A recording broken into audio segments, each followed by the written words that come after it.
Meeting of the Fulton County Board of Commissioners. Today is June 2nd, 2021. It is approximately 10:01 a.m. Madam Clerk, please call the roll for purposes of a quorum.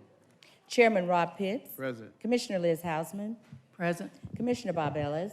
Present. Commissioner Lee Morris. Vice Chair Natalie Hall. Present. Commissioner Marvin Arrington Jr. Present. Commissioner Khadijah Abdul Rahman. Present.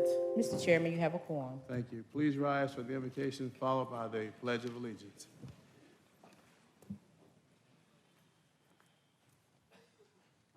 Let us pray. Almighty God, it is with humble hearts we beseech thy presence this day. We give you thanks for your grace and mercy upon our lives.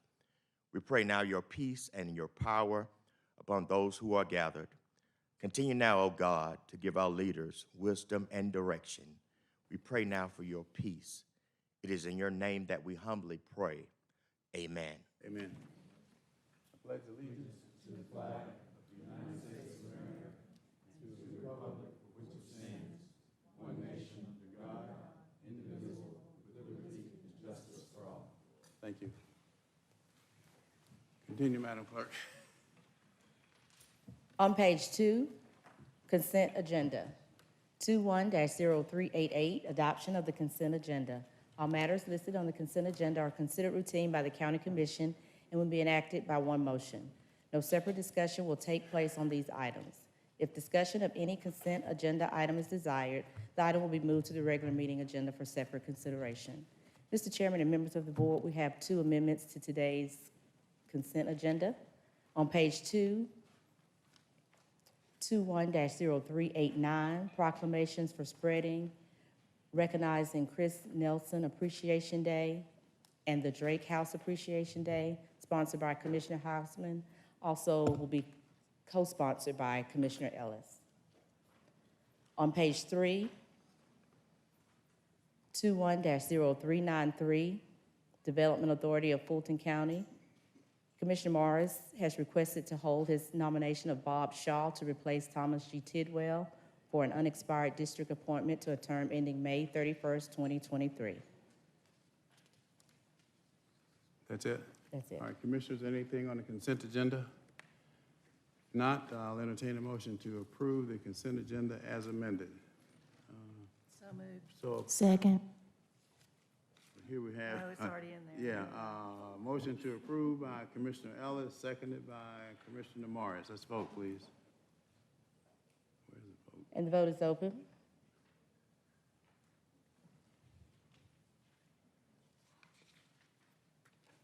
And the motion passes unanimously.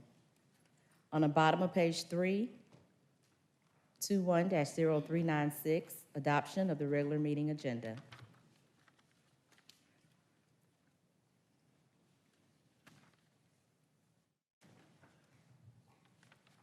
Move approval. Chairman, Yes, Commissioner Abdul Rahman. I may have to leave the meeting early, so without objection, I'm going to ask that we move my item number 378 to just after the MARTA presentation and before county manager items. Thank you. Which page? That would be on page 7. Page 7. Page 7, Chairman. Page 7. Okay. Moved where? What? I asked that we move, I'm sorry, Commissioner Liz. I asked that we move my item number 378 to just after the MARTA presentation and before county manager items because I may have to leave early. All right, no objection? Anything else on the consent agenda, not on, on the regular agenda? Thought with that one, I'm sorry. I apologize, Chairman. Please forgive me, it was one other thing that I want to ask, that the item 21-0375 and 21-0376. What page? That is on the bottom of page 6. And if that could be moved to pass executive session.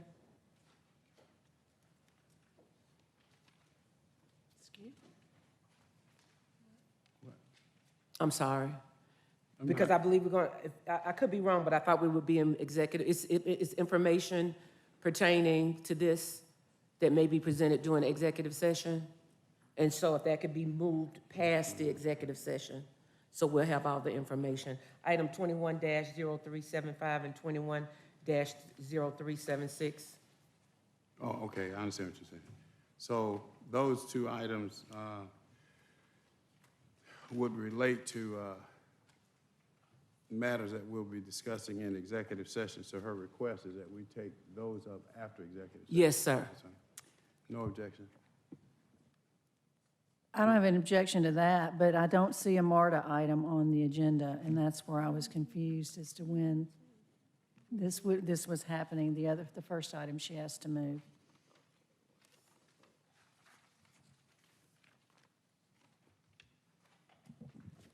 It would be before the county manager's item. Let me just make sure I'm looking at the right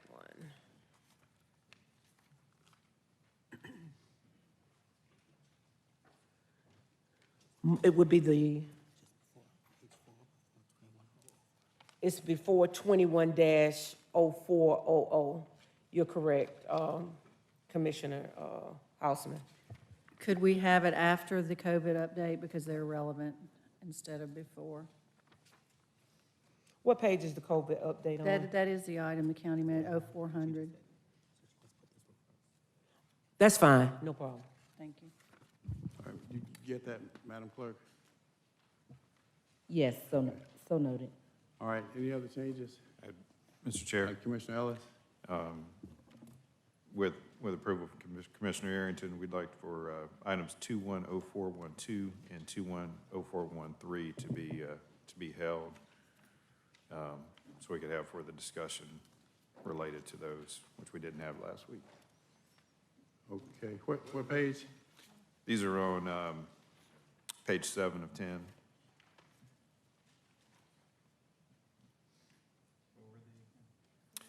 Twelve. 412 and 413. To hold? Yes. Okay, Yeah.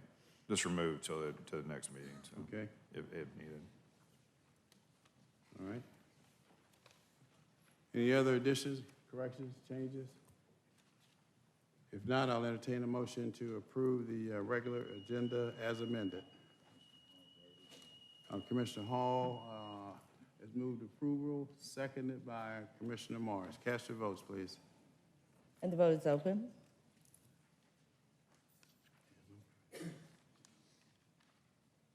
And the motion passes unanimously.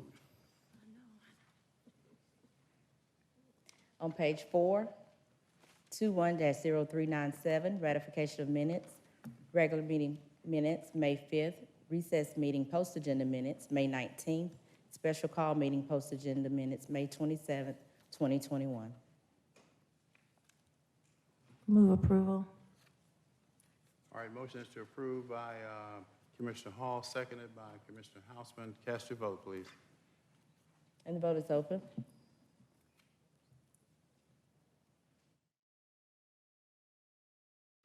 And the motion passes unanimously.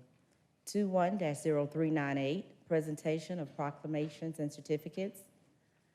Proclamation recognizing Fatherhood Celebration Month, sponsored by Commissioner Ellis and Chairman Pitts.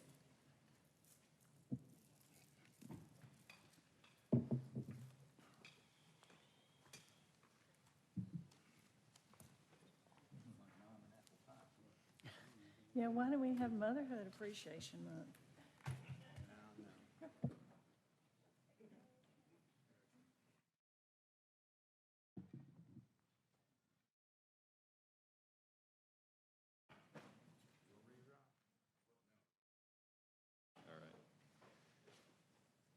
All right, we have a representative here with us from Fathers Matter, and I'm going to ask her to make a few remarks at the end of the proclamation.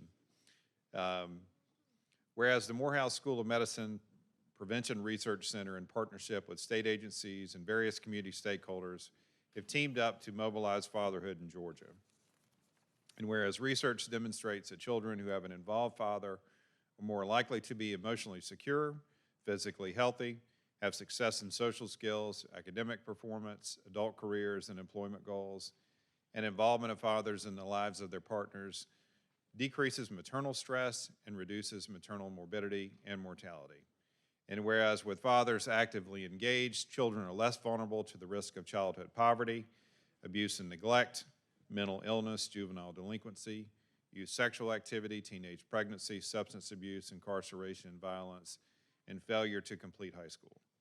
And whereas coalition and community stakeholders are collaborating to develop a system that serves fathers as well as it serves mothers and children by executing strategies that connect fathers to resources and to each other, reach fathers, improve relationships between men and agencies and between co-parents, support inner healing, reclaim the narrative about fathers, address mass incarceration, and implement father-friendly policies.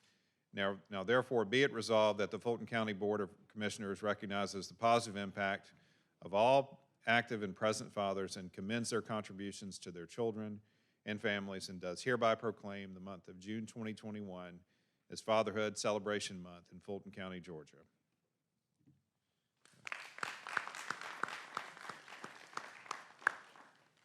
I'd like for you to share a little bit about some of the important work that you all are doing, as part of the coalition. Good morning. Thank you all so much. Thank you, Commissioner Pitts. Thank you, Commissioner Ellis, for this proclamation and initial support of our mobilization effort to support and promote father involvement across Metro Atlanta. And so we are really working hard to implement strategies. We know that celebration of this month with Father's Day and Men's Health Month, that's going to happen. There are going to be a lot of cards and events and things, but we know that we need systems, we need policies, we need programs that really support fathers and their involvement. So thank you again for this initial support through this proclamation.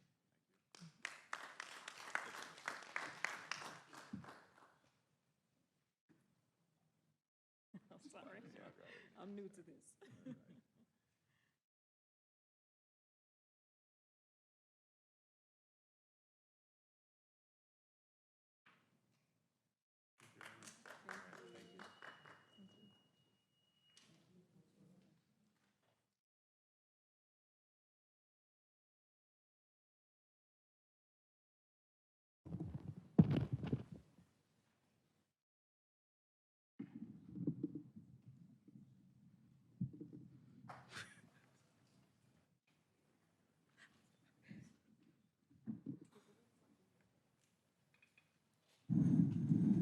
Mr. Chair.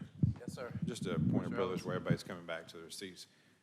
Did want to just mention and recognize the passing of Pete Correll this past week, and certainly he made a tremendous amount of contributions to the county. And just wanted to mention that. Thank you. So. No, thank you, Commissioner Ellis. His services today during our meeting, I think we would probably all be attending that. And I hate that it's conflicts because he did so much for Grady Hospital and for Fulton County that it's a big loss. All right, Madam Clerk. Continuing on page 4, public hearings, 21-0399, public comment. Citizens wishing to participate in public comment will be allowed to appear in person or may choose to participate virtually via Zoom video conferencing or by submitting their comments in writing online by registering on the county website, www.fultoncountyga.gov. Speakers will be granted up to 2 minutes each. The public will not be allowed to yield or donate time to other speakers. The public comment portion of the meeting will not exceed 30 minutes. Mr. Chairman and members of the board, we will start with speakers here in Assembly Hall. We have received 8 speaker cards. Will the first 5 speakers please come down? State Representative Mandisa Thomas, Doug Shipman, Joanne Potts, Greg Fan, and Maggie Goldman. All right, with the exception of the public officials, when you have 15 seconds remaining on of your 2 minutes, I'll say 15 seconds, which will be the signal for you to sum up. First speaker.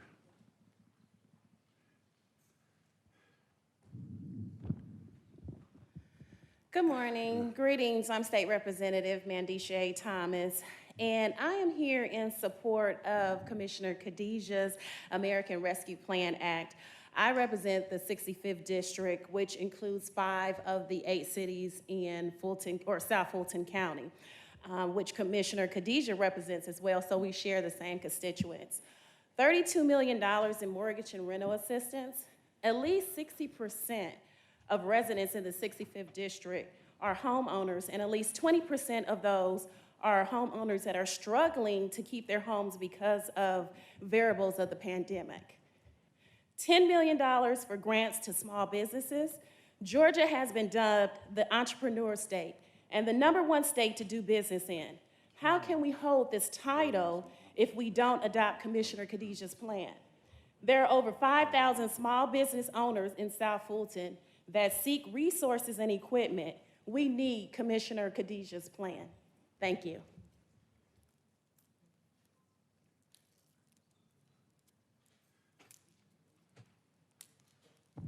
Good morning. I'm Doug Shipman, a proud resident of Fulton County, 4th Ward of Atlanta. And as many of you know, I am the former CEO of the National Center for Civil and Human Rights and the former CEO of the Woodruff Arts Center. I am here today to say that as we start to reopen in the arts community and in the nonprofit community, the pandemic is far from over. As I have talked to my former colleagues in those leading organizations as they try to reopen their services, their performances, and hire back their staff, they still are far short on the resources that they need in order to reopen. That's why I am here today to support the rescue implementation plan that has been offered. I believe that this plan will help our arts community, will help our nonprofits, and will help our small business owners go from where we are today to where we want them to go in the future. This pandemic has impacted them so deeply and has cut off their ability to both fundraise and earn funds. And this plan, I am so glad, includes them to make sure that those nonprofits, those artists, and those arts organizations are not lost between now and the time that they can continue to earn and to hire and to provide all the wonderful resources that they do to our community. And so I am here to offer my support because I think that having these funds immediately and quickly be in the hands of business owners and organization leaders so that they can invest them to move forward is an incredibly good use of these funds coming from the federal government, and I hope that you all will support this plan today. Thank you so very much.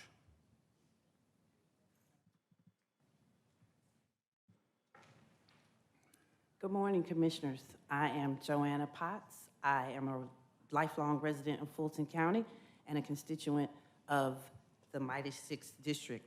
I'm here to speak in support of Commissioner Khadijah Abdul-Rahman's American Rescue Plan.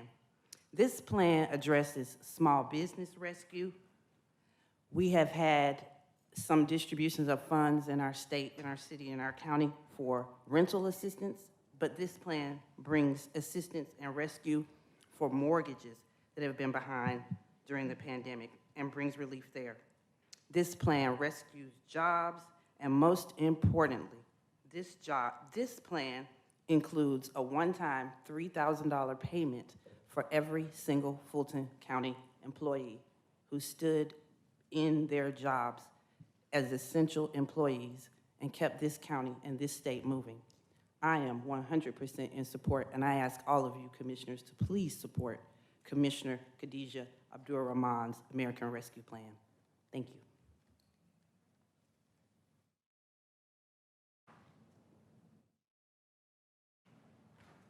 Good morning, Mr. Chair, Commissioners. I am Greg Fan.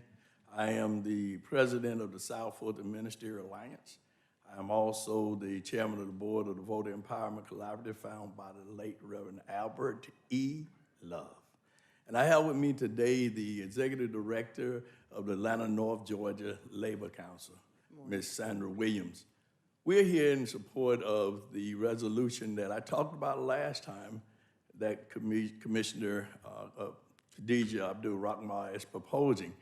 Yesterday we were down to the Georgia Department of Labor. The doors are shut. The doors are shut. They said that there are many jobs out there, but the doors are shut. Their own doors are shut for opportunities for people to even get jobs. We ask you, you guys have a conscience. I worked with you a long time. I know you do. You helped to raise the salary for the employees here to a minimum of $15 an hour. Help now those people who are losing their homes, help those people who are being evicted. Some people have been evicted twice during this pandemic. We need your support. We need your help. And help the employees of Fulton County. They worked hard during this pandemic. They worked many, many hours to make sure that this county continued to work and perform to serve the citizens of Fulton County. Thank you, Mr. Ellis, for your consideration today. God bless you, Bob. God bless all of you. God bless America. Thank you. Thank you.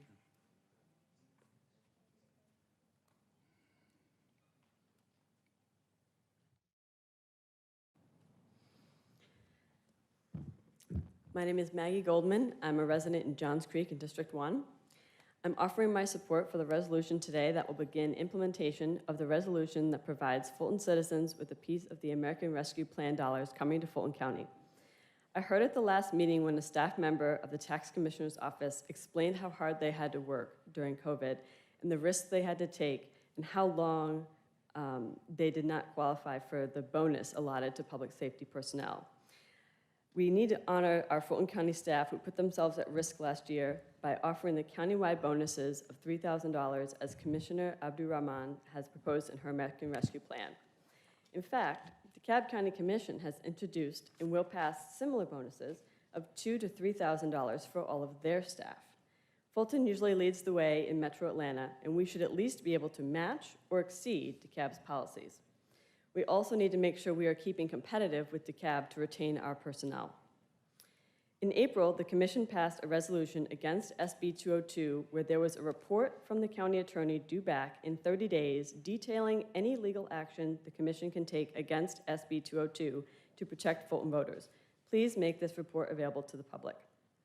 When it does come up for a vote, I'm urging you to vote yes to support Commissioner Arrington's resolution allowing the Commission to affirm and maintain its oversight in hiring and firing decisions over the Fulton Elections Board and vote no on the Ellis resolution. Ultimately, the Fulton Commission is responsible for everything that happens in county departments and needs to have the final say in choosing department leaders. I'd like to know what the plan is to prioritize Black, Latino, and Asian communities in Fulton through mobile vaccination units, and when will those start? Who can we contact if we have recommendations of locations in communities? There are plenty of locations in North Fulton we'd like to see the mobile units to serve these populations. Thank you.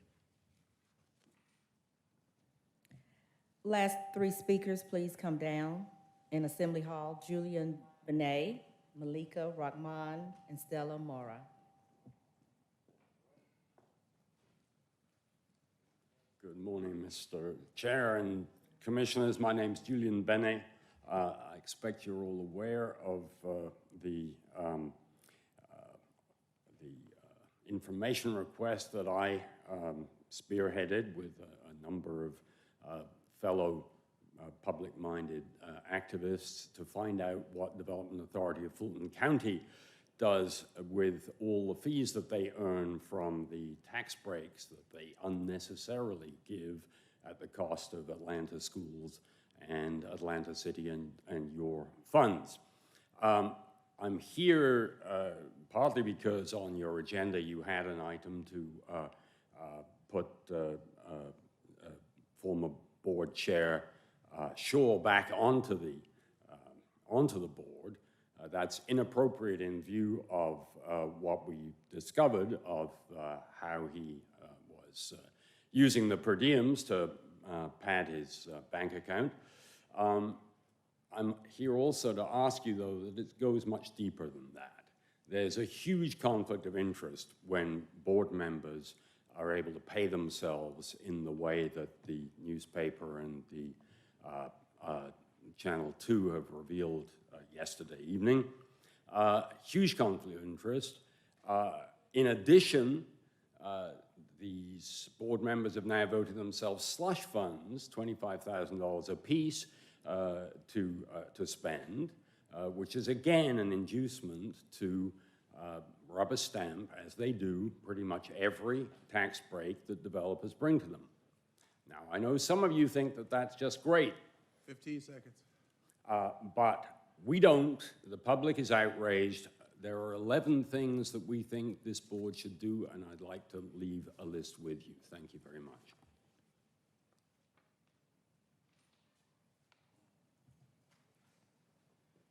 Good morning. My name is Malika Rahman, and I'm a Fulton County voter, homeowner, and a resident.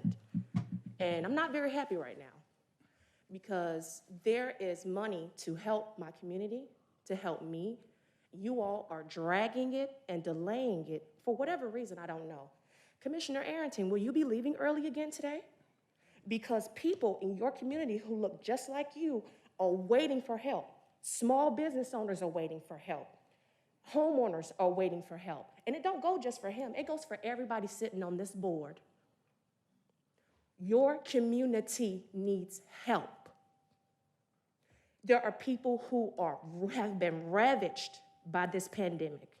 They have lost their homes. They are losing their businesses. And there is money that is there to help them, but yet there is a delay on it. I'm confused, and I'm sure most of my your constituents and my community members are also very confused. But guess what? I'm a voter, and I've been a voter since it was legal for me to vote.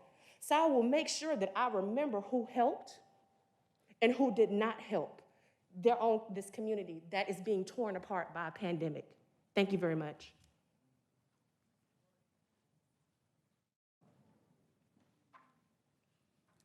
Hi, my name is Stella Mora.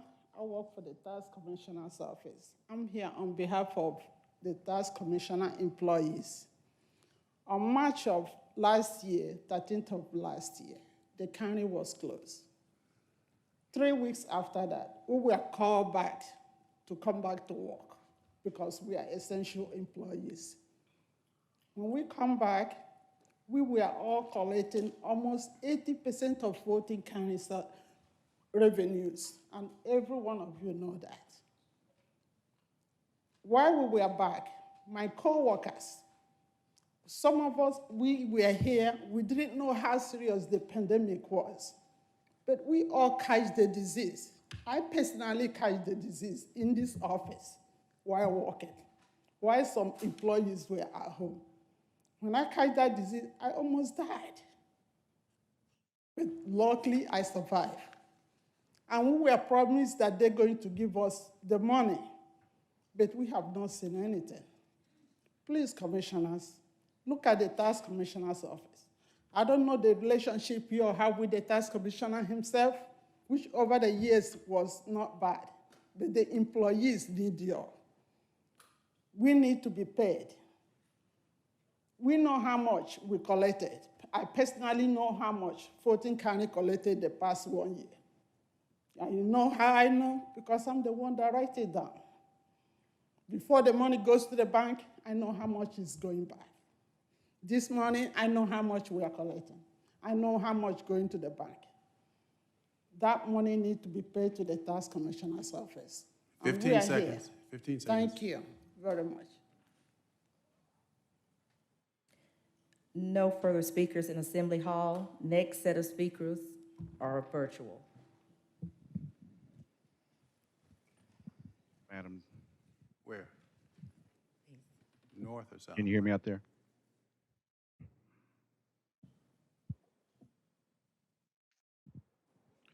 Madam Clerk, We can hear you. you can hear me? Yes. Thank you. We have 4 Zoom attendees. The first one to be recognized or called to the floor is former Senator Vincent Ford. Good morning,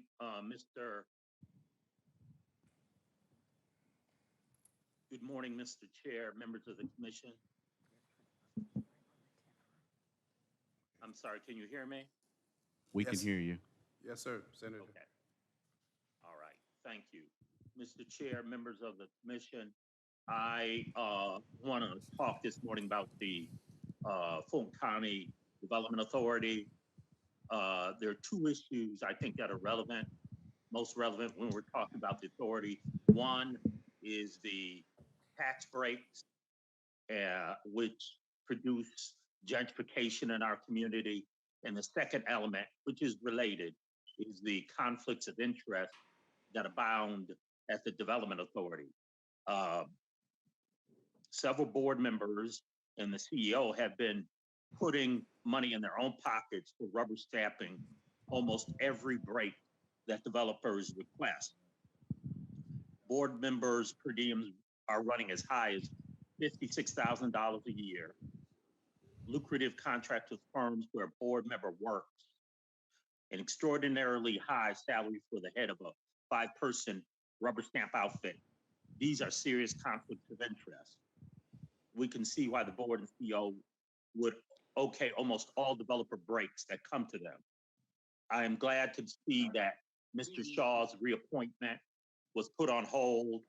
I would strongly urge you not to appoint or reappoint any board members of the Development Authority that have taken more than the basic $5,000 per year per diems in any year. That's not what per diems are intended to do. They should, at the very least, not be given any more than the federal per diem allotment.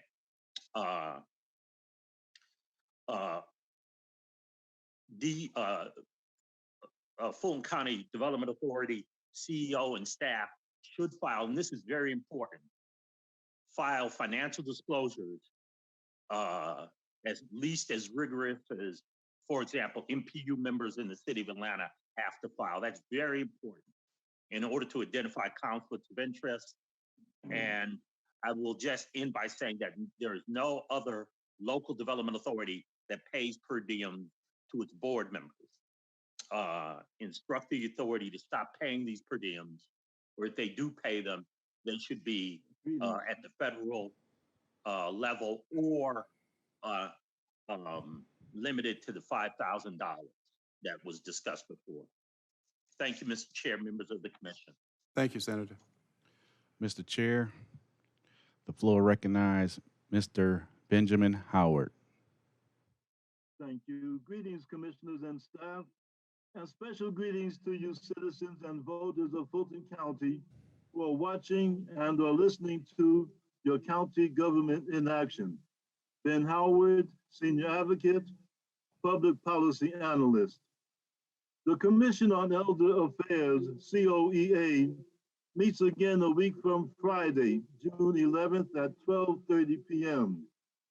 Great progress is being made, but there are still some hiccups.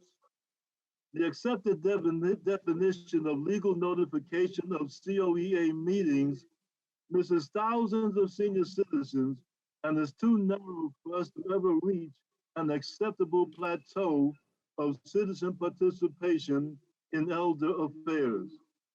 Even seniors who are internet savvy and social media minded may not be seeking out and searching the CEOA website to find something for themselves to do. A related note, for quorum purposes and greater representation, COEA could consider adding an at-large member who would have voice but not vote unless filling in for a board member who is absent or incapacitated. I have made a similar recommendation to the Council on Aging, since for years it has been acting like a three-legged horse because the South Area Council has been defunct. Steps are being taken to retrofit that three-legged horse, but the process for filling that South Area Council vacancy is challenging and challengeable. Stay tuned.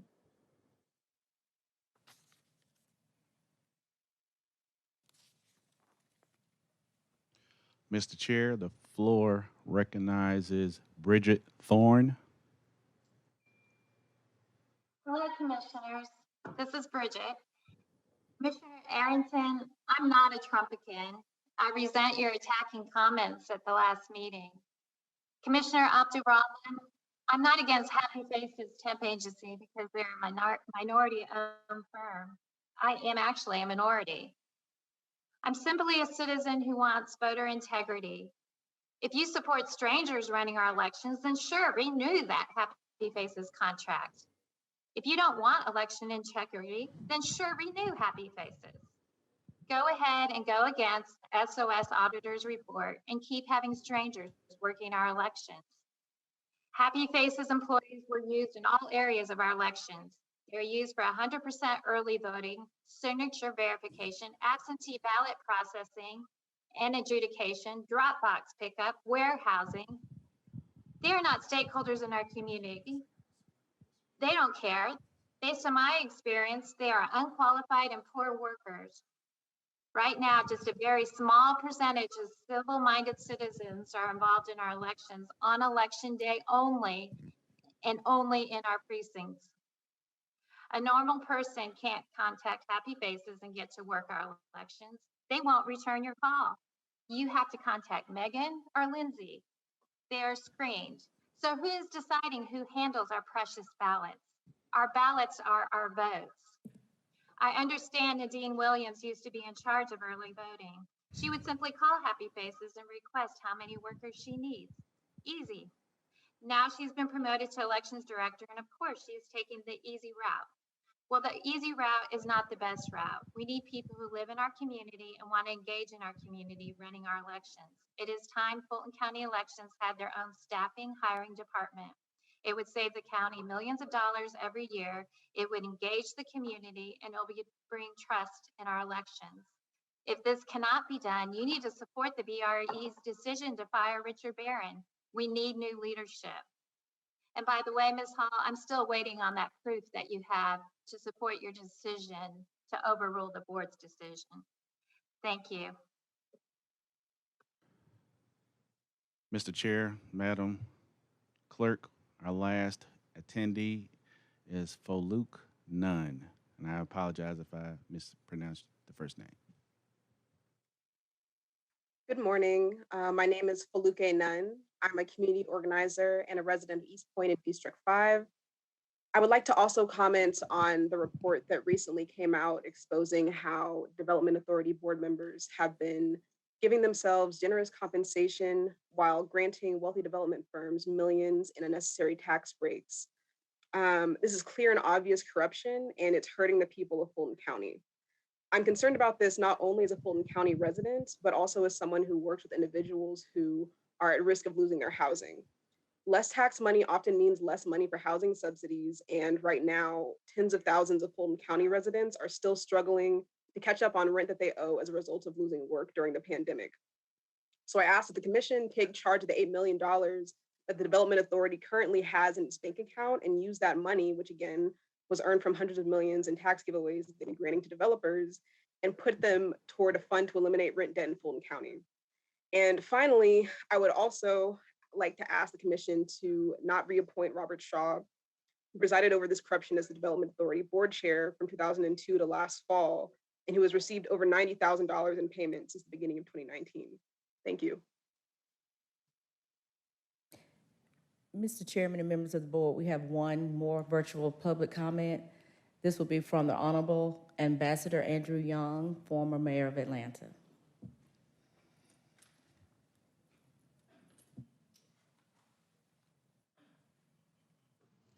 To my good friend and the chairman of my county, Rob Pitts, and to all of the county commissioners present, I just want to say that I hope that you can help us to utilize the funds that the federal government would like to pass on to the poorest people in our county.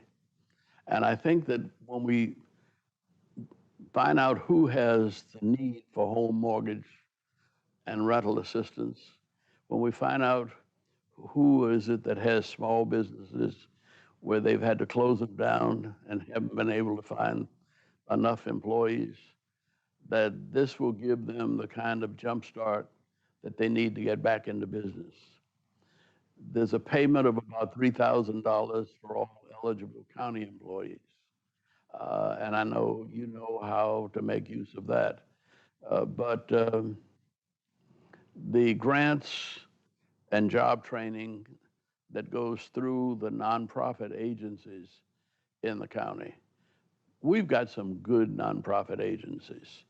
And of course, I'm prejudiced, but I think that Jose Feeds the Hungry is one of my favorites, because I grew up with Elizabeth Omalami, when she was a little girl in Savannah before they moved here.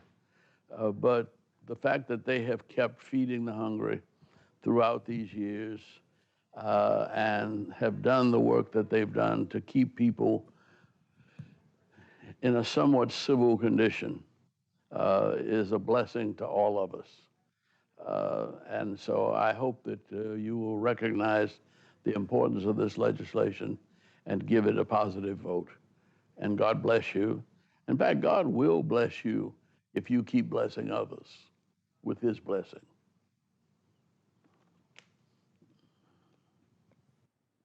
No further virtual speakers.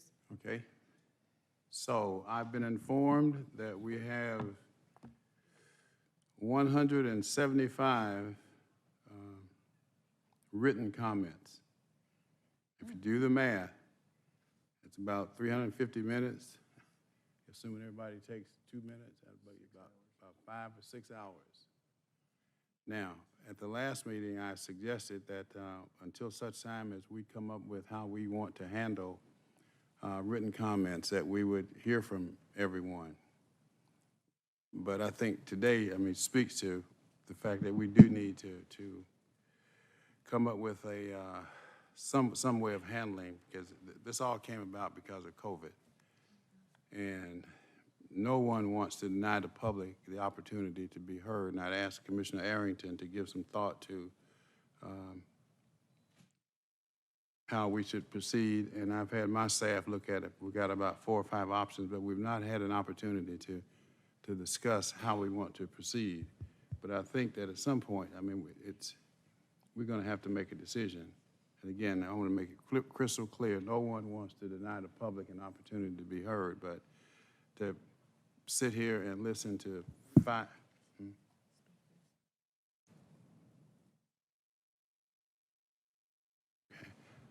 hours of reading written comments, that's a bit much when we have a lot to take care of today. So that would take us to about 2 or 3 o'clock this afternoon before we got to the first matter to even vote on. So let me hear from everyone. So Commissioner Hall, Commissioner Abdul-Rahman, and Commissioner Morris. Thank you, Mr. Chair. One thing that I noticed when we had the over 100 speakers at the last BOC meeting was that there were quite a few who wrote the exact same thing. And so I think it might help if we just read one time what everyone wrote and count off how many people wrote the exact same thing and just call out that number. So if you have 50 people that wrote the exact same comment, then just say there are 50 of the same comment and read it one time. That way everybody is accounted for, and we do hear at least what is being said, and we know how many times it was written in. Thank you, Vice Chair. Commissioner Abdul-Rahman. Thank you, Chair. I would echo Vice Chair Hall's sentiment. I would just add that we are in a pandemic. We have asked the constituents to utilize the system of emailing in. And like you, Chair, I do want everyone's voice to be heard. This is trying times. I know personally myself, I've filled over 2,000 calls dealing with the resolution that I have. And so I would ask that what Vice Chair has put forward be considered.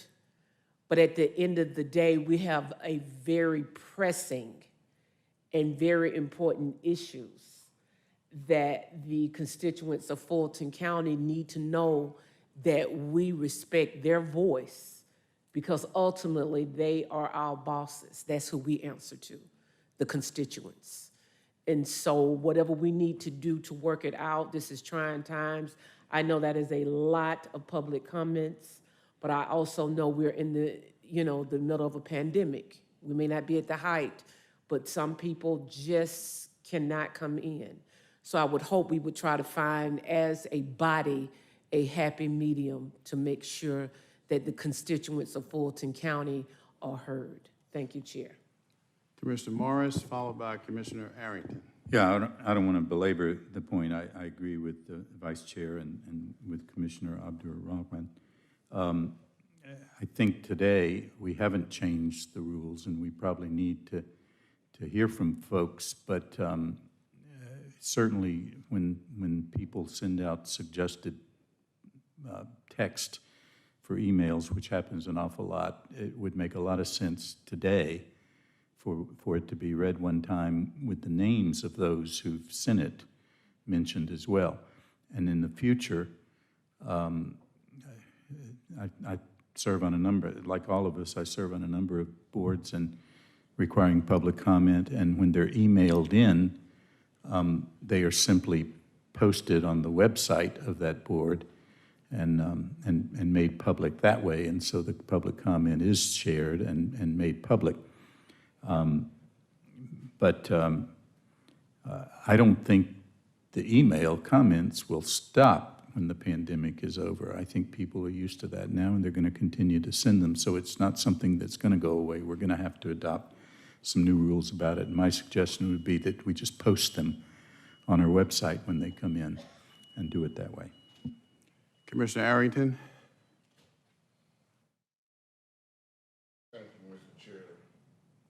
Thank you, Mr. Chair. I agree with my colleagues, but I would offer a small change. I don't know that we need to restrict the comments only that are the exact same language. I would say those that are substantially similar, right? Because there may change one or two words, but it's still the intent. So I don't want us to get caught up in the exact language, which might still have us listening to 100 of them as compared to reading out the names. But yes, we do, Madam County Attorney, if you can maybe work on a resolution that will limit the emails, particularly since we're back in session, and hopefully request people, if they want their comments to be heard, to either attend the meeting in person or via Zoom, so that they can be seen and heard. And we probably need to also, the current rule only allows for 30 minutes of public comment, and we've never, not since the first day I've been here, have we ever complied with that. So we probably need to expand that time frame to be more accurate.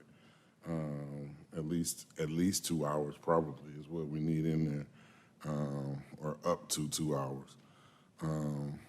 And perhaps go from there. But yes, I think in terms of the meeting today, we need to look at limiting the number of comments by just calling the names of those that are similar or substantially similar. And I don't know, I call them the talking point emails. And they come from both sides, so I don't want to make it a party thing. So any of those that are talking point emails from either side, we should just really read out the names of those people for purposes of today until we can come back with a resolution, Madam County Attorney, for the next meeting. Okay. And I guess that would mean we probably have to do it at that next meeting as well. Okay. The difficulty today, though, is going to be, they're going to be having to do it on the fly because they haven't had a chance to go through them, but we'll try to get through it. Commissioner Ellis?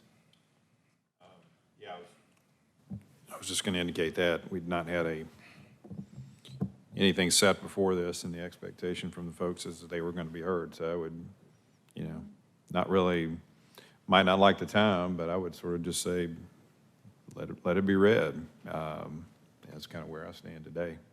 Okay. So. All right. So, Commissioner Houseman? Yeah, I'll just follow up that, I think today, since we have not made any changes, we do need to honor our past process and hear from the people that took the time to communicate with us.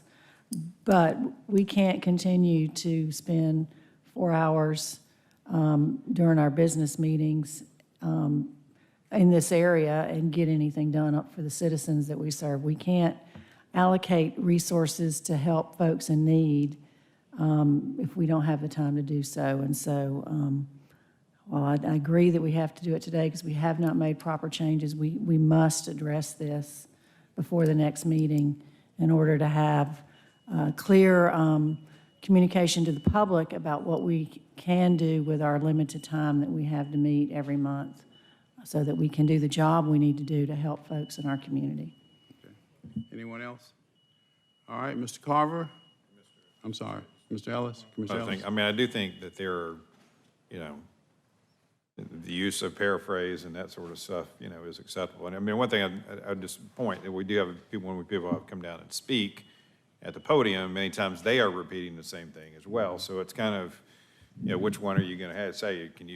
If you said the same thing as the two other folks, then just say, I'm against this, and then move on. I mean, so, is there a quality of, are we saying that, somebody who is physically able to get down here and make comment, takes precedent over somebody who can't come down here and makes comment through email or via Zoom, so I think we need to kind of think about all those things as we come up with whatever policy we're going to have going forward.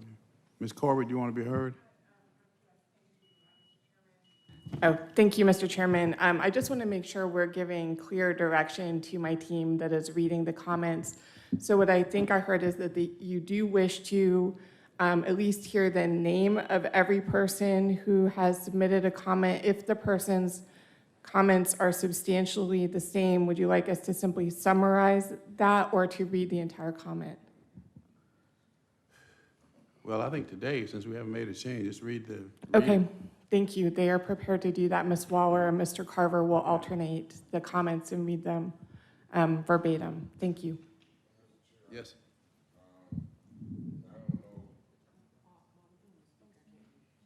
Mr. Chair, I don't know,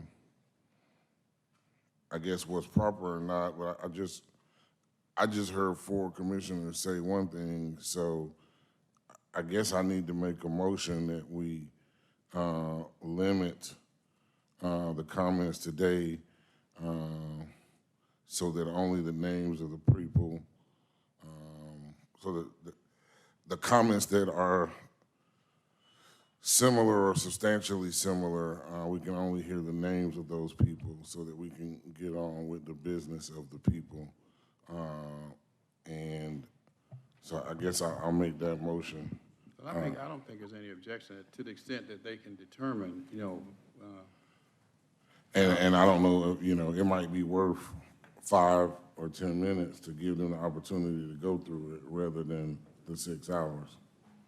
Can I ask a question? Sure, certainly. Does your motion include giving the topic and the opinion as well as the name? I'm open to that. I don't have necessarily an I objection. mean, I think if we're going to do that, we need to be clear on what, even if it is similar, that we're sure it's communicated what their message was intended to be. I think my motion would be to have them read one of them in their entirety, the entirety of one, and the names of all of the people that support it. If that motion's appropriate, I'd be happy to second it. That was my intent as well. all right, I'll entertain that, properly moved and seconded. Any? Commissioner House? Jessica, do you need some time to do that? That would be very helpful. At this time, the comments are sorted chronologically rather than by subject. So if we could, either we can do one of two things. We can begin reading them now in groups of 10, and they will just say what they can say kind of on the fly, or we can take a few minutes to sort them, whatever the board prefers. Why don't you take a few minutes to sort them All out? right, thank you, sir. Yeah, and we'll have a coffee break. 10 minutes. What? Got to vote. So, is that okay, Commissioner? Your motion is still on the floor. Yeah. So her, well, where are we now? So I think we just need to vote on it.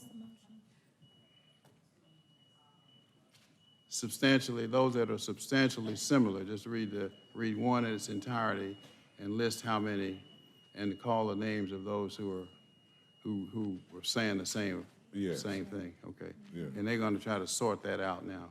Yes. Take about 10. So let's vote on the Arrington. Motion is to approve by Arrington, seconded by Commissioner Morris. Cast your vote, please. And the vote is open.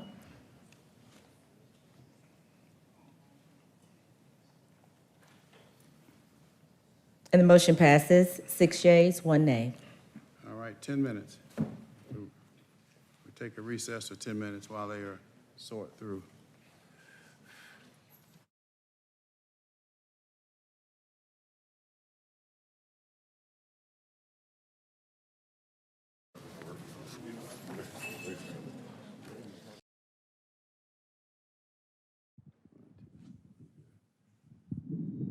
Mr. Carver, Yes, sir. are you ready? Yes, sir. All right, you have the floor. Okay, in the interest of time, what we will do is we will read the comments on certain topics, and then as we approach those topics again, we'll reiterate that another person supports that certain issue, and we'll call that person's name. First public comment from Carl. Mr. Chair, I have a question for clarification. Excuse me. How are we handling it if there are any elected officials that may have emailed it? Are we recognizing them? They will be read in toto. Okay, thank you. Mr. Carver? Okay, yes, sir. The first public comment is from Carla Housel of Atlanta. What Georgia is doing to keep citizens from voting is unconstitutional and will be sued. I'm sick of imbeciles using my tax dollars to knowingly waste money when it could be used to actually help people. Public comment from Lester Leslie of Atlanta. Hello, my name is Lester Leslie. I'm a resident of Fulton County District 6. I urge the Fulton County Board of Commissioners to side with democracy and reappoint Alex Wan as chair of the Fulton County Board of Elections. Chairman Wan has proven throughout his career that he can put the rights of Fulton County residents front and center. And now more than ever, Fulton County voters deserve a Board of Elections chair who can fight for free and fair elections for all Americans. Public comment from Pamela Gifford of Roswell is also in support of Alex Wan. Public comment from Amy Uphughes of Alpharetta. I'm writing to strongly oppose the contract with Happy Faces Temp Agency to run our elections. Workers should be stakeholders in the community, not paid temp agencies. We have all seen the video of Ruby Freeman and her daughter at the State Farm Arena and various other videos she posted online mishandling mail-in ballots. We are still awaiting an investigation and accountability for the numerous irregularities. We also oppose the rehiring of Richard Barron, who has been implicated in the November 3rd State Farm quote-unquote leak that was used to stop the counting. Alex Wan should not be chair of Fulton County elections, as this is a nonpartisan position, which he is clearly not. The citizens of Fulton County should have our residents working in polling and in all other aspects of the voting process, not a temp agency from another county. Public comment by Angela Robson of Atlanta. I 100% oppose agenda items 21-0328 with regard to the contract with Happy Faces and 21-0402 with regard to buying any more Dominion voting system scanners. Public comment from Tamara Kelly of Atlanta is also in support of Alex Wan. Public comment by Bill Bosler of Atlanta. The manner in which your development authority operates is disgraceful. Please clean this up. Public comment by Varan Varweska of Johns Creek. There is no excuse for this board to be paying itself with taxpayers' funds. This should be purely a voluntary effort. Additionally, stop giving away tax breaks haphazardly to corporations who don't need them. The vast majority will maintain their plans without a public subsidiary, so stop selling out Fulton County's residents. Public comment, Michelle Weston of Milton.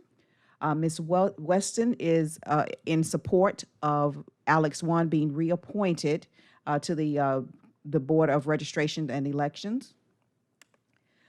Public comment by Thomas Keeler of Atlanta. Mr. Keeler is also in would like to see that Mr. Wan is reappointed to the Board of Registrations and Elections. Public comment, Julie Chen of Atlanta is in support of Mr. Wan being reelected to the Board of Registrations and Elections. Also, a public comment from Tanya Lawrence of Atlanta in support of seeing Mr. Wan being reelected to the chairman of the Board of Registration and Elections.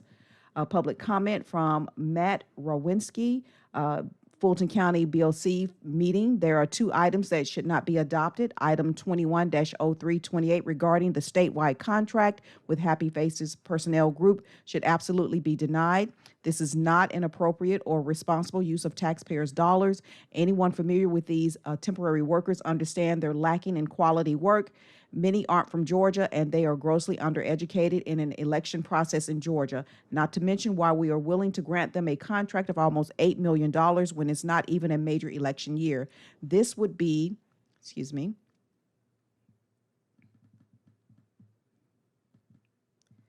This would be an obvious misuse of our taxpayer dollars and could be spent in a number of more appropriate areas. Do not approve this item. I and many others will be watching or attending to see who does the right thing as responsible government stewards of our dollars. Public comment by Nathan Clubb of Atlanta. He is in support of Mr. Wan being reappointed as the chairman of the Board of Registrations and Elections. Public comment, James Evans of Atlanta. The county is rebuilding day by day, and we need things as organized as possible, from the upper level to the small business in the town up to the government. As long as the business is moving at a steady pace, I see nothing but progress in the near future. Public comment by Thomas Williams of Atlanta is also in support of reappointing Alex Wan as chair of the Board of Registration and Elections, as is Christina Garcia of Atlanta.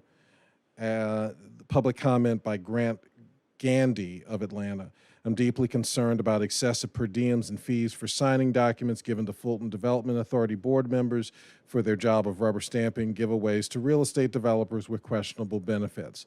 There is overlap in Atlanta with Invest Atlanta, and Fulton Development Authority should probably not be operating on the same turf.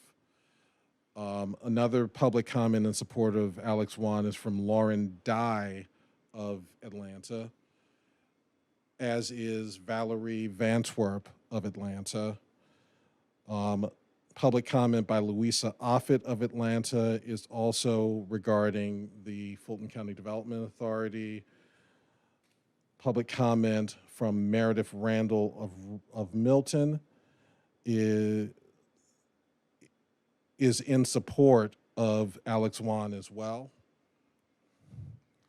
Public comment by Patricia Kennedy of Atlanta is in support of reappointment of Alex Wan to the Board of Registrations and Elections, as is Michelle Vogel of Fulton County in support of Mr. Wan being reappointed to the Board of Registrations and Elections. Public comment by Rick McDonald is in support of reappointment of Mr. Alex Wan as the chairman, as is Deanne Cardinelli. Her comment is, we need people serving on our boards, commissions, state and federal institutions who are willing and able to represent the people who need them rather than the special interests and people who are incapable of thinking beyond themselves or for their own selfish needs. Public comment by Kay Stevenson is critical of Development Authority of Atlanta, as is public comment by Margaret Breen of Atlanta. And public comment from Melissa Miller is in support of Alex Wan for Board of Registration and Elections, as is public comment from Suzanne Wood. And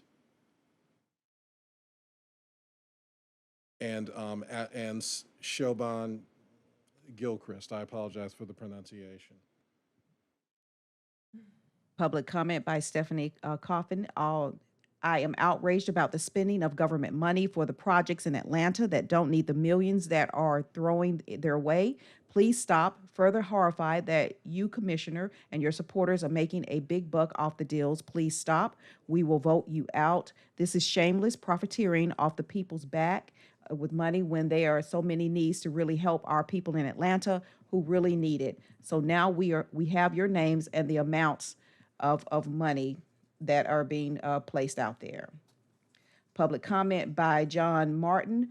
The ongoing misuse of funds in the city's care simply has to stop. We have too many communities and people in real needs to allow appointed administrators, both connected and corrupt, to siphon money that could otherwise be used to affect much needed outcomes. Are you really so morally bankrupt as a city government that we will allow this sort of blatant corruption to continue?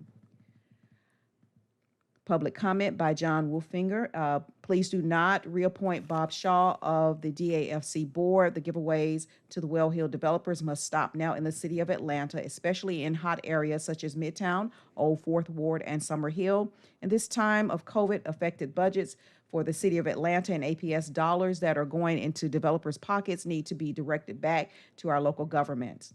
Public comment, Andrea Grader of Fulton County is in support of Alex Wan being reappointed for the Board of Registrations and Elections, as is Sally Bethea of Fulton County in support of Mr. Wan being reappointed.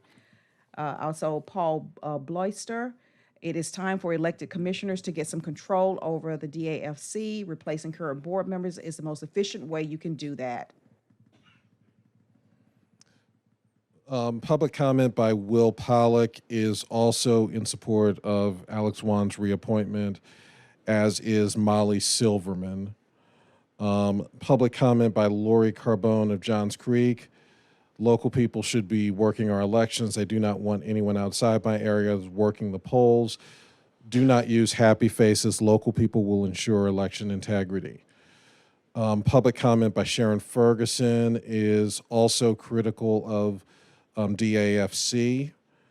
Public comment by Naoshi Wade is in support of Alex Wan's reappointment, as is public comment by David Linder,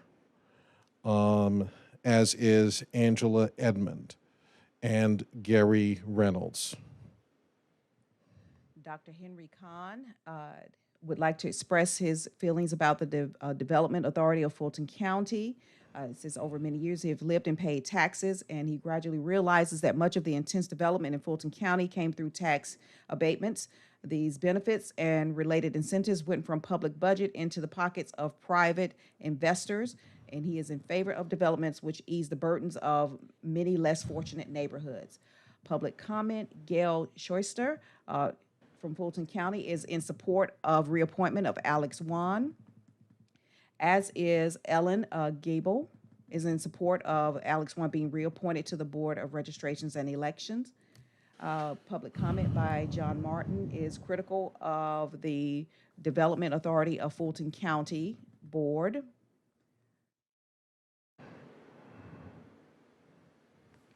Public comment by Jan Barlow is also in support of Alex Wan remaining as chair of the Fulton County Board of Elections, as is Elizabeth Chatoff, as is Beverly Griffith and Laurel Bushmiller, as is Elizabeth Grofick and Caitlin Behringer.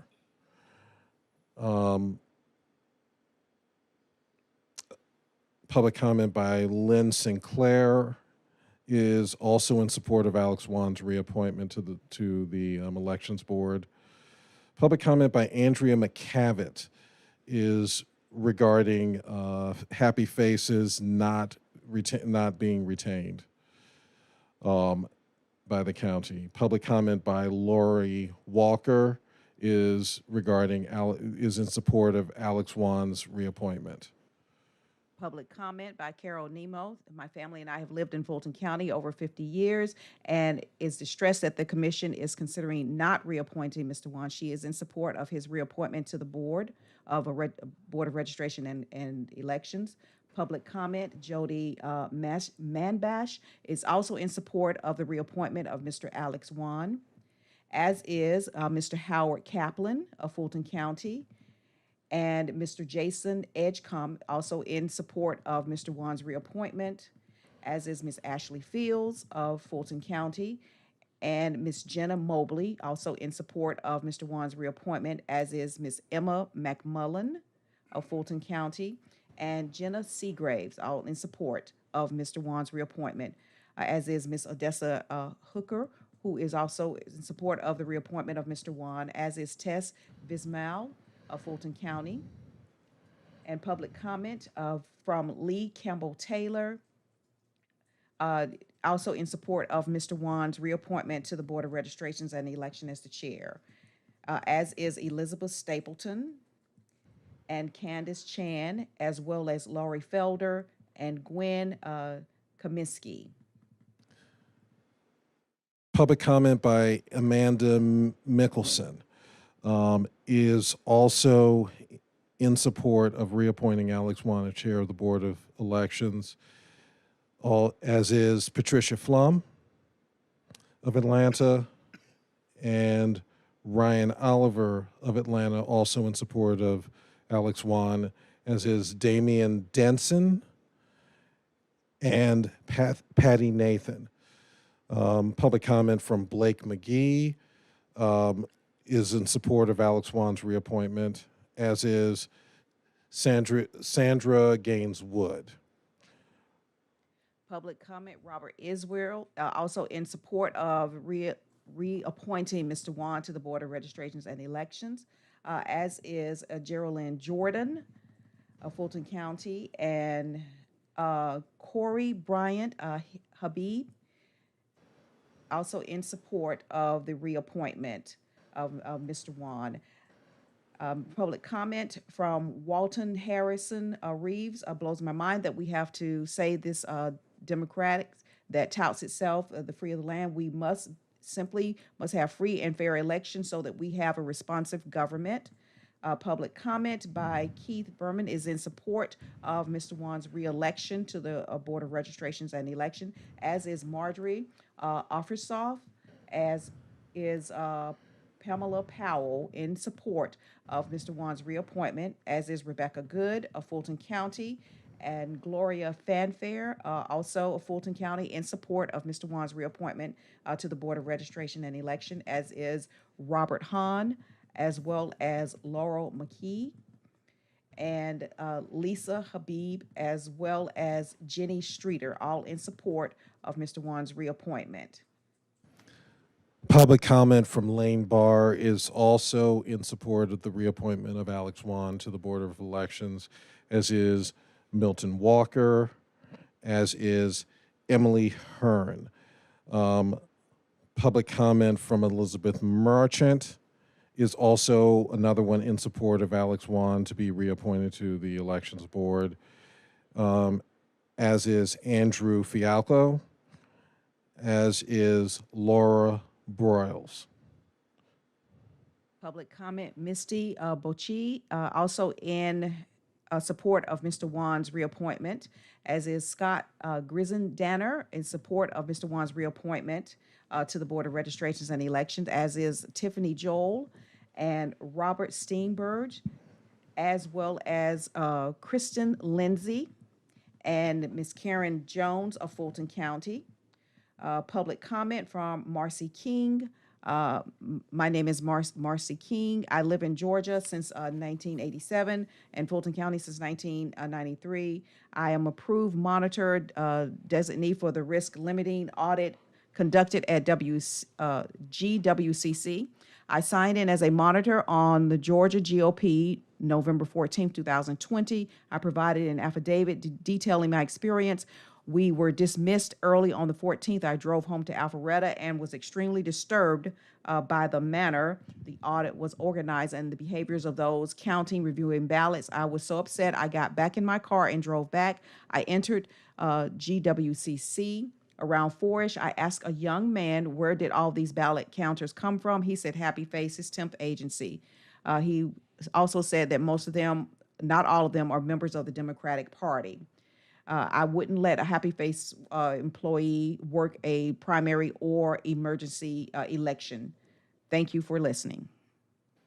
Public comment from Maureen Finneran Hetrick is also in support of the reappointment of Alex Wans to the Board of Elections, as is Carla Tiefsky is in support of his reappointment. Public comment by Juan Pablo Correa Baena Stop giving tax breaks to developers in a hot market. Use those funds to improve pedestrian access and bike lanes instead. Public comment by Sheila Hamilton.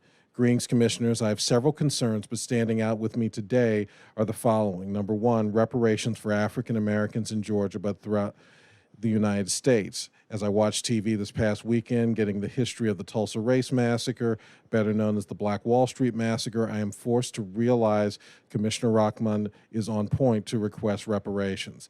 Black people have endured the unthinkable from the time they were forced to come to America from Africa and still endure the unthinkable. They made white people rich by working for free on their farmlands. They built for free buildings in Washington, now known as the Capitol, where the White House sits. Black men fought in wars, receiving a nickel for every dollar a white man received in the same war. It is amazing. I've had to listen to people during these meetings state reparations would cause divisions. That is unbelievable. And to further state, as heirs of people that had nothing to do with what their ancestors did to my ancestors is also unbelievable. These heirs have reaped the benefits of what their ancestors did to people more than 200 years ago, when they have wealth, land, houses, and economic security unequal to Black Americans. That is what the division is. Black people have been treated as less than human for more than 200 years. It's time for people of good conscience to take a stand and do something about this injustice and inequity. Public comment by Melissa Mulvaney of Fulton County. In addition to being in support of the reappointment of Mr. Alex Wan to the Board of Registrations and Elections, she also states that Happy Faces is being proved to be highly excessively partisan and not transparent in recent elections. Those are baseless and false, and it's shameful that folks would stoop to slander this minority-owned business. She is also urging us to vote yes for the implementation plan being considered today. A public comment by Rowan Ewell is also in support of Mr. Wan being reappointed to the Board of Registrations and Elections, as well as urging us to vote yes for the resolution that's being considered today. Also says that Happy Faces Personnel is a minority-owned business that has had contracts with the state of Georgia for over 20 years. Leanne Wheeler is also in support of reappointment of Mr. Wan, as is Lori Randall from Fulton County in support of Mr. Wan's reappointment, as is Andrew Randall is in support of Mr. Wan's reappointment to the Board of Registrations and Elections, and is also urging everyone to remember that Happy Faces is a minority-owned business that has worked with several different areas throughout Georgia. And excuse me for just a second. Ms. Patty Cush is also in support of Mr. Wan being reappointed as the head of the Board of Registrations and Elections, and is urging everyone to vote yes to support Commissioner Arrington's resolution, allowing the commission to maintain its oversight in hiring and firing decisions of the Fulton County Board of Registrations and Elections. Ryan Cook is in support of Commissioner Arrington's resolution today. Joe Keller is in support of Happy Faces, has provided a comment to support Happy Faces. And Arlene Mayer is also in support of Alex Wan being reappointed as the head of the Board of Registrations and Elections. Davida Denton is also in support of Mr. Wan, as well as Commissioner Arrington's resolution, and is in support of Happy Faces. Rebecca Paradis is also in support of Mr. Wan's being reappointed, in support of Happy Faces, as well as Commissioner Arrington's resolution. Elizabeth Goldsmith also in support of Mr. Wan being reappointed, Happy Faces, and Commissioner Arrington's resolution. Cassandra Jackson in support of Mr. Wan's reappointment, Happy Faces, and Commissioner Arrington's resolution, as is Melody Kelly, support of Mr. Wan, Happy Faces, and Commissioner Arrington's resolution. Public comment by Ellen Sproul. My name is Alan Sproul, and I'm a resident of Fulton County in District 1. I'm dismayed at the current continued efforts that feed the narrative of election fraud. We have had 2 full electronic counts and 1 full hand count statewide, and there was no fraud to be found. The independent election monitor report by Seven Hill Strategies quoted, "At no time did I ever observe any conduct by Fulton County election officials that involved dishonesty, fraud, or intentional malfeasance. During my weeks of monitoring, I witnessed neither ballot stuffing nor double counting nor any other fraudulent conduct that would undermine the validity, fairness, and accuracy of the results published and certified by Fulton County. We need to fight against election fraud narratives in Fulton County, and I request any commissioner that is giving voice to election fraud narratives, whether indirectly or directly, to please stop immediately. Thank you for your time." Public comment from Ethan Maneker is actually pretty much the same comment as Ellen Sproul, just the one read prior to that. Public comment by Carrie Smith. My name is Kerry Smith. I'm a resident of Fulton County. I live in District 1. Last meeting, when I heard a staff member of the tax commissioner's office explain how hard they had to work during COVID-19, the risks they had to take, and how they did not qualify for the bonus pay allotted to public safety personnel. We need to honor our Fulton County staff who put themselves at risk last year by offering countywide bonuses of $3,000, as Commissioner Abdur-Rahman has proposed in her American Rescue Plan. In fact, the DeKalb County Commission has introduced and will pass similar bonuses of $2,000 to $3,000 for all their staff. Fulton usually leads the way in Metro Atlanta, and we should at least be able to match or exceed DeKalb's policies. We also need to make sure we are keeping competitive with DeKalb to retain our personnel. I also want to express my support of the implementation plan that you will consider today to ensure those who need our help the most will get it. Home mortgage assistance will help keep families in their homes. Small businesses who need grants to stay afloat will be able to keep people employed and keep their shops open. These are all positives for our community. I want to once again ask you to join me in supporting Commissioner Arrington's resolution to keep the commission in charge of who runs our elections. It's important that we stop voter suppression and not allow others at the state to try to subvert our will at the ballot box. I'll end with this. In April, the commission passed a resolution against SB 202, and there was support from the county attorney. There was a report due from the county attorney in 30 days detailing any legal action the commission can take against SB 202 to protect Fulton County voters. Is that report available? Because I'd like to know the result of it. Public comment by Michael Barron of Sandy Springs, which is also, which reiterates the comments regarding the fair count of the elections. Public comment from Andrea Nugent of District 2 is in support of Alex Wan.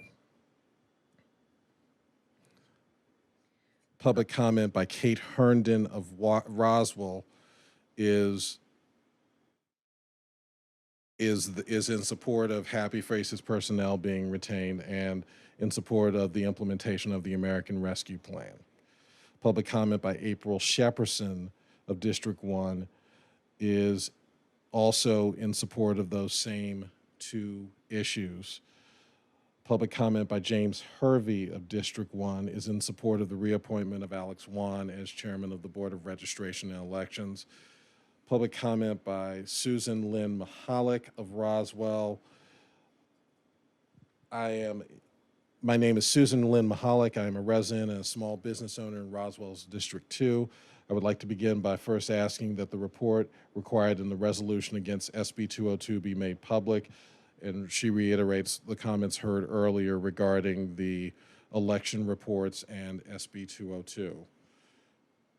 Public comment by Melanie Eyre. I asked the county to help stop efforts to convince Fulton County voters that election fraud occurred in the 2020 election, and instead to assure voters that Fulton County officials did their job well and ran an accurate and fair election. After considerable searching, there has been no evidence of systemic fraud. Our democracy is a fragile thing, and it is hanging by a thread if these efforts are successful in tainting the results of a free and fair election. I can't imagine a more dangerous road to go down. This American democracy is not guaranteed to us or future generations, and its preservation requires men and women of courage who democracy first, no matter what the result. If you win, you win. If you don't, you congratulate the winner and step aside. Isn't this what we teach our children?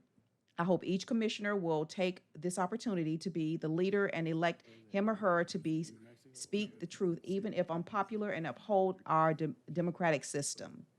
Public comment by Alice Goldberg. Ms. Goldberg is in support of Mr. Wan's reappointment to the Board of Registrations and Elections, and also in support of Commissioner Arrington's resolution today. Public comment by Janet Cunningham, also in support of Mr. Wan's reappointment to the Board of Registrations and Election, as well as Commissioner Arrington's resolution, as is Kristen Moore of Johns Creek in support of Mr. Wan, as well as Commissioner Arrington, as is Candace Owens of Johns Creek in support of Mr. Wan and Commissioner Arrington's resolution today. Public comment by Brandon Goldberg in Atlanta is in support of Alex Wan's reappointment and is in support of retaining Happy Faces. Public comment by Deb Powell of Johns Creek. Thanks for your time today as a taxpaying citizen who both used and encouraged the absentee ballot option for the presidential election and Senate runoff. I'm greatly disappointed that there are continued efforts to feed the narrative of election fraud. As first-time users of this method, my daughter and I went through both ballots with great care to make sure we were voting properly. Voting via absentee ballot seemed like the most responsible way to vote during COVID times, and we appreciated the option. We did not expect this safe option to be continually challenged post-election. I'll be brief. Georgia has already endured recounts statewide with the same results. I urge any commissioner that is giving voice to election fraud narratives, whether directly or indirectly, to please move on. Let's take the same energy to reapply it to Georgia's recovery and prosperity. Public comment from Pretal Ewell of Johns Creek is also in support of retaining Happy Faces and reappointing Alex Wan as chairman of the Board of Registration and Elections. Public comment by Lisa Stamey of District 1 is urging passage of Commissioner Arrington's resolution on voting. Public comment by Denise Harold of District 1 is in support of Commissioner Arrington's resolution. Public comment by Lauren Girvey is also in support of reappointing Mr. Alex Wan. She is asking that in April, the commission passed a resolution against SB 202, and there was a report from the county attorney due back in 30 days detailing any legal action the commission can take against the SB 202 to protect Fulton County voters. Please make this report available soon. Public comment by Juliet Hattel. She is in support of reappointment of Mr. Alex Wan. Also in support of Happy Faces, as well as Commissioner Arrington's resolution. Public comment by Thomas Hughes of District 2 is in support of reappointment of Mr. Alex Wan to the Board of Registrations and Elections, also in support of Happy Faces, as well as Commissioner Arrington's resolution that is being presented. Public comment, Karen Lewis of Alpharetta, in support of Mr. Alex Wan, is reappointment to Board of Registrations and Elections. The Happy Faces, in support of Happy Faces, as well as Commissioner Arrington's resolution. Public comment by Julia Barnes of District 1 in support of the reappointment of Mr. Wan as the head of Board of Registrations and Election, as well as Commissioner Arrington's resolution. A public comment, Karen Wilkins of Johns Creek, in April regarding the resolution of SB 202. She mentions that she would like to see any report that the attorneys were able to take a look at, and also would like to let it be known that she is in support of Mr. Wan's reappointment to the Board of Registrations and Elections. Public comment, Mary Block of District 2 supports the reappointment of Alex Wan to the Board of Registrations and Elections, and also provides support for Happy Faces. Public comment by Lisa Wiley of Roswell would like to also say that she is in support of Mr. Wan's reappointment to the Board of Registrations and Elections, and is also in support of the Commissioner Arrington's resolution today. Public comment, Brent Day of Atlanta is in support of Mr. Alex Wan's reappointment to the Board of Registrations and Election, the implementation plan, and also Commissioner Arrington's resolution. And that is the final comment.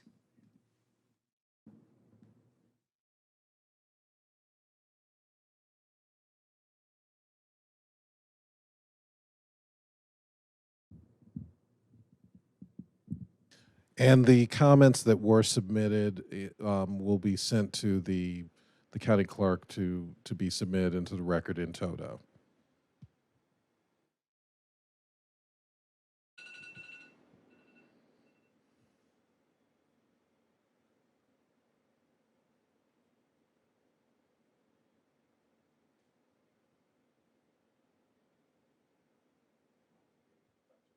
Thank you. So, sound the next item, please.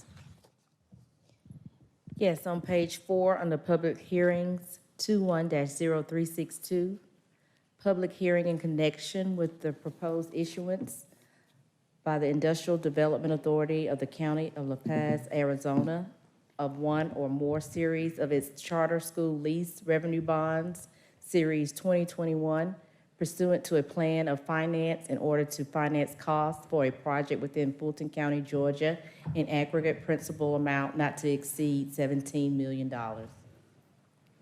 Thank you. And I have something to read. Oh, Chairman. The introduction of the public hearing for Atlanta Heights Charter School. Proceeds in the maximum amount of $17 million from the sale of the bonds will be loaned by the authority to Campus Partners 1 and its affiliates, all single-member limited liability companies and disregarded entities of Campus Partners 1, which we will refer to collectively as the borrower, to be used to finance or reimburse all or a portion of the cost of a project that consists of 1, the acquisition of an improvement of certain public charter school facilities for use in their school operations at the locations and in the estimated maximum principal amounts listed below the charter school facilities. Number 2, the funding of any required reserves. And number 3, the payment of the cost of issuance of the bonds. The borrower will lease the charter school facilities to qualified 501c3 entities or governmental entities. The proceeds of the bonds will be used to acquire and improve the following charter school facilities in Fulton County, Georgia.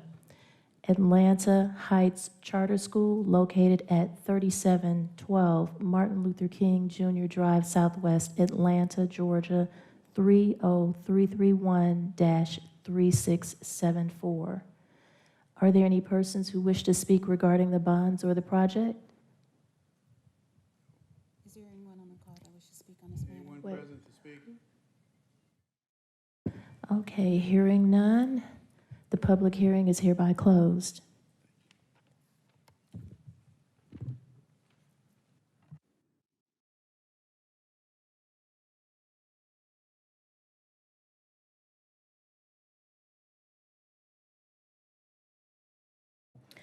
Bottom of page 4, county manager's items. Under open and responsible government, 21-0400, presentation of the COVID-19 operational response update. Good morning, Commissioners. We apologize for getting the material to you very late due to the technical problems that we experienced yesterday with our interexchange carriers. But we do have the presentation available, so we can go to those charts, and certainly we can answer any of your questions as we will do today, as we've done before. Now, I'll provide some opening comments and then turn it back to you, Mr. Chair, for questions. The trends are all good, both in terms of cases, percent positive, and hospitalizations, and they continue to show a slow decline. New daily cases at 23, a positivity rate at 2.7%, and just over 100 folks in the hospital are the lowest numbers that since we have been tracking these numbers during the pandemic. We continue to test approximately 3,000 people a day. 5,000 to 10,000 a day are vaccinated, which represents a steep decline from previous levels, and one where we have led the state in both of those categories on a consistent basis. We do continue to see African-American vaccinations rate trail the overall percent of the population numbers, so we remain focused in that area, while Latinx and Asians are now meeting their percent of population targets. We very much are using now GIS data to target specific areas with 11 mobile units that are now fully engaged and targeted messaging.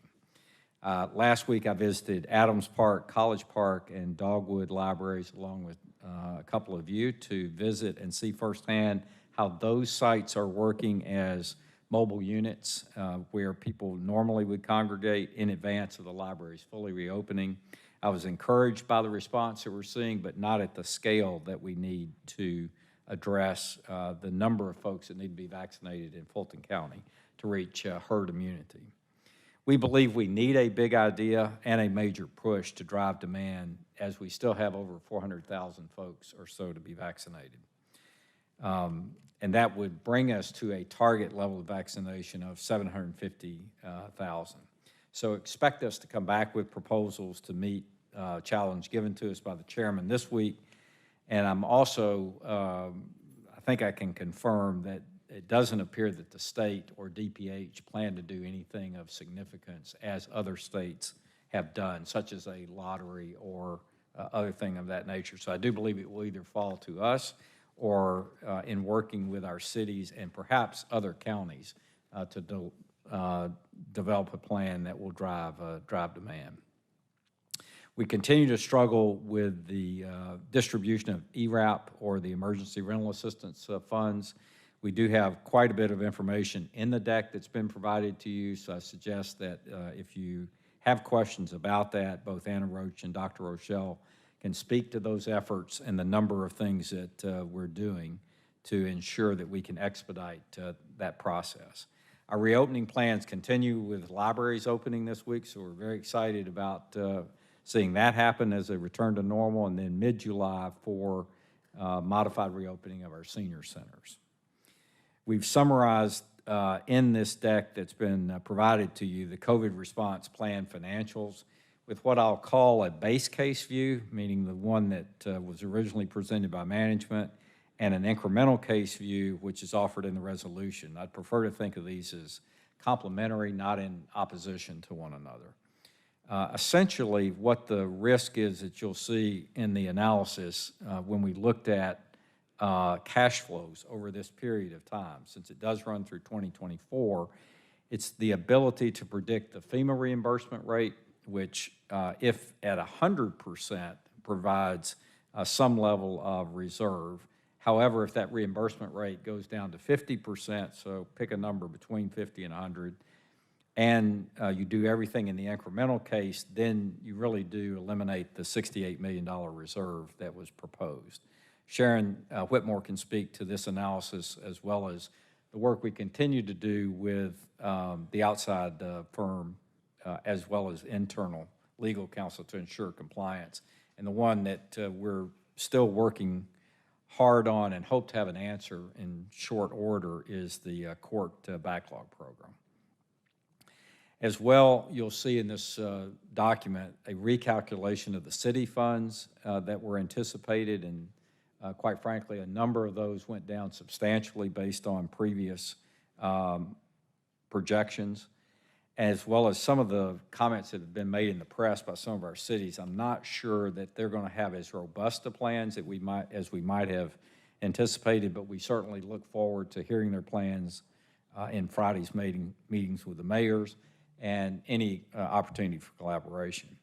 So essentially the summary is we've had tremendous success at Mercedes-Benz, administering almost 300,000 vaccinations there. But that will be drawing to a conclusion in about the next week or so. We need to ramp up and see success from these mobile units. So expect us to talk with you consistently about the results that we're seeing from those units. And then I do think we need probably a set of ideas, but certainly a big idea, and we'd welcome any of your assistance on that in terms of driving demand for folks who have yet to take advantage of the vaccine. We understand fully that we need to improve the throughput on the emergency rental assistance program, as well as perfect that platform or find an alternative in order to do mortgage assistance. So that's very much in the crosshairs of something that we must get done, so we welcome questions about that today. And then we continue to reopen and hope that these COVID numbers are maintained at the levels that they are today, because certainly they're very, very encouraging. So with that, Mr. Chairman, we have the document, and we can go through it to any chart that a board member has questions about, or simply answer questions as they come up.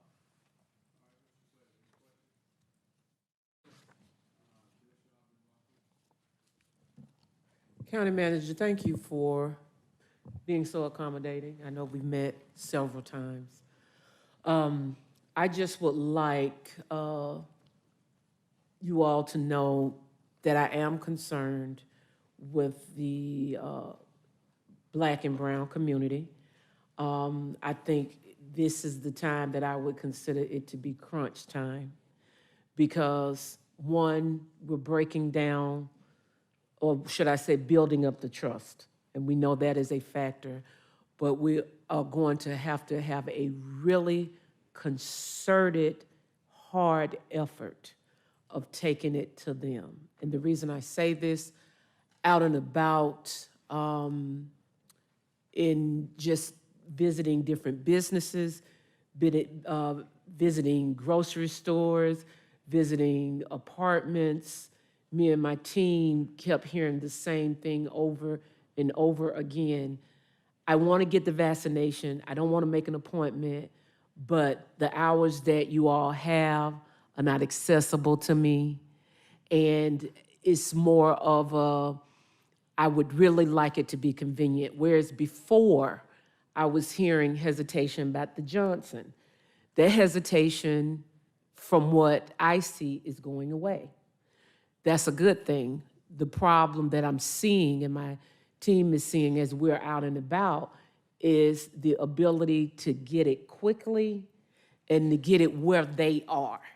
Whether it's, and I commend you on the mobile units, but here again, like I said earlier, we're going to really have to think outside the box, because we're going to have to meet the communities of color where they are. And the good news is I know we have worked collectively on the trust, and the trust has gotten better. It's not all the way where I would like it to be, but I do see that it's better. But we really are going to have a, lack of a better word, all hands on deck approach, because when you have individuals that are out and about, it becomes a, oh, there's vaccinations right there, let me run in. And so since we know in communities of color, and we have lost so many hours out in the community, I really want us to look at how we can make it accessible when they're out and about and they can get the vaccine. Thank you.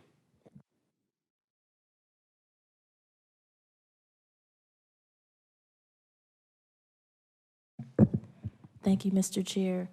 I do want to just make a comment, because while being requested to be part of the Juneteenth upcoming parade and festival, I was told by the organizers that they weren't sure about having the COVID-19 vaccination mobile units there, because there have been a lot of people who do not want their names in databases. They don't want their personal information taken, and so that's why they're not getting vaccinated. They feel like there are privacy issues.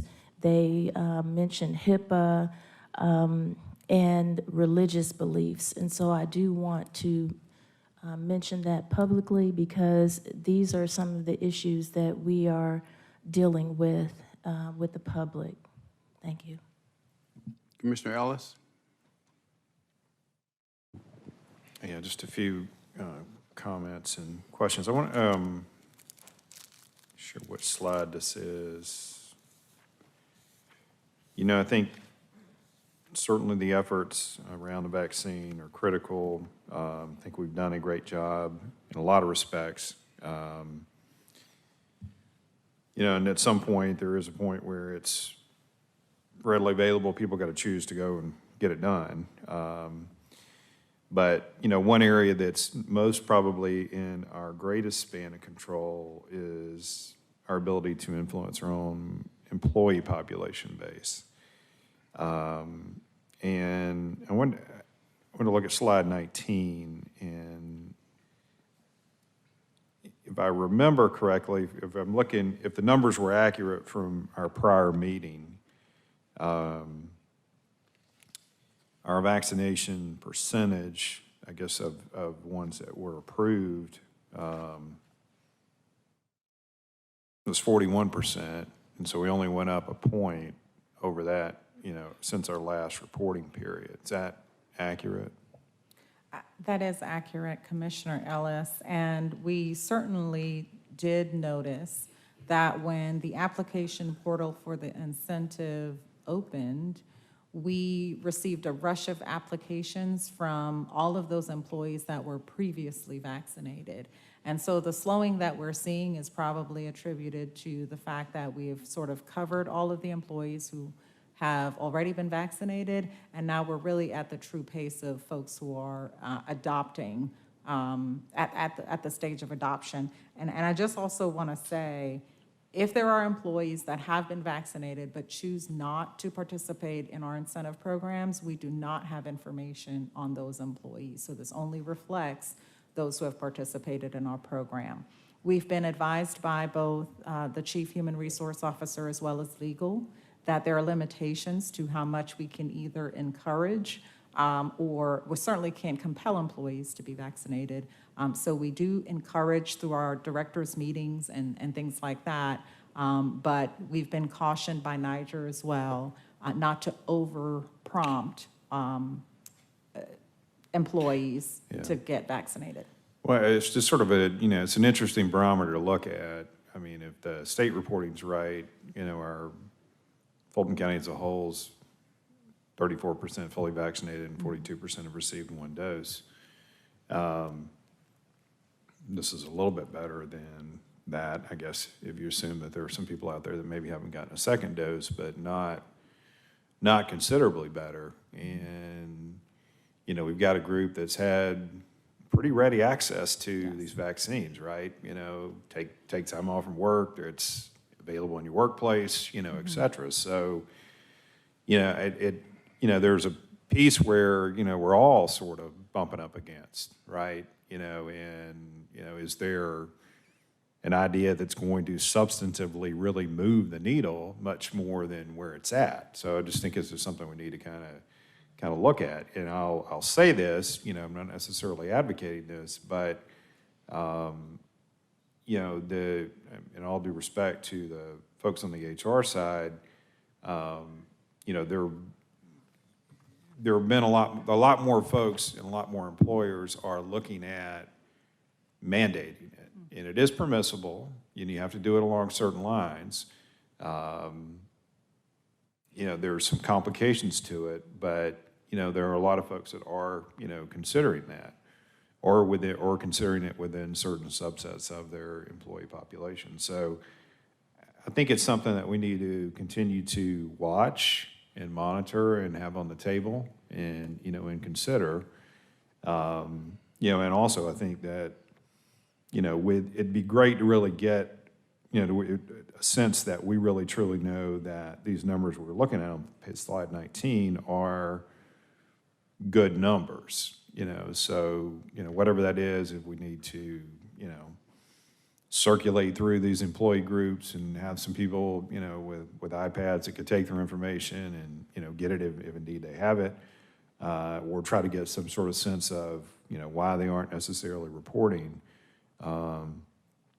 You know, it would be great to get a sense of this, because if we can't get our own employee population group up to, you know, a 70% range, I don't think we stand a chance of getting, the county as a whole population up to that level.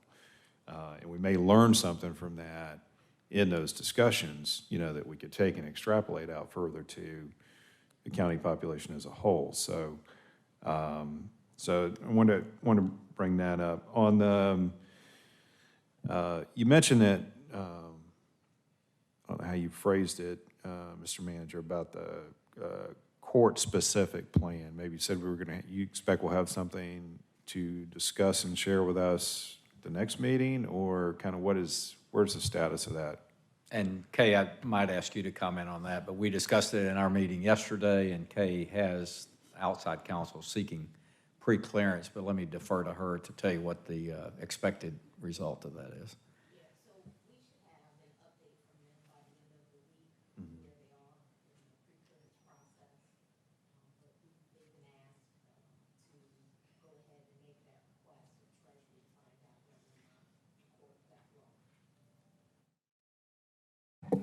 Whether a court backlog project would be acceptable under the terms of the plan. Okay.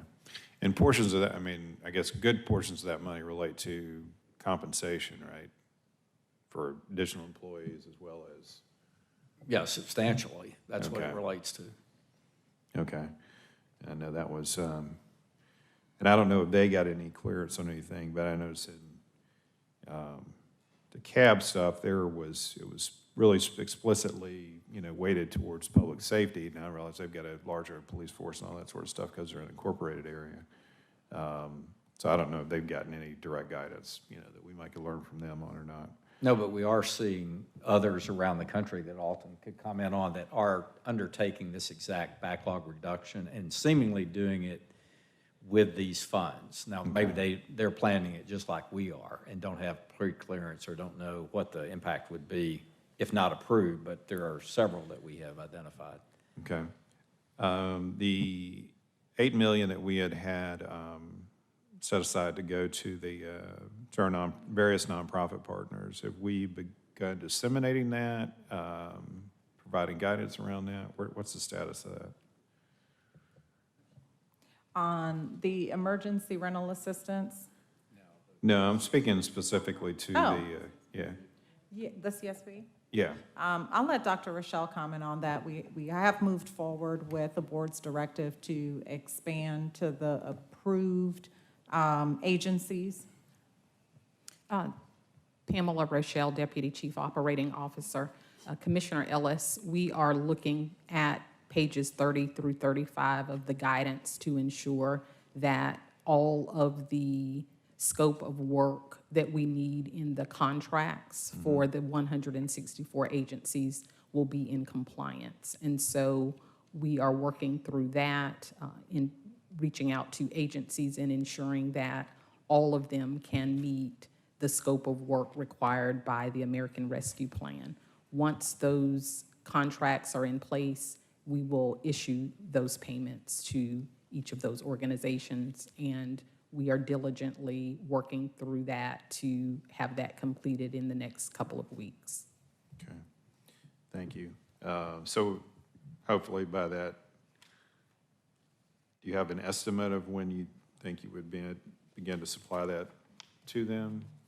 Is it later, beginning As of soon as July? possible. Some Okay. of the agencies, clearly based on their current mission, will be easier to align with Okay. a scope of work. We will not hold the 164 agencies for all agencies to align with the scope of work. So as we churn through the applications, we will, not applications, contracts, we will make those funds available as Okay. each of those contracts are executed. Great. And then I know this slide's not numbered, but it's slide 30. It's the gets in there. This relates to the municipal allocations, and I do think this will be, an interesting conversation at our next meeting.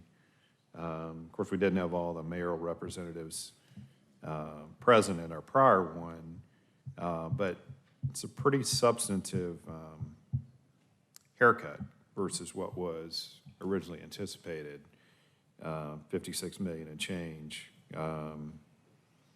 You know, so I do think, you know, whatever, and I'm sure that surprised them and probably alters their individual plans, you know, for that. So I do think that's very much worth highlighting, you know, kind of the reduction in funds associated with all our various cities that make up Fulton County.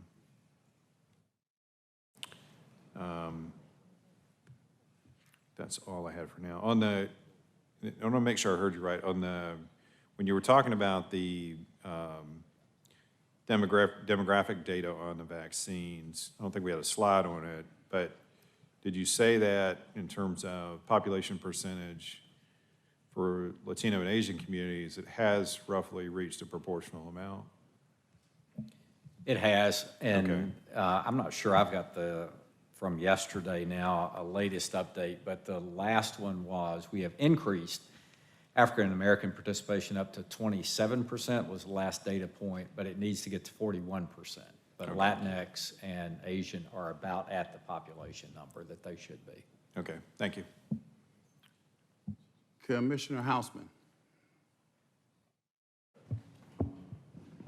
Yes, I want to talk a minute about the slide with the 42% that's up on the screen about our employees.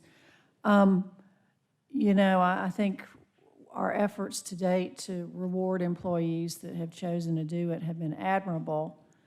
And as more and more people are getting the vaccination, obviously the CDC has also recognized that it changes the situation with the public and the requirement to wear masks and other things like that, how you can be around other people and in what environments and what can be open. And I mean, now go to the movie theater. So there's a host of changes, and we've followed a lot of that. We are all here today, and some of us are wearing masks and some of us are not.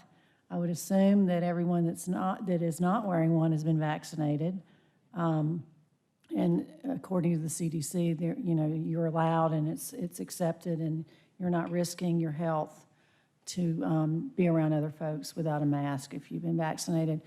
So my question is, where are we discussing relaxing our rules in our buildings? Because currently, I believe you're required to wear a mask still in our buildings.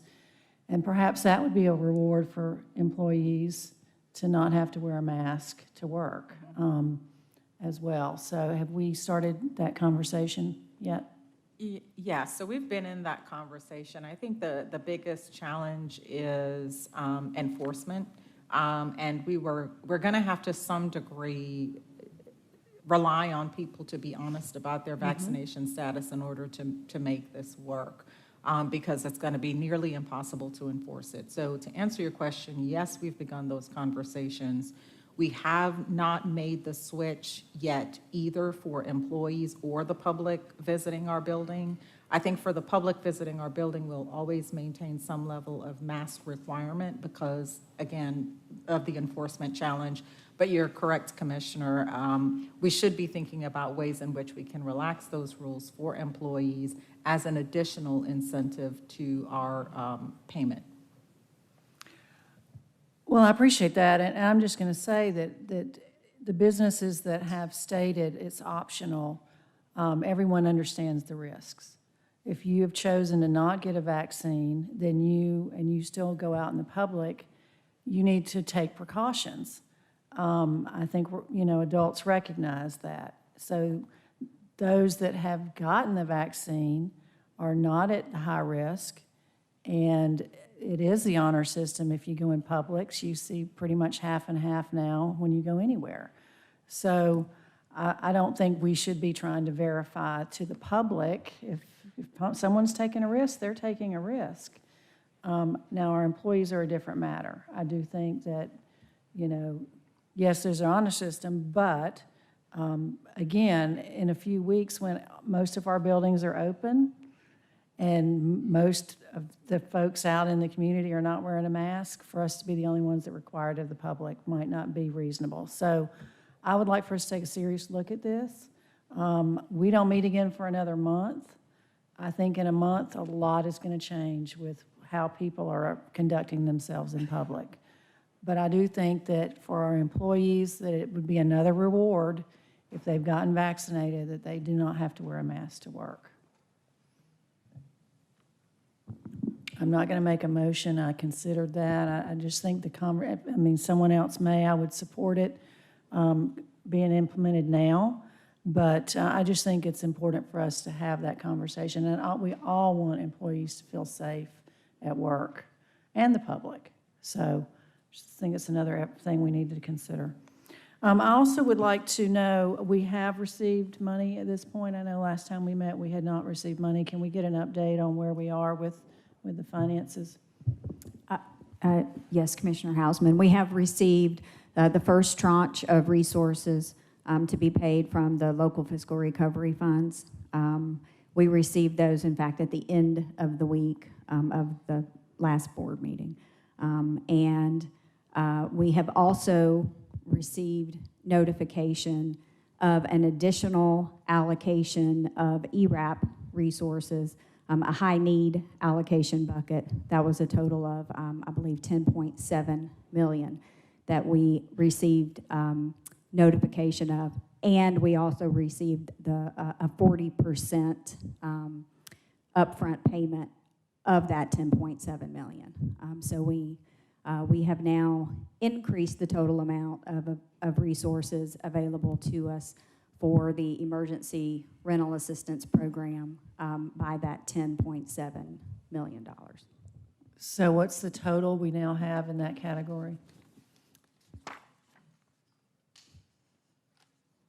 $43 million. 43 million? Yes, ma'am. And how much has actually gotten into the hands of folks that need that money? I believe we've expended 2.3. Well, that's better than last time. We were at $1 million 2 weeks ago, so that's a great improvement. Are you seeing any change in the requirements, the guidelines? What was the difference in the last 2 weeks? I believe the difference in the last two weeks, and Dr. Rochelle may want to weigh in on this, is really bringing in the external resources to help with the adjudication process on the ERAP 1 resources. With the new allocation, that high need bucket of ERAP 2 resources, they have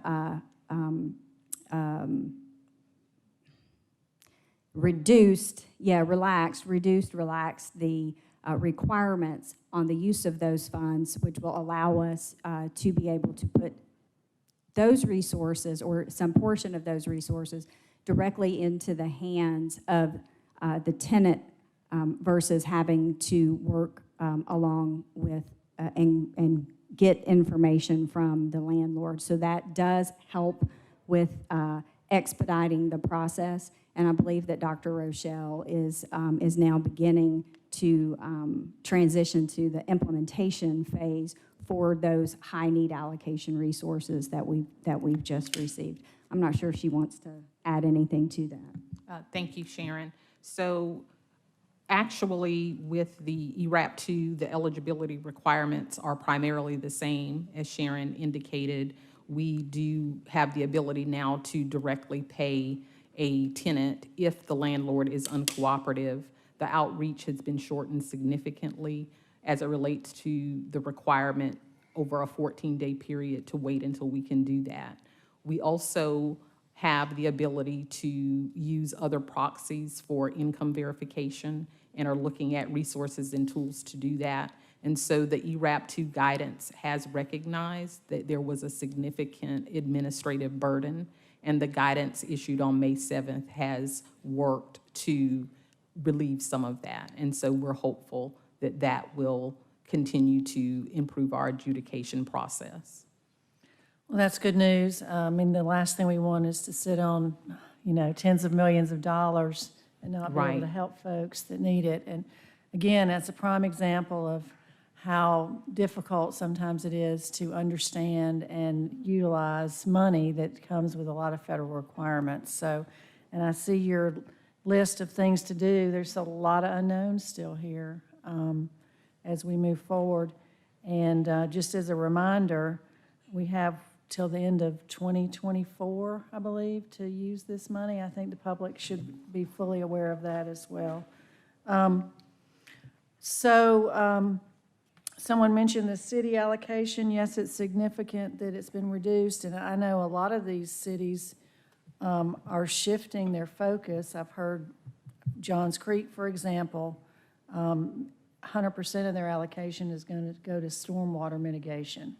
So I think they will be looking to county for leadership on helping small businesses or any sort of community rental assistance programs or anything, because they're not going to have the resources to do that. Going from 26 million to 7 million is a huge hit for a lot of these cities. So I think that will be a big topic of conversation at our next mayor's meeting when we really talk about what this means. So again, we just look forward to you continuing to try and decipher how to move forward quickly so that we can get this money to the intended purpose.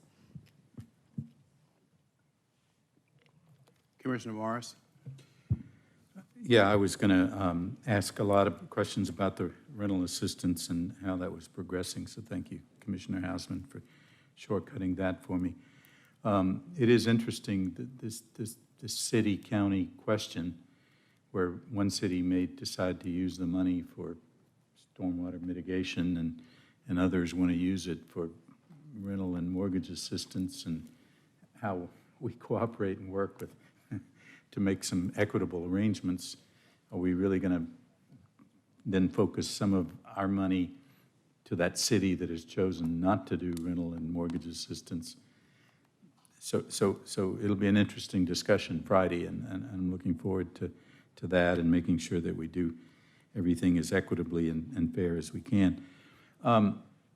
With most of my questions answered, I guess I have one, and maybe this is for you, Matt. You've been standing there so patiently waiting to be bombarded with questions. On slide 3, there's a statement that the unvaccinated population is still being infected at the same rate as they were at our peak in January 2021. And I'm trying to get my head around, as a numbers guy, why our cases are so low, given that a huge majority of the population is unvaccinated, and they're being infected at the same rate when we were having the big numbers of cases. Am I understanding that statement correctly?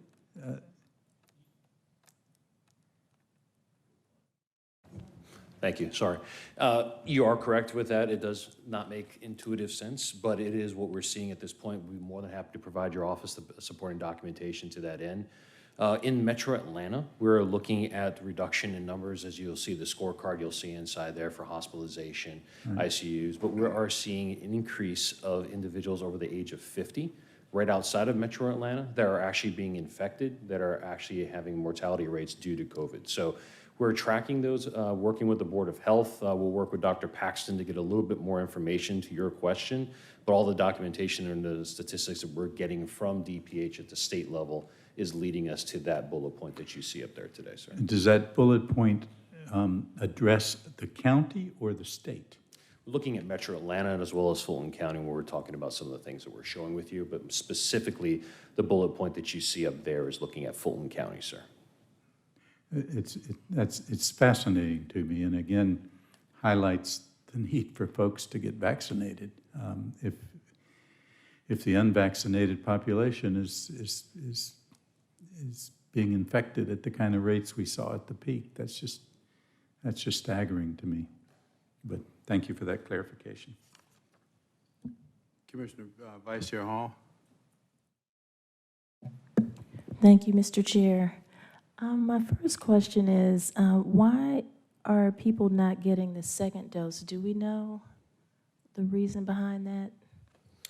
We do not have specific intel as to why people are choosing not to. There are some people that are getting it elsewhere, so they'll come get vaccinated with us, but we're not seeing a repeat appointment with one of our locations. They could be going to one of the various locations out there, a physician, a pharmacy, a grocery store, so on and so forth, to get that vaccine. So we're seeing some no-show rates at our locations, but once again, best we can attribute that to is they're finding another location that's closer to them, more convenient to them at that particular time to go ahead and get the second dose, ma'am.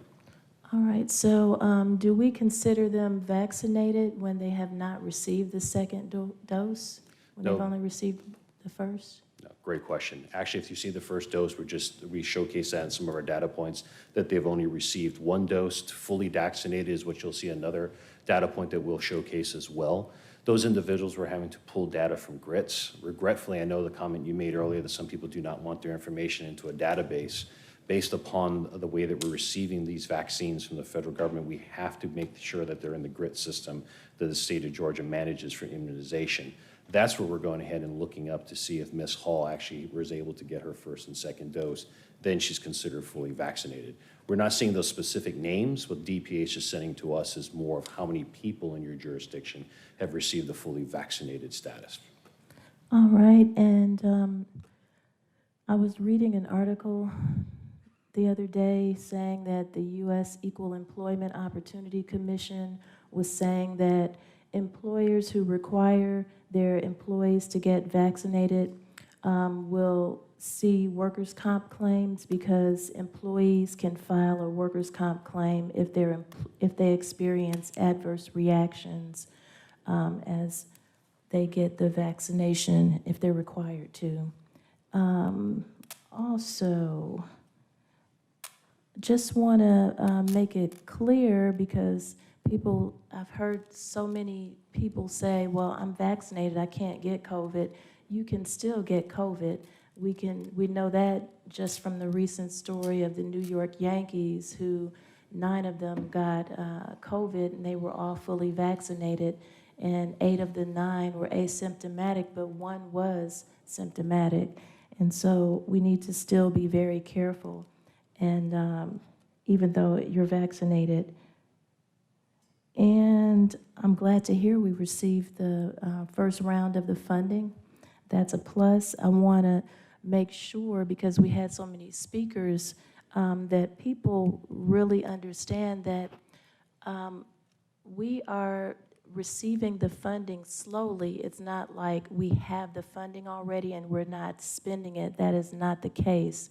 Everyone here is ready and willing to fund what is necessary. We can see that by the fact that on April 14th, 2021, our county manager, county attorney, COO, deputy COOs, and county executives came forward with this presentation that says proposed use cases. And this was to inform everyone that they had already looked at the funding and were already looking at how can we use it. Everyone knows we're mandated by the state to provide health and human services, and so that's what we're going to do regardless of anything. And if you look at that presentation, it was very clear to begin with that that's what we're going to do. You can look at the page that says potential uses by funding source, including FEMA, and it shows you exactly what we're looking at. So I don't want the public to think that anyone is holding up anything or trying to not spend this money on the people, the nonprofits, the small businesses, the youth, because we are. It was already presented that we can. And if you look at the page number 49, let me go to page number 50. The proposal for premium pay for employees was also in there. The only difference is it was not for $3,000, which I am completely and totally in favor of giving the employees $3,000 in premium pay. But I do want to bring to everyone's attention that in this presentation, it said 3.75% of the employee's base salary for payout in May or June of 2021. But let's be clear, if you look at that 3.75, most of the employees would be significantly under $3,000. They would even be under $1,000. But our top tier earners who are employees here will receive anywhere from $3,000 up to $11,000. One person can receive up to $11,000 in this performance, this premium pay presentation. So I think the $3,000 that is in Commissioner Abdul Rahman's resolution is really good. And we also should know that DeKalb County, and I think one of our public comment residents said, DeKalb County is also looking at passing $3,000 for their employees. And if DeKalb can do it, Fulton County definitely can, being the largest county in the state of Georgia. So my other question is, I know at the last Board of Commission meeting, there was some reference to the difficulty in allocating the funding for the rental assistance. Have we completely worked that out? It kind of sounds like it, but I wasn't sure. So Commissioner Hall, we haven't completely worked out all of the difficulties, and so we put about 4 or 5 slides in there that outlines to the board what our improvement plan is, and it addresses some of the difficulties that we have stated so far. The short version of it, in the interest of time, is that we plan to put 70 additional resources, people, on the case review side of that process that each of the applications have to go through. It contains the most manual work in all of the work streams. And so we believe that by applying 70 additional resources to that process, we will take our review time all the way down to about 8 weeks for the first tranche of $18 million. So again, there's a tremendous amount of detail in what we considered and what the drivers were to get us to that calculation. But we believe that investing 70 people by expanding our contract with PNN, who by the way, they've been a terrific partner, will get us to approximately 8 weeks to deliberate those applications that we currently have. So we're excited about moving forward with getting those resources on board. As Commissioner Hausman pointed out, we've already seen significant improvement with the 30 that we brought on board, and we just want to double down on our efforts to get those adjudications through the pipeline. That's great, great. And I also want to refer to page 53 in the April 14th presentation by the county manager and county executives, where it said the use case for community service programs. You can see in this description that every single human service that we could possibly support with American Rescue Plan funding is listed here. Children and youth, disability services, homelessness, senior services, economic stability and poverty. And so I do want to make that clear to the public that we were already looking at providing what we normally provide, which are health and human services. And there is no one on this board who is against doing that. Thank you. Commissioner Ellis? I just want to go back on a couple of points that were made.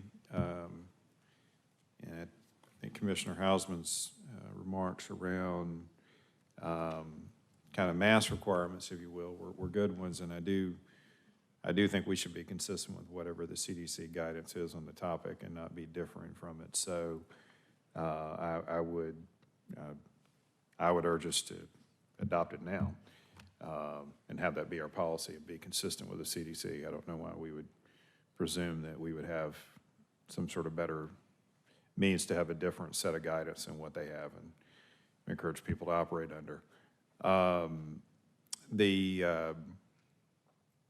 another thing, I guess for us to think about as we go down the pathway for our employees and so forth, I know while people have not, certain institutions have not been mandating, vaccine, nobody's really gone out and done that yet. I think Delta has said that they're going to require it for any new applicants. They're going to require it.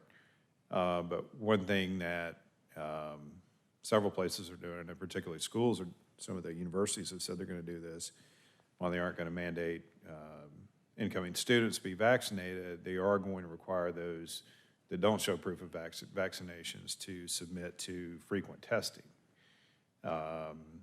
So I think that that's something that we could potentially consider as well in the event that, we don't go down the pathway of vaccinations on a mandatory basis and we don't continue to see our numbers get up to a higher level than what they're at right now.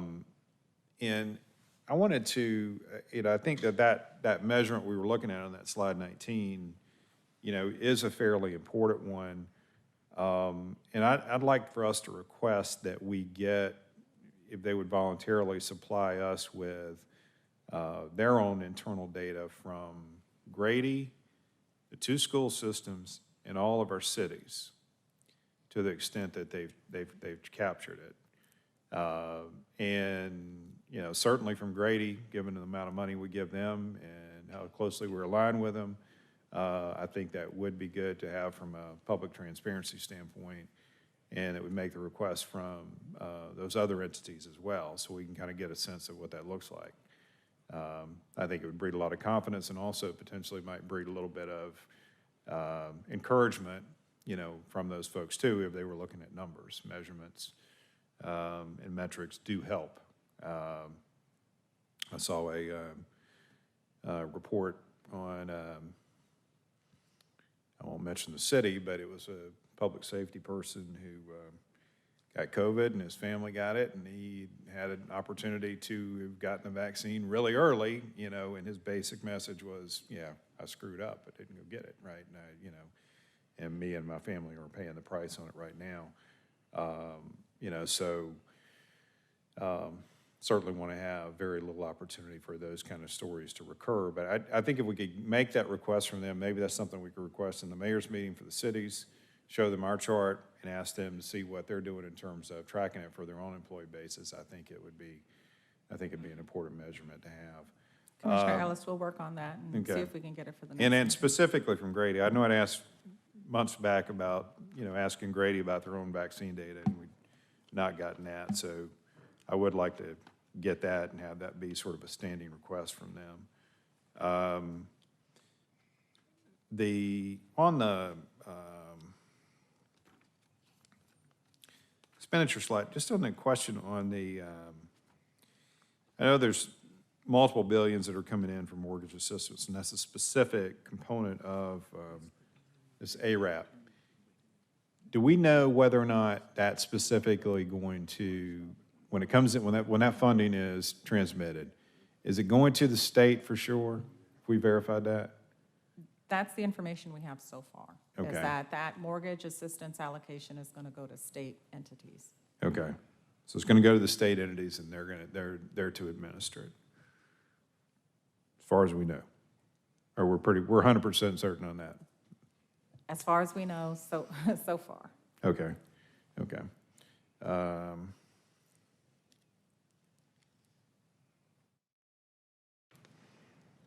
That's all I've got for now. Commissioner Abdul-Rahman. Thank you, Chairman. I think that, or I would hope that, whether it's our county manager's office or our external affairs, as a society, we're sending mixed messages. We have a governor that says, wear the mask, don't wear the mask. School districts, wear the mask, don't wear the mask. If I go to my nice little eatery that I like to go out to in North Fulton County, nobody has a mask on. If I go to the city of South Fulton and eat, everybody has a mask on. And so what I would want us to do as a county is to try, because so many of our constituents are getting mixed messages. And so to the best of our ability, if we can have some type of consistency, I would support what Commissioner Hausman said. You know, some of us have masks, some of us don't, some of us are vaccinated, and some of us are not. But I think what happens is that our public gets mixed messages, and they may not be getting it from us. Let me be clear about that, County Manager. I just want to know, what can we do as the county to support our constituents remaining safe, while we cannot regulate them wearing masks and we cannot mandate whether they are vaccinated or not. I know some of the calls that I get is, can I wear the mask? Can I not wear the mask? And to be honest with you and candid, I'm not even sure how I should ask it. I say it's really a personal choice, but some kind of way we've got to try to find, my favorite word, Commissioner Morris knows it, a happy medium, in that we don't want our public to feel, if they don't have a mask on, that they're singled out. But we also don't want them to take an unnecessary risk when they're going into businesses that service a lot of our seniors or our at-risk, and they don't have a mask on. And so if we can find a way, and County Manager, I'm open, or Ms. Corbett, I'm open to anything that we can consistently try to put out to kind of help maneuver that, because that is an issue. It is an issue, and even though we did not create that scenario, it's out there. And so I just want us to be thinking about that. Also, I know that we have received money, and kudos to the county manager and what you all are doing, Dr. Rochelle. But I want us to know that the housing moratorium by the CDC ends June 30th. I don't believe it's been extended to my knowledge. And so I'm assuming, County Manager, that we may see a rush, so to speak. And I want you all to be prepared for that, Dr. Rochelle. Because I'm thinking, you know, if we are not going to be meeting, but I think we meet one more time this month, then we have next month, and that June 30th hit us, we may find ourselves maybe in a bind, so to speak. But you may have prepared for that. I don't know. I just wanted to make sure that we know that that CDC housing moratorium ends on June 30th. And I anticipate that will affect the number of applications we will have, and it may increase. Also, with the relaxed guidelines for the rental, whereas we thought they were going to get stricter, they got relaxed. Are we applying that retroactively? Is that just only for new applications? I want to make sure. I'm assuming based on the correspondence that it's only for new applications, but I don't know if we've actually communicated that effectively.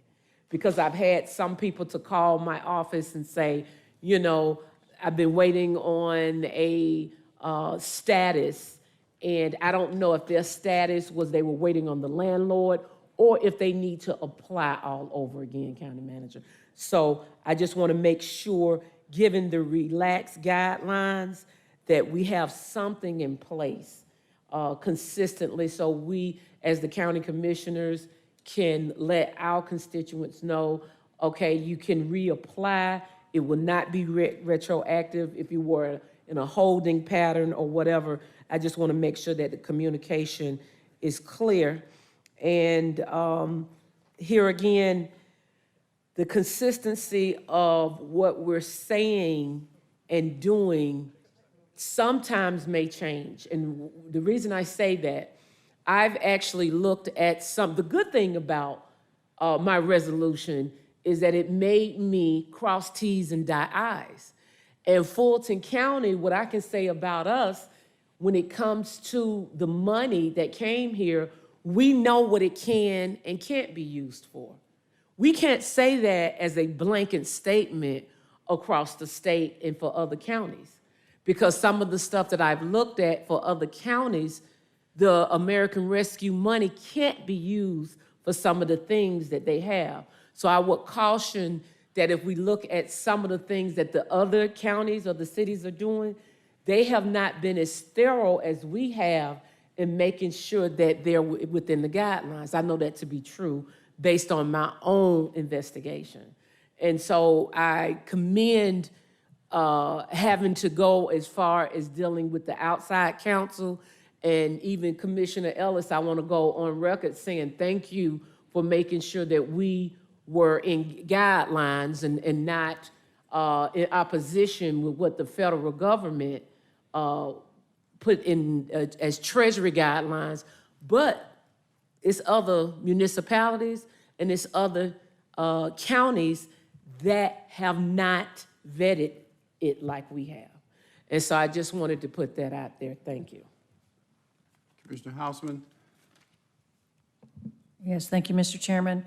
I appreciate the comments that everyone has made with the mask or no mask issue. I do think that it is our job to be consistent as much as possible. I know that Fulton County Schools, for example, has now said no mask for their kids when they come back to school this fall. The governor has relaxed all sorts of restrictions on how many people can gather at this point. And so I do have the CDC guidelines here, current CDC guidelines. And basically, any outdoor activity, if you're vaccinated, is appropriate without a mask. And indoor activity without a mask, if you're fully vaccinated, you can visit a barber or hair salon with no mask. You can go to an indoor shopping center or museum. Indoor gatherings with folks from multiple households are allowed. An indoor movie theater. You can attend a full capacity worship service. And as we know, some of our churches are quite large. You can sing in an indoor chorus. You can eat at an indoor restaurant or bar, and you can participate in an indoor high-intensity exercise class. So you can pretty much resume all normal activities if you are fully vaccinated with no mask. So in light of the conversation and going over this again, I would like to make a motion that we in Fulton County, with regard to use of our facilities, follow the CDC guidelines in allowing folks that are fully vaccinated to use our buildings without a mask. All right, there's a motion on the floor. Is there a second? All right, seconded by. I have seconded. All right, seconded by Commissioner Abdul-Rahman. So, Madam CEO, you mentioned the enforcement issue, and this first came up. How is that going to work? Well, we could simply go as suggested on an honor system. Whoever comes into our building and doesn't have a mask on, we'll assume that they have been fully vaccinated because they are operating in compliance with the CDC.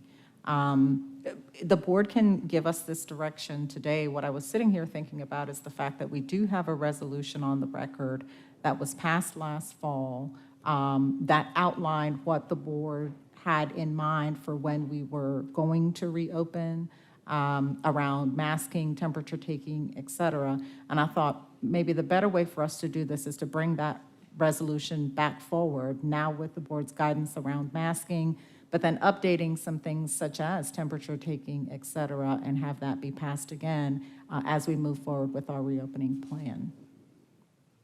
Are we currently doing any temperature taking in any of our buildings? As of our first reopening, we should not be. I know that Joe and his team are working to remove the temperature scanners from the facilities where they were installed. Based on the guidance from the Board of Health, we should not be taking temperature because it's not a good indicator of whether or someone's infected with COVID-19. But that was included in the resolution you mentioned. Correct. So that we've I'm already suggesting- already Correct. relaxed that. Correct. So I'm suggesting that we look at that resolution, make the adjustments that we've now, some we've implemented already without even addressing the resolution. So we could bring it all back But it doesn't stop the board from taking action today. It just will give us guidance as to what to put in the updated resolution.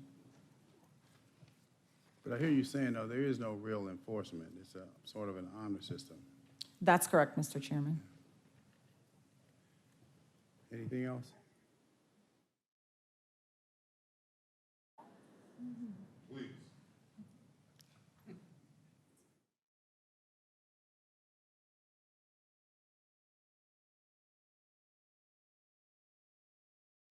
Specifically about what he refers to. I'm sorry. Oh, okay, maybe I'll just send out something later. It sounds like there's kind of a delay and maybe you're not hearing me. We can hear you. They can hear you. Oh, Yeah, we okay. hear you fine. Okay, great. Yes, I just wanted to bring up a couple of points that are related to the issue of about vaccination and relaxing the guidelines. Basically, I wanted to make sure that everyone was aware that the governor has put out an executive order that specifically relates to this. It does, however, relate just to state buildings. So it does not, as far as we can tell, and the lawyers have looked at this, does not apply to county buildings. So we're basically free to do at the moment as we feel. But basically, we're not allowed to, according to the EO, you cannot verify vaccination status. And so what I wanted to make everyone aware of is that the Board of Health has actually developed a policy around this for our own employees. But we do feel very strongly that in our clinical buildings, like our clinics and all that, that it is going to be very important that we maintain masking, because we are not allowed to verify vaccination status, and we already know that there are many people who are, not vaccinated, both of our clients and others. So we will be maintaining the mask requirement in our clinical areas. So anyway, but I wanted to say that I'm fully behind what Dr. Hausman and others have brought up, is I do believe that we should be following CDC guidance. I think it is an incentive to people to get vaccinated, to know that they will have greater benefits in their life. But as you're developing the resolution, I do think we will probably have to carve out certain areas where we are going to want to maintain the masking. And so I'm just saying that we at the Board of Health are more than happy to work with you on that. And again, but that also does, I think, bringing back in the temperature taking requirement, that's not really going to give us that's not going to help us with that, because it's been shown over and over again that the temperature taking does not really pick up cases, particularly among asymptomatics. So I think that we should just leave that out, because it is not useful. So anyway, those are the few points that I wanted to bring up now. Thanks. Dr. Paxton. Yes. So you mentioned clinical settings, and I think that makes a lot of sense to not relax the mask requirements in our health clinics. But you mentioned there might be other areas that also you would recommend not relaxing the guidelines. What would those be? Well, we're still looking at it here, but mainly at the Board of Health. There are places where it's not exactly considered a clinic, but where our employees have significant interactions with the public. For example, just downstairs in the lobby at the Board of Health, where all the Grady patients come in and the Board of Health committee come in. That's not actually a clinical area, but we are keeping people masked, because there's lots of people who are potentially infected who are coming in. So that's just an example of it. But again, my main point is really about the clinical areas and where there are likelihood of a high number of unvaccinated people who may or may not have. Thank you. I'd be willing to amend my motion to include a carve-out for the clinical settings or the vaccination sites or the health clinic or health setting in our buildings. Would still have a mask requirement, but everything else would follow the CDC guidelines. And Commissioner Houseman, as we think about reopening our senior centers, just wanted to ask Dr. Paxton if she had any concern there, or would that be the same? Let Or me the think jail. about it. I don't want to give an off the top of my head answer. One thing that is good is that many of our seniors are actually vaccinated, but they do remain at higher risk. So I think we need to ponder about this a little bit more. I just don't want to give you an off the cuff answer. And we'll be meeting again before they reopen, correct? We will, Commissioner. Yeah, so we could fully investigate that in the next month, correct? We can. Yeah, so my motion would be just to carve out the clinics, vaccination sites, and any of our health offices from the relaxation of the mask mandate to conform with the CDC guidelines. All right. Commissioner Vice Chair Paul. Thank you, Mr. Chair. Is Dr. Paxton still there? Dr. Paxton, let me just be clear. You said that not only your clinics, but the lobby area, because of the high number of unvaccinated clients, right? Well, the suspected high number of vaccination clients, we're not actually gathering data on that. We're not actually allowed to ask. Okay, so so you're also requiring the mask in those areas where there's a potential number of unvaccinated public that may be coming into your buildings. Is that correct? Yes. Okay. I do want to just offer that we couldn't make it any more confusing. Commissioner Abdul Rahman was saying that we don't want to make it confusing, but I don't think we could make it any more confusing than it is because like she said, this is by personal choice, and there are many businesses that require a mask still, regardless of the governor's executive order and regardless of the CDC. I could not even go and see the ortho specialist because they required a mask. They sent me 2 text messages, 2 robocalls, and they made it clear that if you did not have a mask, you would not be seen by the doctor's office. And so there are many clinical settings that you cannot even come into the building or the front door, let alone the doctor's office. So I think we do need to just make sure we understand that all of this is by personal choice. Thank you. Commissioner Arrington. Thank you, Mr. Chair. Yeah, I don't know that I'm ready to make that move yet. I hear Dr. Paxton say that the Board of Health has developed their own policy. I hear the disparate treatment for the workers in her facility from inside of the clinic to the lobby area. I hear questions about what do we do with our seniors. And so I think I would personally rather see us spend more time on trying to get it right than just rushing to make a hasty decision today. I'd rather see input from our Board of Health. I'd rather see their policy. I'd rather hear back from Dr. Paxton on what to do with our seniors. I'm glad that we have our libraries back open and, you know, our facilities are, we're undertaking the reopening of our facilities, but I don't know that I'm ready to make a decision on that today. In fact, I'm not ready to make a decision on that today. All right, other comments? Commissioner Ellis? I mean, just sort of as a matter of course, I mean, by nature of their function, role, responsibilities, so forth, the Board of Health doesn't have to subscribe to the policies that we have in place anyway, correct? Or as relates, you know, operational type things like that. Yes, that's correct. Okay, so they could choose to, regardless of this, they could choose to do whatever they want, okay.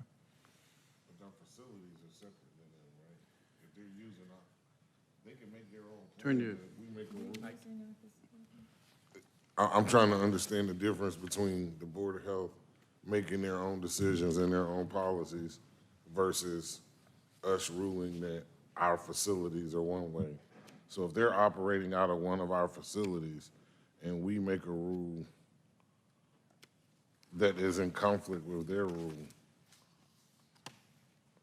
they might govern their employees, but we govern our facilities. I think that would be based on what the lease said in terms of who actually has authority over the premises themselves. So I can look at that and see. Do we lease to them, or we just give them the space free? I'm not sure whether So, they. I can answer that, Commissioner Arrington. Our transition to the Board of Health, I know there are some board members that are sensitive to the word independence, but is going to happen. It hasn't happened yet. And what the board will see in the next meeting are use agreements for our facilities. Right now, there are no use agreements in place.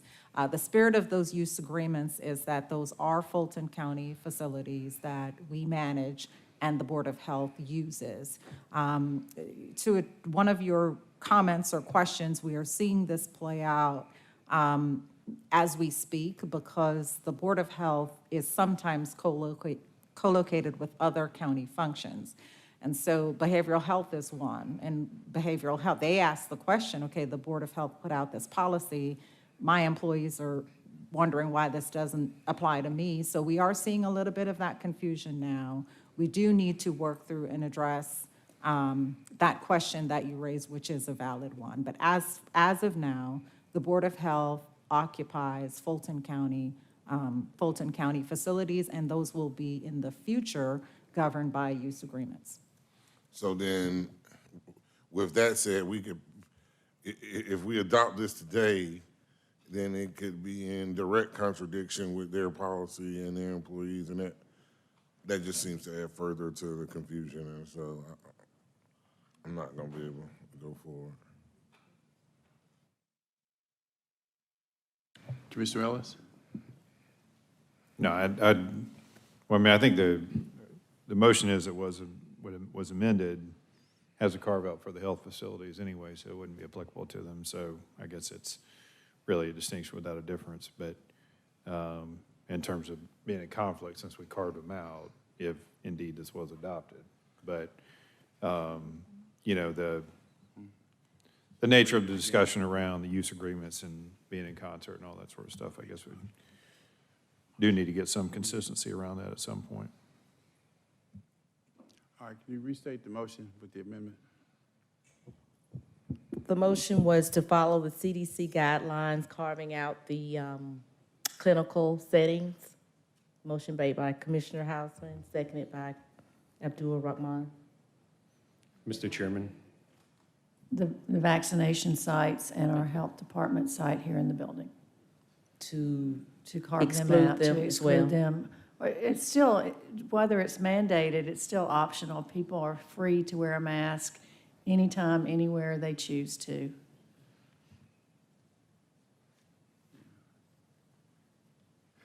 That's my difficulty on the enforcement. Doesn't matter. CDC guidelines say that if you're fully vaccinated, it's not required to wear a mask. That's my motion, that's all. All right, anything else? All right, cast your votes, please. And the vote is open.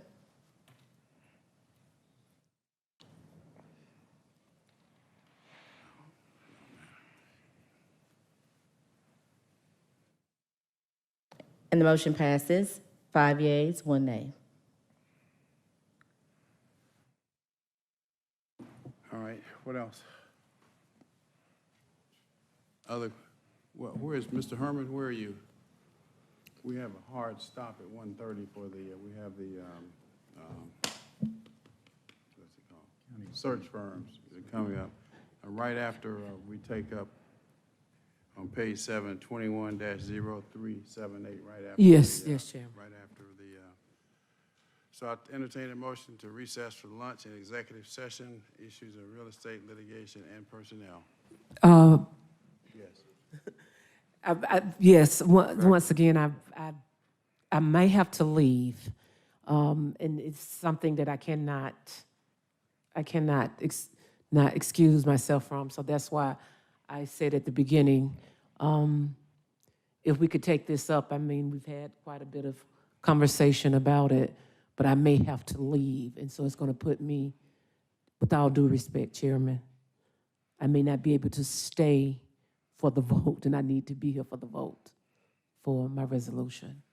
I may be able to stay for the executive session, and that still may not be all the way to the end. So I would ask if we can deal with that resolution before we break, please. Where's Mr. Herman? We can.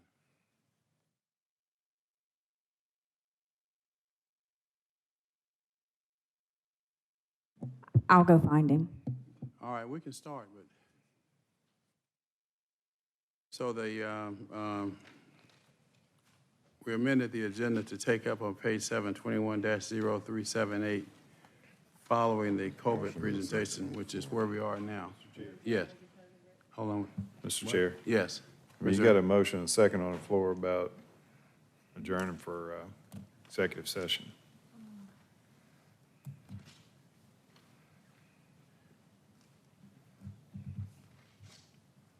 All right, you're correct. There's a motion to adjourn, strike that, to recess for lunch and executive session.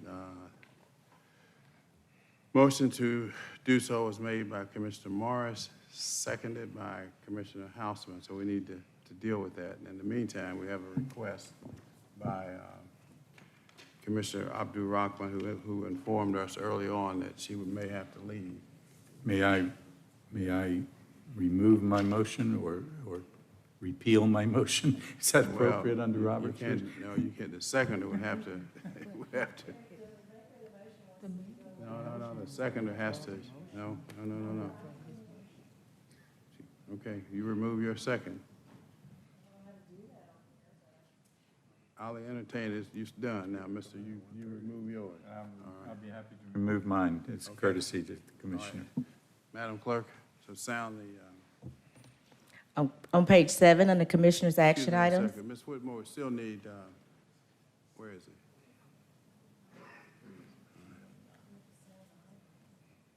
Go ahead. sound it. 21-0378 requests approval of a resolution by the Board of Commissioners of Fulton County to enact the American Rescue Plan Act of 2021 Fulton County Rescue Implementation Plan and for other purposes, sponsored by Commissioner Abdul Rahman.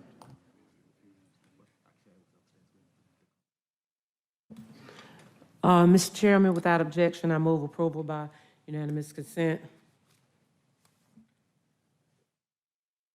Motion is to, where are we here now? All right, the motion is to approve. Commissioner Morris? Yeah, I just had an amendment to propose, a small amendment to propose, but I don't know if we do that before the motion is seconded or. Is there a second?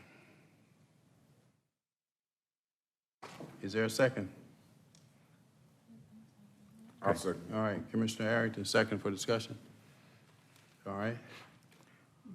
My amendment is on the attachment to the resolution on the second page under Roman numeral 4. I would like to delete that last sentence, which reads, Fulton County employees whom the county manager determines ineligible for ARPA premium pay shall receive a $3,000 pandemic relief payment, et cetera. My issue is the document itself deals with the Rescue Act money. This would be general fund money or other sources, I suppose. And to me, that's a separate issue than allocating all the rescue plan money. And it may be something that I may or may not be supportive of if the county manager does bring forth some kind of pay for folks absent the American Rescue Plan money. So I would be more comfortable with this if we remove that sentence, and that would be my proposed amendment. All right, you've heard the proposed amendment by Commissioner Morris. Is there a second? I'll second it for discussion. Questions or comments? What would the amendment say? It would just remove that sentence so that there would not be a mandate in this document for the general fund to propose the $3,000 per employee that is not eligible under the premium pay for the Rescue Act money. I have a question. Go ahead, Commissioner. Madam County Attorney, this is to you, Madam.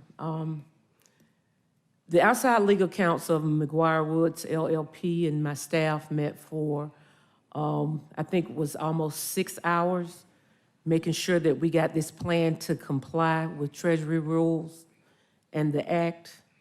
Is that correct to your knowledge? I'm not sure how much time you all spent together. I do know that legal counsel was consulted, both internal as well as outside. Okay. As a result of those meetings, outside counsel made a number of recommendations and changes to the original resolution to ensure that the county is compliant with Treasury rules and the Act, including inserting clauses that would keep us compliant when the federal government may change or modify its rules from time to time. Is that correct, Madam County Attorney? Yes, I do believe that information was provided on changes that could be made. Now, I couldn't say that all of the changes requested have been made, but there is language in here that clearly states that the plan is designed to comply with the American Rescue Plan Act. Okay. So to that point, I would say this, the outside counsel answering a question of my staff whether or not the implementation plan was compliant with Treasury stated pretty much that there was a compliance catch-all which would allow for the county management, the county manager, the management team to come back with the readout on what programs work, which needs adjustment, and which are administratively too burdensome or risky from an audit perspective, so that the county is all times compliant. That's kind of what I got from you just then, but I just want to make sure if we're on the same page. Is that correct? That is correct. And you and your office have reviewed the resolution and the RIP plan and have approved the resolution as to the form that it currently is without the amendment, and it is properly before the Board of Commissioners today, to your knowledge, with no conflicts in the law. Is that correct? That is correct. I would say, though, that the version that is attached to the agenda item summary does not appear to be the most recent version, because this still includes the as amended language that was removed. But other than that, it appears to be the final. Okay. And I would thank you. Let me see when you made that.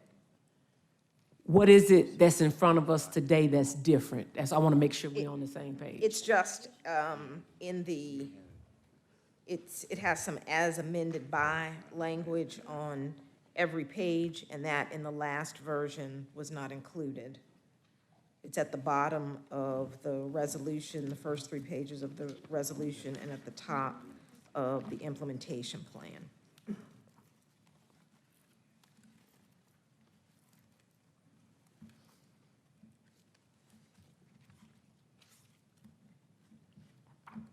But that's a Scrivener's issue as opposed to a substantive issue, but the substance appears to be the same. It's just the Okay. language. Yeah. And so, Madam Attorney, for those of us in layman's term, could you just break down that comment that you just made? What you would be approving in substance is what's attached, but Okay. but the final is not going to include this as amended language that's at the bottom of the resolution and at the top of the implementation plan. Okay. That's fine. Mr. Chair, just if you could bear me for a little bit more. Thank you, Madam County Attorney. Mr. County Manager, I just had a couple of things just for the viewing public. In my office, we've had a couple of meetings. You've briefed me and my staff, and I appreciate you for doing that. I'm glad that we're on the same page. During our briefing, you did say to me that you didn't see any financial reasons that is problematic if we enact this resolution as is that still correct, sir?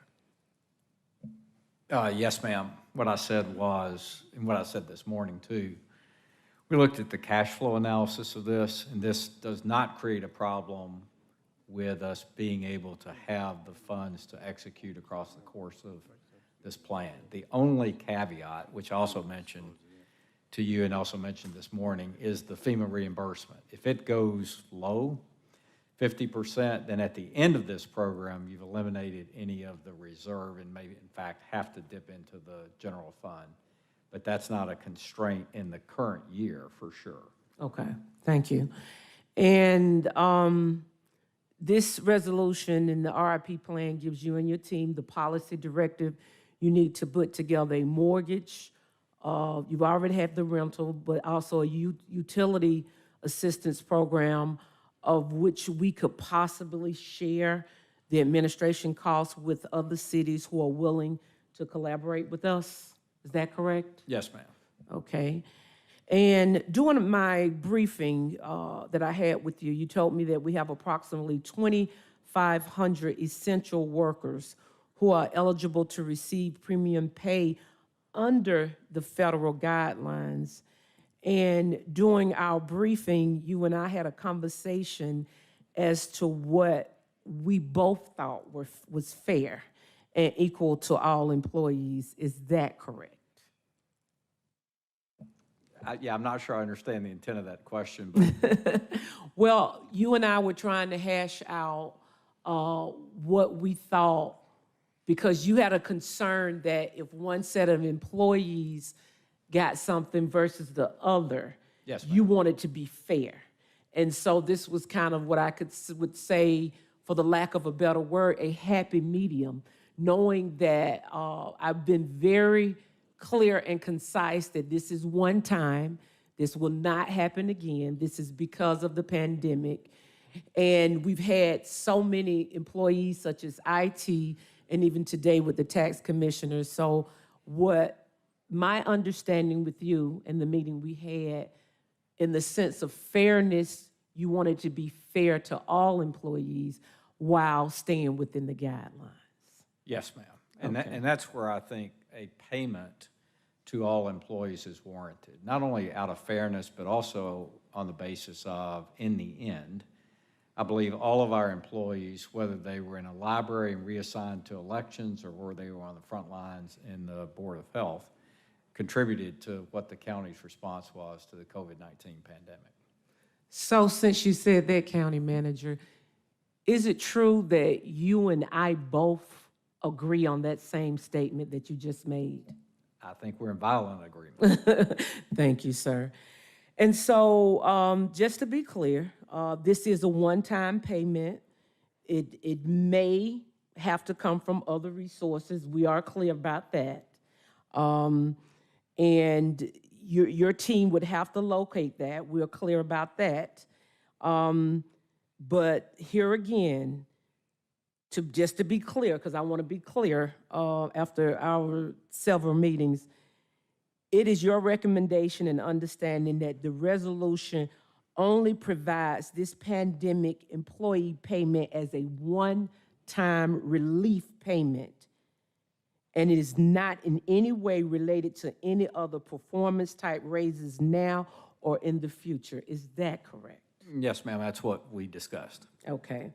All right, so as the resolution is written today, I don't want to put words in your mouth, but is it in your position that the RIP plan, as it is written, gives you the leeway as the county manager under the federal guidelines and provide you the authority to ensure that the county is compliant at all times with Treasury and other federal guidelines. Is that correct? Yes, ma'am. I think the language is written in a way that I can come back and make any adjustments, inform the board of those adjustments necessary to comply. Thank you, County Manager. All right, the motion on the floor now is the Morris amendment, which was properly made and seconded. We need to dispose of that motion and get back to the main motion, which was to approve. You want to restate your? It was simply to delete the sentence requiring the payment out of non-Rescue Act money, wherever that might come from, to employees that would not be eligible for the $3,000 under the Rescue Act money. All right, I got to cue you. Let's limit our comments now to the Morris amendment before we get to the main motion. Commissioner Houseman, do you want to speak to the Morris amendment? Yes, that is one of my main issues with this, is outlining today what sort of employee or category of employees or all employees would get any sort of relief money.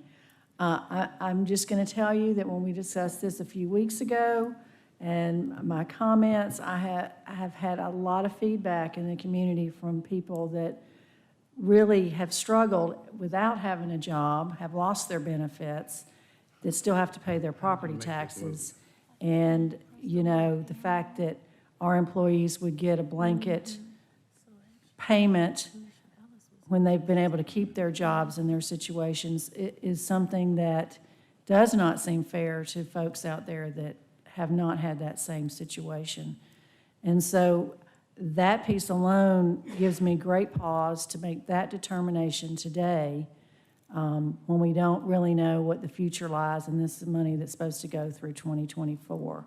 So I can't support anything with regard to that particular piece of this because, for example, 2 meetings ago, when we thought we had an incident and we were considering leaving at 4 o'clock, we sent out a directive that non-essential employees could leave at 4 o'clock.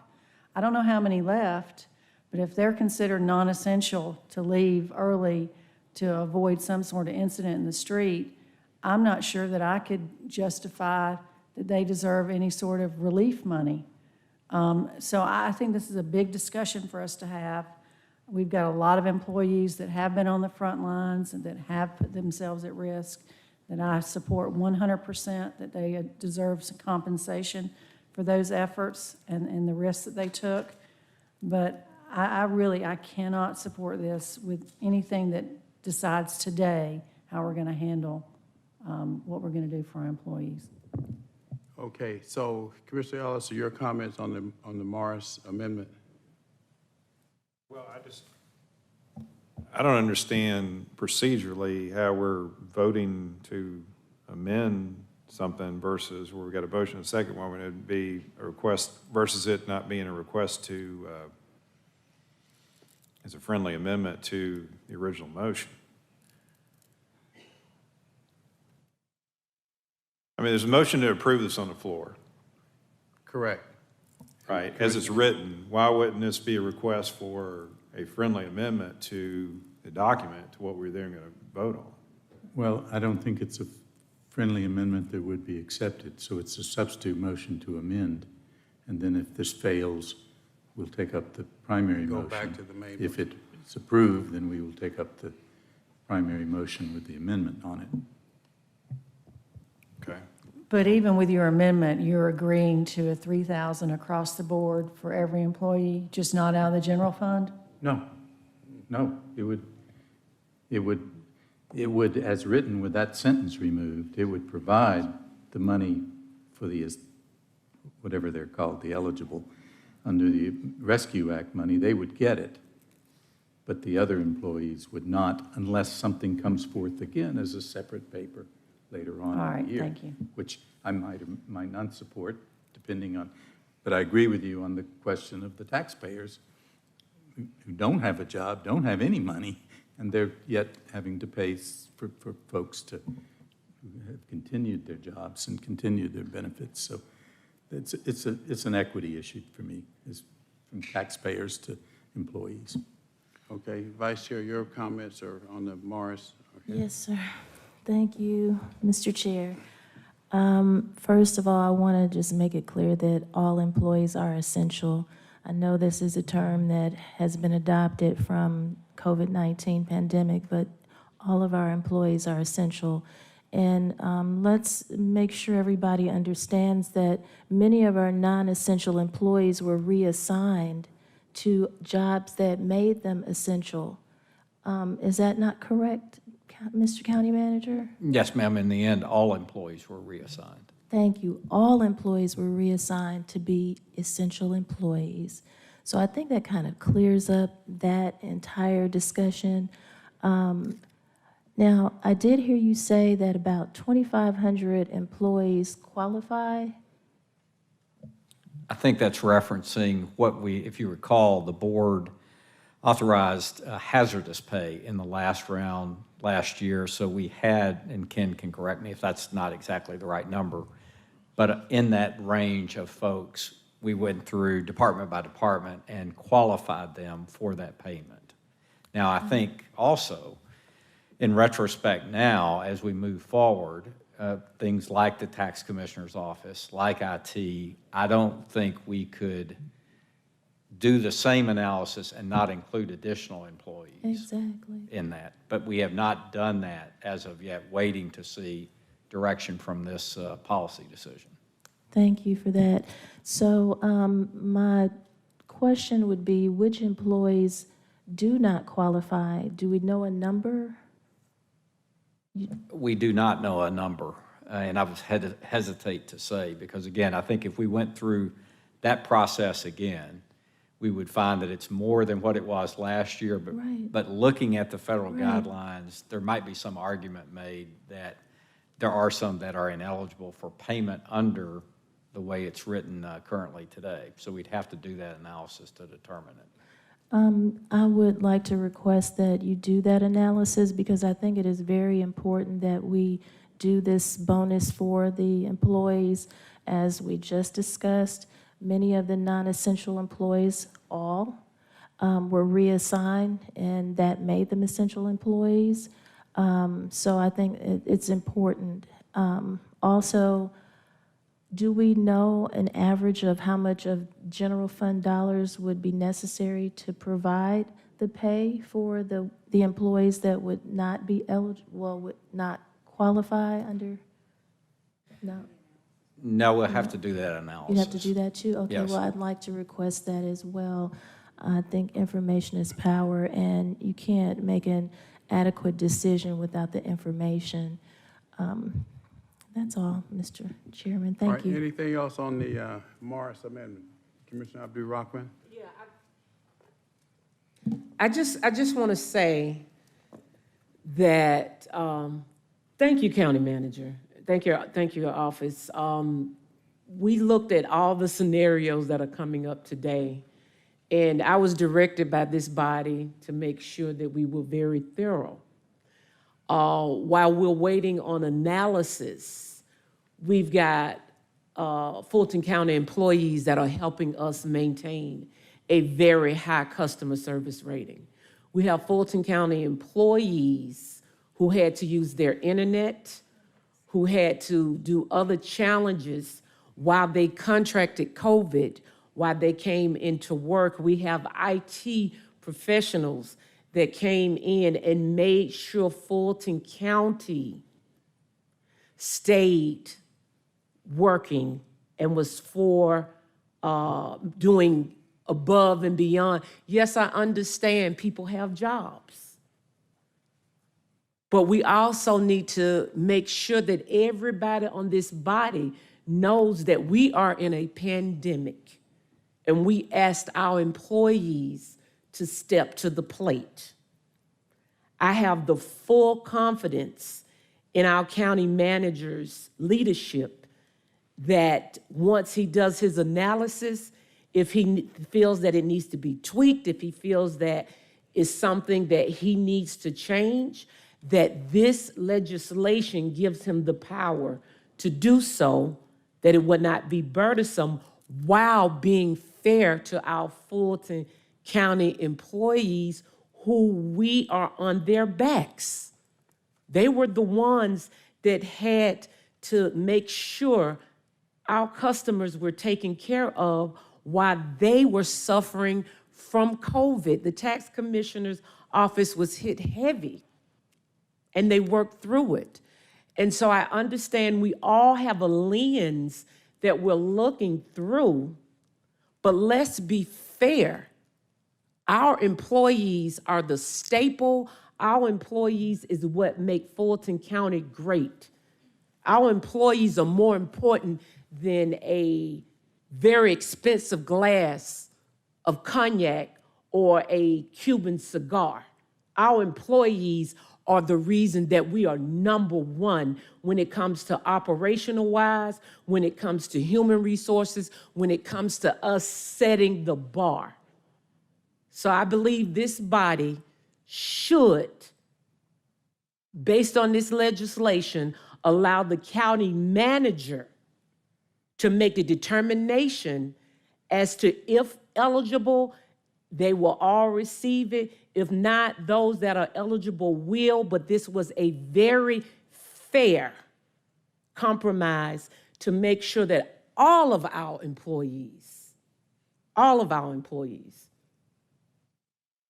one thing about our employees, they have no choice. Yes, we can talk about other places and what happened with other places, but this is in Fulton County, and based on what the chair said, a great place to work. Let's make sure that we ring that true today. Thank you. Is that a substitute motion? Because I second it.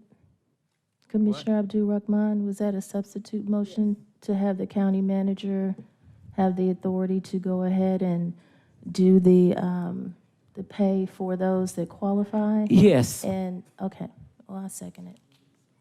I believe there's already a substitute motion on the Yeah, floor. we got to dispose of. Oh, Commissioner, Yeah. oh, All right, it's anything been else so on the long, good Morris? All grief. right, Commissioner Houseman on the Morris amendment, which I second. I forgot what was. Commissioner Houseman? Yeah, I just wanted to read this email that was sent out on May 5th. Colleagues, it came from Ms. Corbett. We have been advised of plans for demonstrations this evening in the vicinity of City Hall starting at 5 p.m. For that reason, non-essential personnel in the downtown area are dismissed as of 4 p.m. Thank you. I didn't make it up. It was in writing. I understand it's a controversial comment of how employees are classified, but it was sent out about our employees, and so I do think it matters that to the public that we are considering giving across-the-board bonuses to people that obviously some people consider their jobs to be important, but not important in the eyes of, putting yourself at risk during a pandemic. So that's my only other comment. Commissioner Abdul-Rahman on the Morris amendment. On the Morris Amendment, just a quick question to the county manager. County manager, as far as who's non-essential and who's essential, that final determination is with who, sir? Well, for purposes of this discussion, I think it would rest with me based on the way the law is written. It says the CEO will determine who is classified as eligible. It doesn't use the term essential and non-essential, eligible and non-eligible. I'll correct that. Who would determine who's eligible and non-eligible? I would. Thank you. All right, anything else? Commissioner Arrington on the Morris amendment. How many employees are in the tax commissioner's office? Roughly.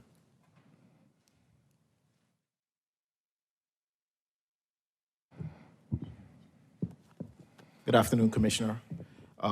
As of last pay cycle, 187. 187? Correct. Okay, and then what's the total number of employees in the county? Total number of employees as of last pay cycle, 4,481. Okay, so we're talking about roughly 1,500 employees. You said 4,000, how many? 4,481 employees total. So maybe roughly 2,000 employees. Okay. All right, anything else on the Morris Amendment? If not, let's cast your votes, please. The motion is to approve. Approve what? The Morris Amendment, yes. And the vote is open for Commissioner Morris's amendment.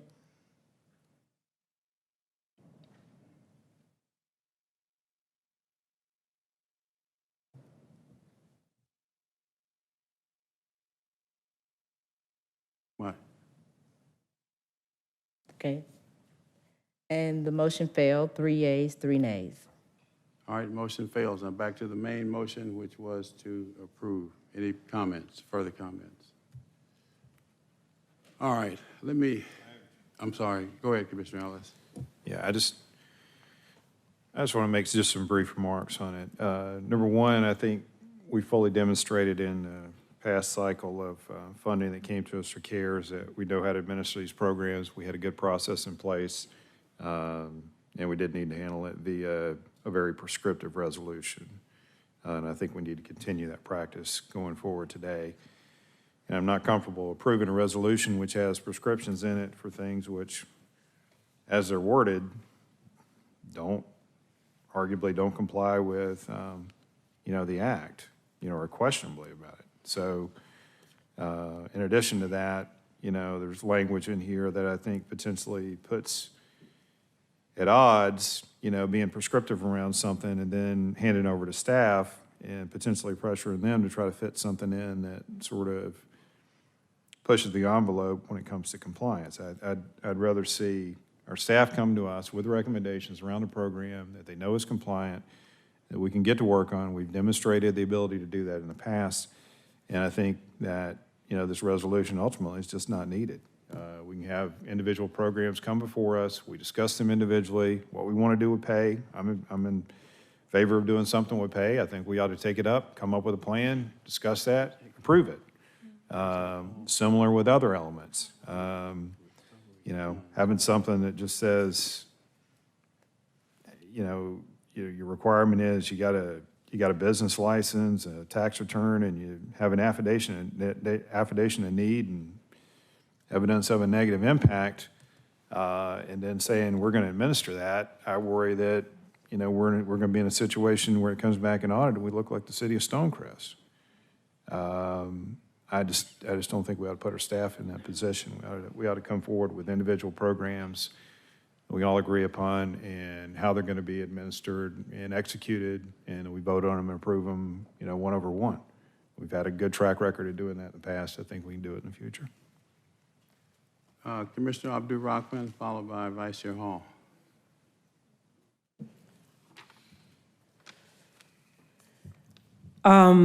Thank you, Chair. First of all, this is the moral thing to do. We're not Stonecrest by any measure. First of all, let me say that openly. We are not Stonecrest by any measure. Again, County Attorney, is this resolution compliant?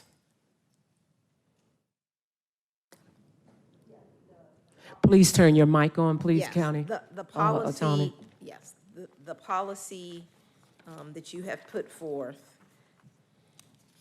because it provides that to the extent something in the implementation plan is not in compliance with the American Rescue Plan, that the manager will fix it. He'll adjust it, he'll amend it so that it is in compliance. So it is in compliance, it's not just loosely thrown together like a puzzle. This is something that you, as the county attorney, have looked at. We've had outside counsel to look at, and to the best of our ability, it is compliant. Correct? I would agree with that. Okay, this is just what I want to say, Chairman. With all due respect, we playing with people's lives that happen to be our employees. And the fact that we have went back and forth, the first resolution was the acceptance. and we accepted it. The second resolution has teeth. Now, that does not mean that I tell, or anybody on this body tells the county manager what to do. No one is on this body telling the county manager what to do. We, as a body, set policy in place that goes over 6 districts with the at-large chair. Now, if I'm not mistaken, I was told by this body, especially Commissioner Ellis, to make sure that we went by Treasury guidelines. And I did exactly what you told me to do. I followed your directive from this Board of Commissioners meeting.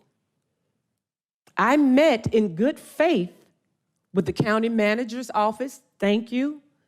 I had a conversation with Commissioner Hausman, and she expressed her concerns to me as well. And so to sit up and say that we're doing this almost in a lackadaisical mode is offensive, it's untrue, and it does a disservice to our employees. So I would say again, the right thing to do is to understand in a pandemic, and we have gotten some of the money in, that we allow what our county attorney just said, our county manager is waiting on directive for us. That's what he said.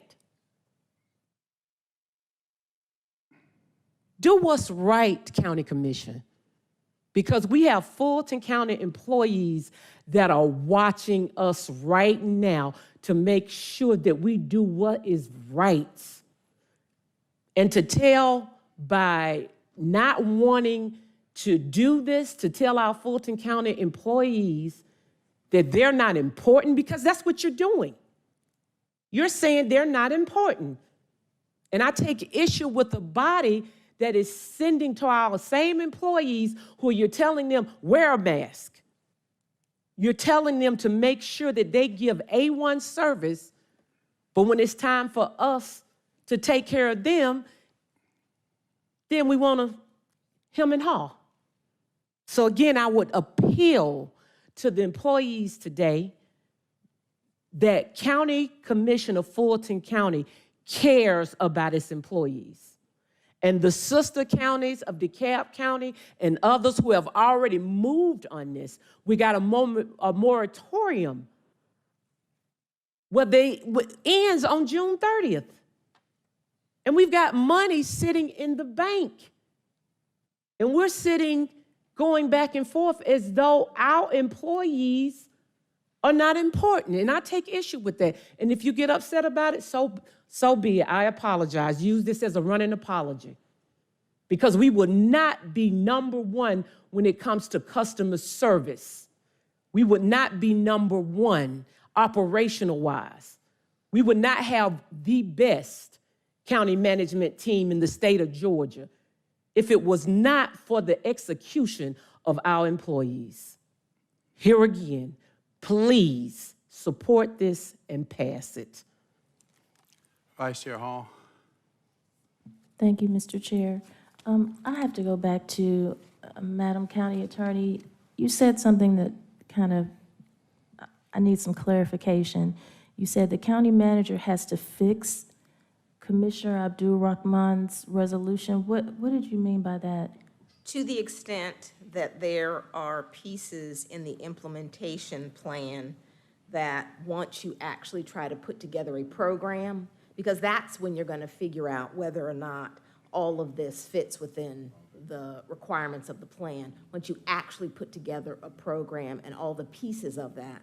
And so to the extent that you get to the piece, let's say on the $3,000 to employees that aren't eligible, the county manager is not going to take that and just say, I'm going to do X. He's going to have to look at it and determine whether or not they're eligible, is it within the mandates of the plan. So those are the types of things the manager is going to have to do with all of these to make sure that they're in compliance with the plan. Is the paperwork sufficient? is the amount in keeping with what the rescue plan allows? I mean, those are the things that the minutia of an actual program that he'll have to, work through and determine whether or not it is in compliance with the plan. Okay, so that goes back to my request from Mr. County Manager and Madam CFO for the reports, the 2 reports. And I think we all care for our employees and we all find them essential. That's not to be questioned. Every commissioner here feels that every employee is important. But I think the problem that we have at hand is just identifying who qualifies, who doesn't, and how much money is that going to cost our taxpayers if they do not qualify. And I think that's the problem that many have. And that's quite all right, because we want to make sure we spend the taxpayers' dollars appropriately, but our employees do deserve it. They deserve the $3,000. I would refer back again to the fact that our county manager and county executives did an outstanding job when they did the presentation that's dated April 14th. It speaks to everything that is before us right now in this resolution. The only difference is the $3,000 premium pay for the employees. Is that not correct, Madam County Attorney? That's the most significant piece. Because when you look at the implementation plan, I believe that item number 6 is expected to be the April 14th presentation. Okay, so basically, Commissioner Abdul-Rahman's resolution speaks to what we've already been presented by the county manager in the COVID-19 Recovery Funds Plan, except for it addresses the portion about the premium pay, which needs to be addressed, because I think it's more fair to give one amount to all employees across the board than have a percentage, because some people make more money than others. And if we did a percentage, then there would be more employees who would receive less than $3,000, significantly below $3,000. And there are some that would receive up to $11,000 in a premium paycheck. So let's just be fair about that. So perhaps we need to do a substitute motion, as you stated earlier, since we've already gone through the vote for Commissioner Moore's substitute motion. And Commissioner Abdul-Rahman, if you don't mind a friendly amendment for the county manager piece to be part of your resolution? There's a friendly amendment for the county manager. It's in the resolution, but I will restate it. A friendly amendment for the county manager to analyze the $3,000 and for it to be to eligible employees, not essential.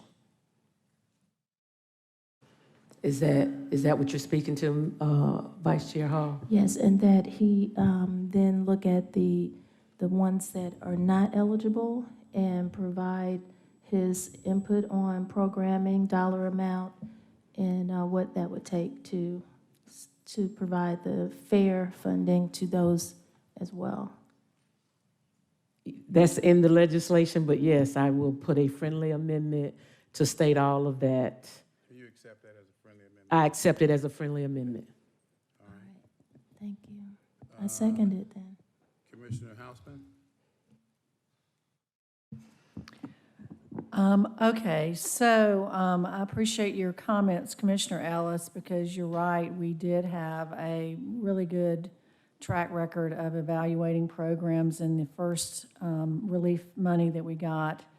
And we made some adjustments along the way in our plans as we learned more about our needs and what was going on in the community. And I think that's really my main concern with this. We've talked about employee compensation at length, but we haven't discussed any of the other components of this. And I mean, I see a section on mortgage rescue assistance, which we all agree is a need, but we also were told that that's going to be a state-focused program. And so this says $32 million would go to provide eligible Fulton County homeowners with household assistance, including mortgage, rental, and utilities assistance. We all support that, but if the state's going to be providing that program, I'm not sure why we would dedicate $32 million to it. So I just think that this is a great outline. We've already discussed the 3 categories that we know that we need to focus on, but to decide today definitively where all of the money that we think we're going to have should be allocated, I think is premature. And so, you know, I appreciate the sentiment. I think we all want the money to get out where it's needed. We've discussed rental assistance for months now along those same lines, and we've got $40-something million sitting there that we can't allocate. So to tie up this money when we don't know the strings, we don't know the requirements, we don't know really what our needs are going to be in 6 months, I don't think is doing a good job of wisely allocating the needed resources. And so, you know, I don't see anything here that mentions broadband, for example, and I think that's a big need that's been identified. So I just feel like this entire thing is premature. I agree with the opening paragraph that we should accept the money, and then I agree that we should plan, but to put every dollar that we think we're going to get into some sort of program at this point, I don't think is in the best interest of the community that we're trying to help. Commissioner Arrington?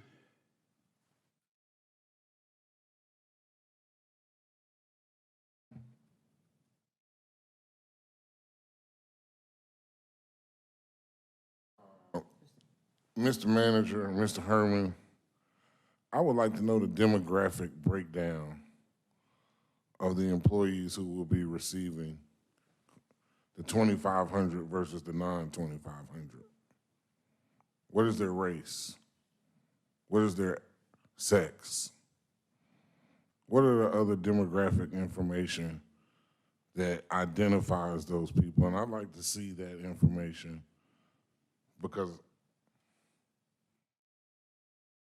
it may be very informative in how I'll vote on this decision.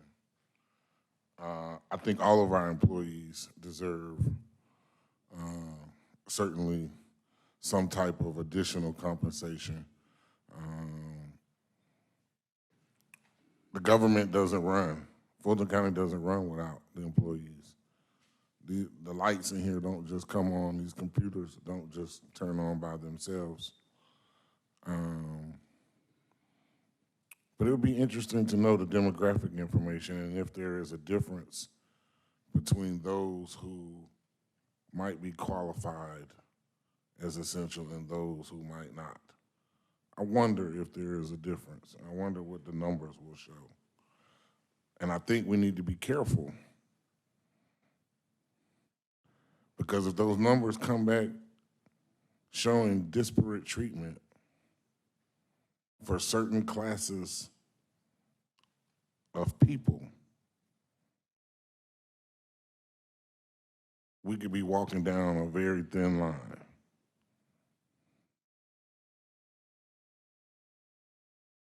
We need to be very careful that we're not approving a plan that benefits only one type of person.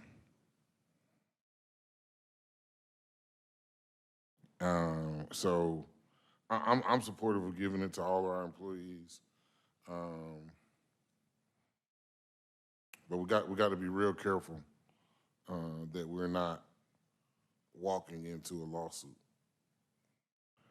Frankly, where we are right now, I would almost rather remove any of the compensation, additional compensation to any employee and see the rest of it go through. See the rest of the rescue plan go through and hold off on all of it until we can make a decision.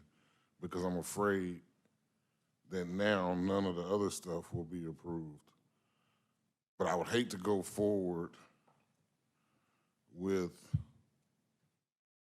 and approve something that may wind up showing that, you know, only one group or one type of person is going to be the recipient of the, or going to be classified as eligible or essential. I think we need to be very careful that we do not send a message to our employees that you have to be that type of person in order to be eligible or essential.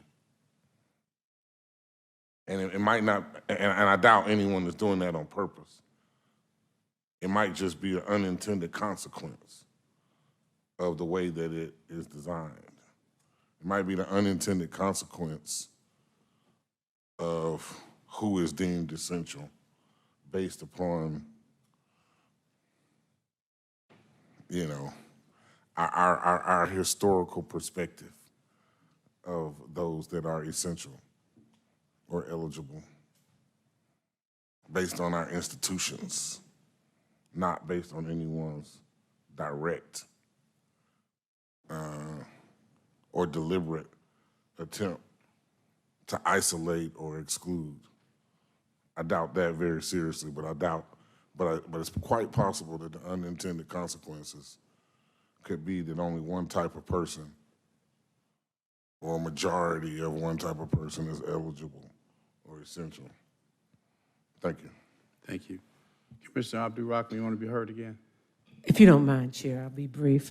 All of the language was pulled from the law. And I think that's where we're missing the point is, and I think maybe if we remember what the directive was the last time when Vice Chair spoke with the county attorney, when Commissioner Ellis brought forth that he did not want to see any legal ramifications, and we were instructed to go and I think the words was outside legal. And so this has been before all the commissioners for weeks. If you read the actual language, and I'm not saying that the commissioners have not, what I'm telling you based on me and my entire staff, we have read the entire language. We have worked with the county attorney. We have worked with the county manager. We have worked with the outside firm. And so based on everything that we did, I'm going to call the question and Okay. let's do that. Well, you can't do that. You spoke before calling the I'm question. so sorry. All right. Let me weigh in on this and we can sum up one way or the other. You know, I think that all of this discussion today speaks to the fact that this whole process, I think, is a work in progress, as I said from the beginning. It's like a moving target. And I think that the plan that was presented by the manager, I guess it was at April 14th, that recovery funds plan was a good plan. If you go back to the CARES money, those of us who really spent a lot of time working on that, there was no other local government in the country that was as innovative, that was as creative as we were here in Fulton County in coming up with programs and the ways to spend that money. We funded food programs, small business loans, artists, funded our nonprofits, homeless, job training. I can go on and on and on. Very, very, very creative. And others, in many instances, still haven't spent their money. We were a leader, and I think that we can be a leader here. But I have some concerns that we are probably putting the cart before the horse here, because I think the plan that the manager presented gives us the flexibility that we need. But the real concerns, though, when you did the financial analysis and you talked about the impact that we'd have on the reserves, that's of some concern, because we don't know what the future's going to hold. And there are some issues that we're going to have to deal with. We don't know what they are yet. That court backlog is huge for us. And the ramifications of us taking care of that will have far-reaching impact on the county and the operations of county government. Those cities, like the city of South Fulton is a classic example, a good example. They were originally thinking they were going to get 30 million. Now they're getting, what, 6 or 7 million. I'm sure they're going to be looking for us for assistance. So I think the plan that was originally presented, and it's not that different from what is being proposed here today, but I think that that's the way to go. We're going to keep massaging it because I have a plan. I mean, Morris will probably have a plan. Hall will probably have a plan. And we all have what's in our own minds, what's in the best interest of all of our employees. We may differ, but at some point, we're going to have to take a vote. And the one area where we may not agree is on to what extent do we compensate our employees? Is it the percentage that the manager came up with, or is it the 3,000? I'm not sure what it is, but that could be a single vote at some point. But the rest of it, I think, was included in the manager's recovery funds plan, and I would hope that we would support that one. I mean, no disrespect to anyone here today. I think everybody's heart's in the right place, and this is a process. This is a deliberative body, and we will end up in the same place. I'm certain of that. For example, a classic example right now, all of the money that we have for rental assistance, we can't even spend it. Yeah, about 40 million, and now we spent 2 million of that. So that's why I'm saying, let's not prejudge where this money is going to be spent. We got broad categories. We got to be nimble. We got to be flexible as we move through this process. So I would hope that we just move forward and go back to the original plan and make a separate decision at the proper time on what we do with our employees. Thank you. All right, anything else? The motion before us is to approve. It had a friendly amendment attached to it. Cast your vote.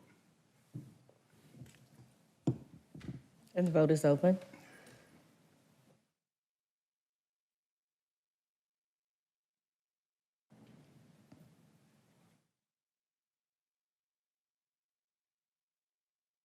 And the motion fails.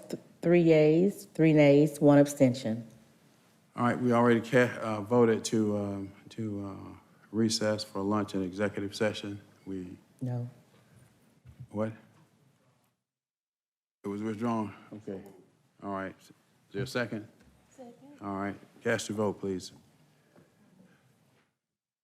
Recess for executive session, lunch and executive session. Motion to approve by Arrington, seconded by Vice Chair Hall. And the vote is open.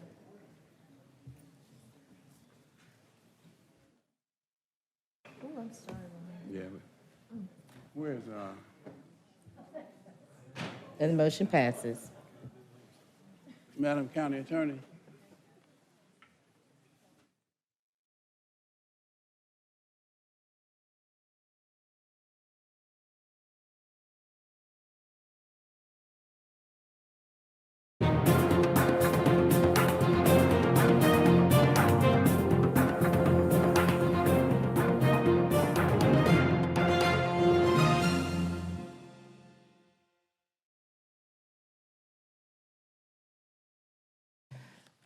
All right.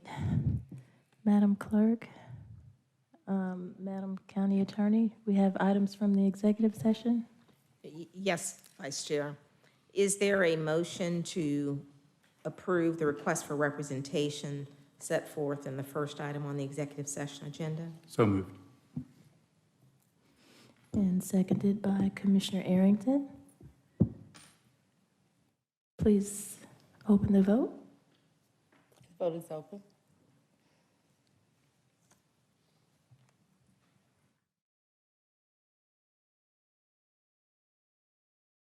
And the motion passes, 5 yeas, 0 nays. Is there a motion to approve the request for settlement authority that was set forth in the second item on the executive session agenda? So moved. And seconded by Commissioner Ellis.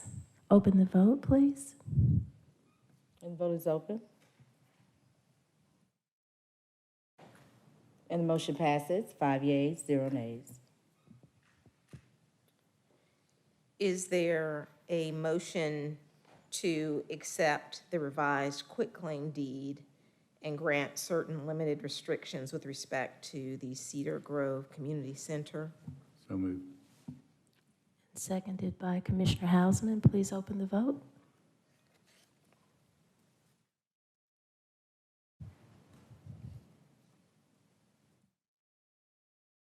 And the motion passes, 4 yeas, 0 nays. I had nothing further. Okay, and have a motion for the board authorizing the chief HR officer to enter into an agreement with the RMN agency to conduct the executive search for the county attorney at a cost not to exceed $69,000 plus associated candidate travel reimbursable expenses. Yes. Second.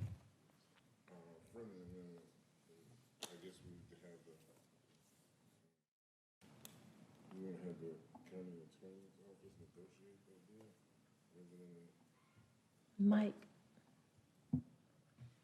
I guess a friendly amendment to have the attorney's office negotiate the actual deal and finalize the terms as compared to the chief human resources officer. I think he worked on the outline, but I would rather see the attorneys Yes, handle the absolutely. agreement.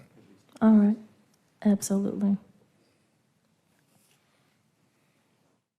With the friendly amendment. So the motion is on the floor and seconded by Commissioner Morris. Please open the vote. The vote is open.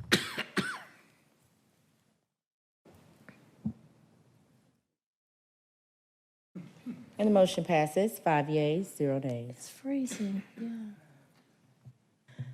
Thank you, Madam County Attorney. And Madam Clerk, next item, please. On the bottom of page 4, 21-0401, purchasing and contract compliance, request ratification of countywide emergency procurements. Move approval.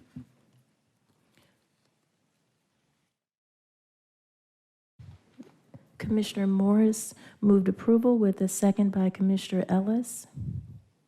Is there any discussion, questions? Hearing none, please open the vote. And the vote is open. Do we want to, at least for the public, to get an idea what those Would you like the county county manager to explain? Was it on the agenda on the website? I think it was. Commissioner Arrington? whatever the board's pleasure is. All right, well, the vote is open.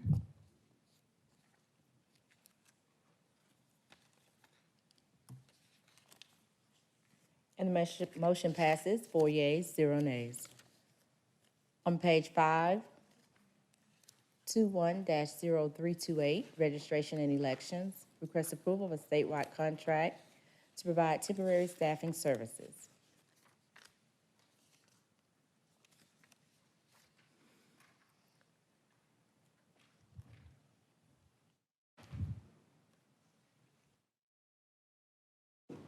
Good afternoon, Board. Registration.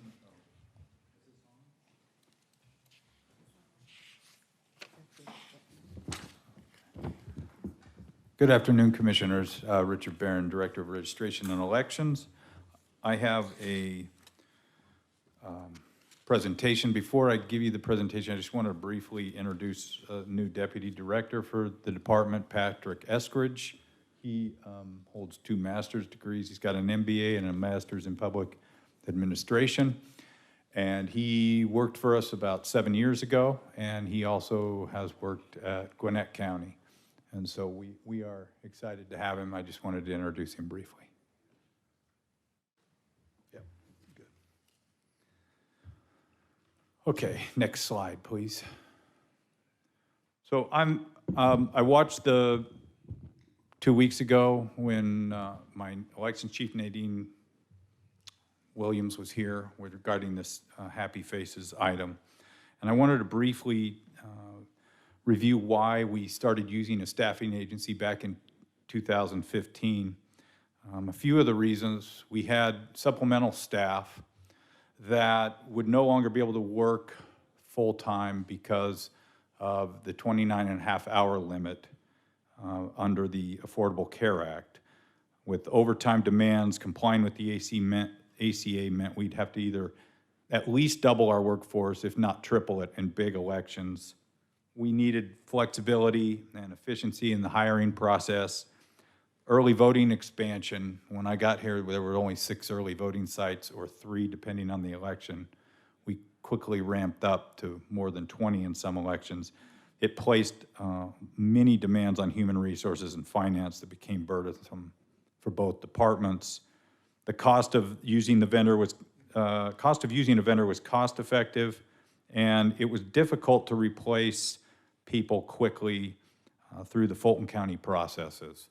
So this is a not to exceed spending authority in the amount of $7.7 million. Happy Faces has been critical to our operations for several years.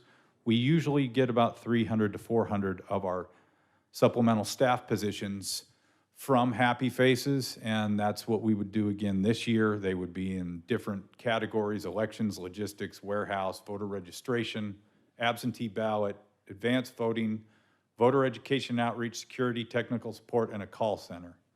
Next slide, please. Approximately, the average election usually takes around 3,000 workers. We have about 1% of those come from full-time temporary staff. When I started here, we had 18 full-time staff. We now have 36.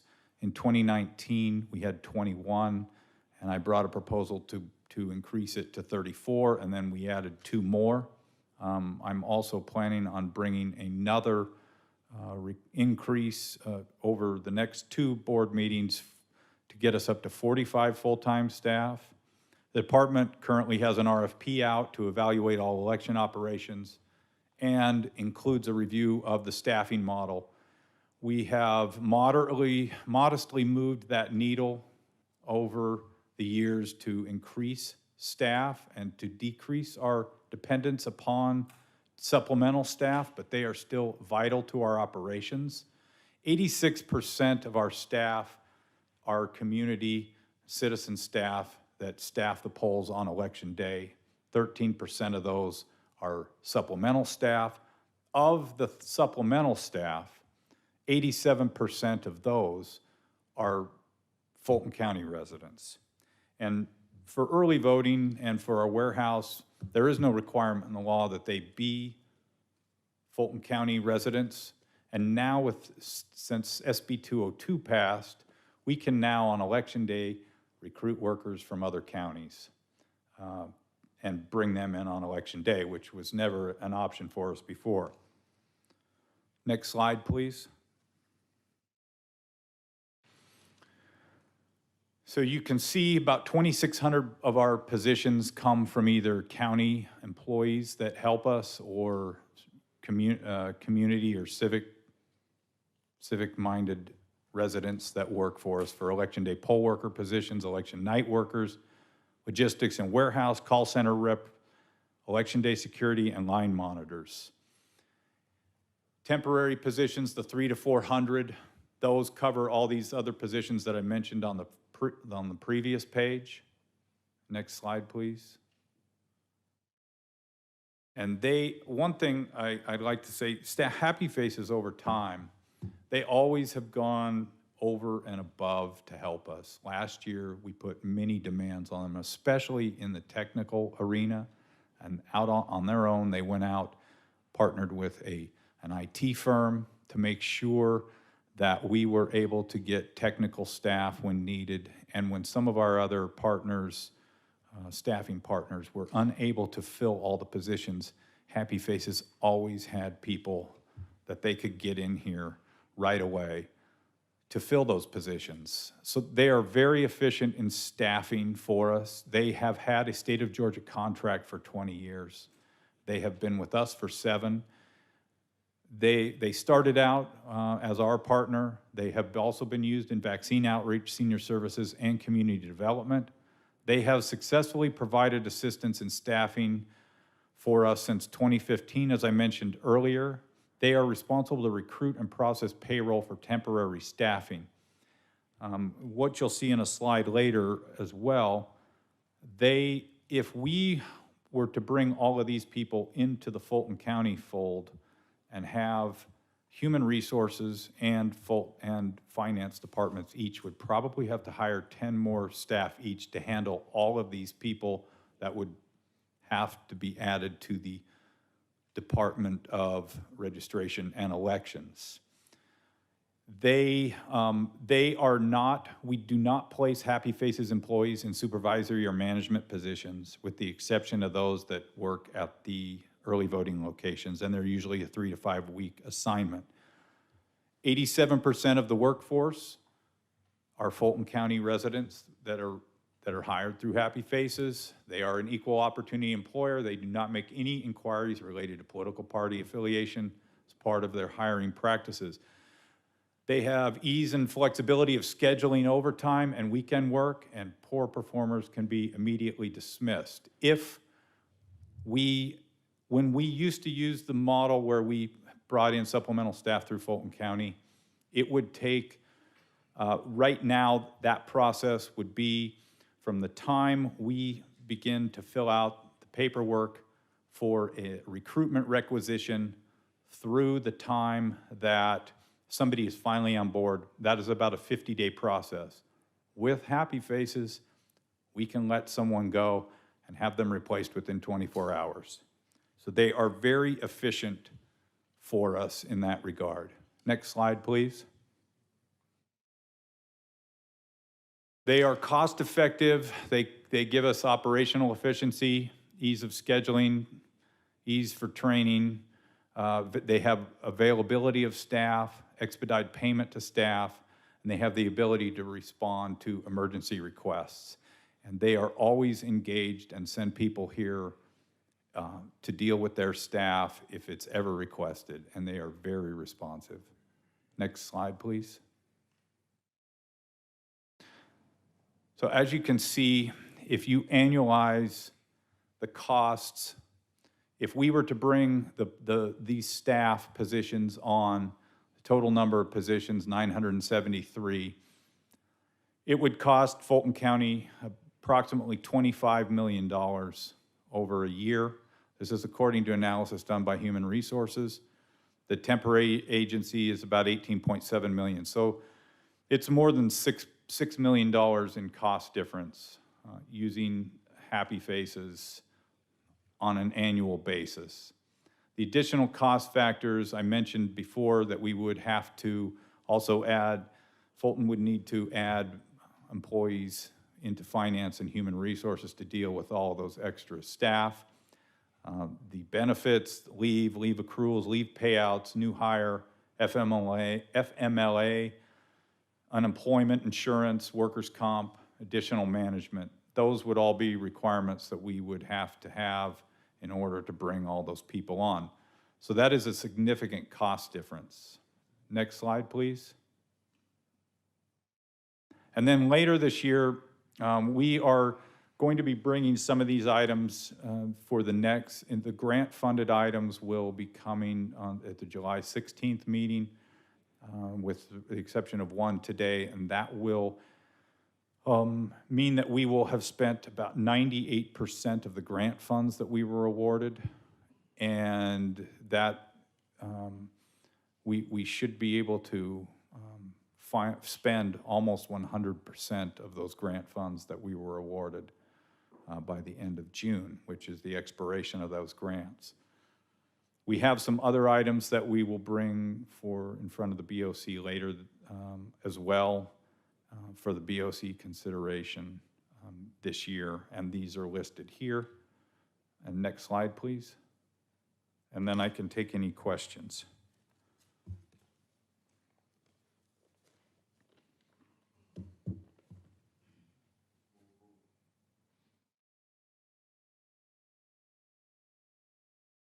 Is there a motion to approve? Commissioner Harrington, is there a second? And I'll second. All right. All right, any discussion here? Commissioner Hausman, followed by Commissioner Ellis.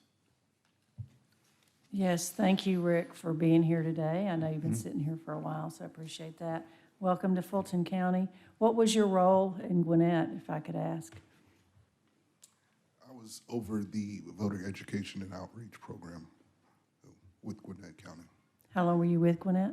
Just under 2 years. Okay, well, welcome again to Fulton County. Appreciate you, your interest.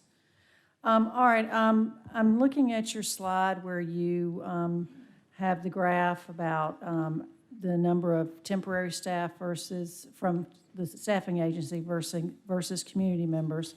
You said that your request for the 7.7 million would cover 300 to 400 temporary workers through the agency. Is that correct? Yes, for both municipal elections, and then some of what's been worked already this year as well.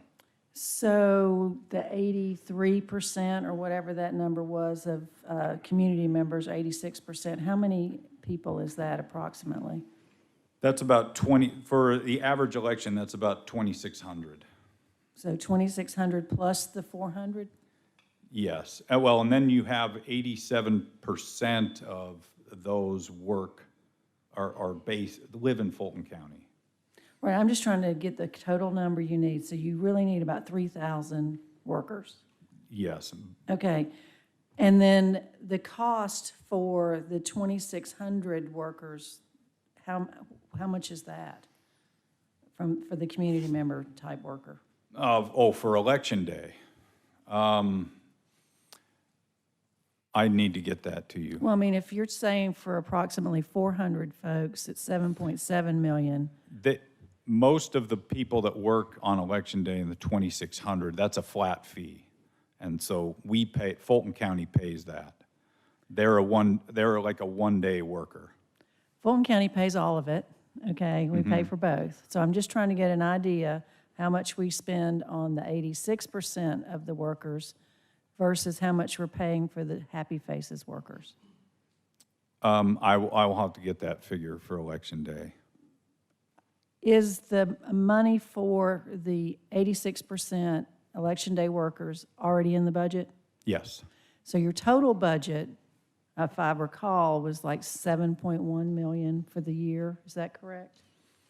6.5 million, I believe, for the operational budget, but that didn't include, then we've got both municipal budgets. Yeah, it's over 7 million for those. So these 400 cost as much or more than the 2,600 from the community.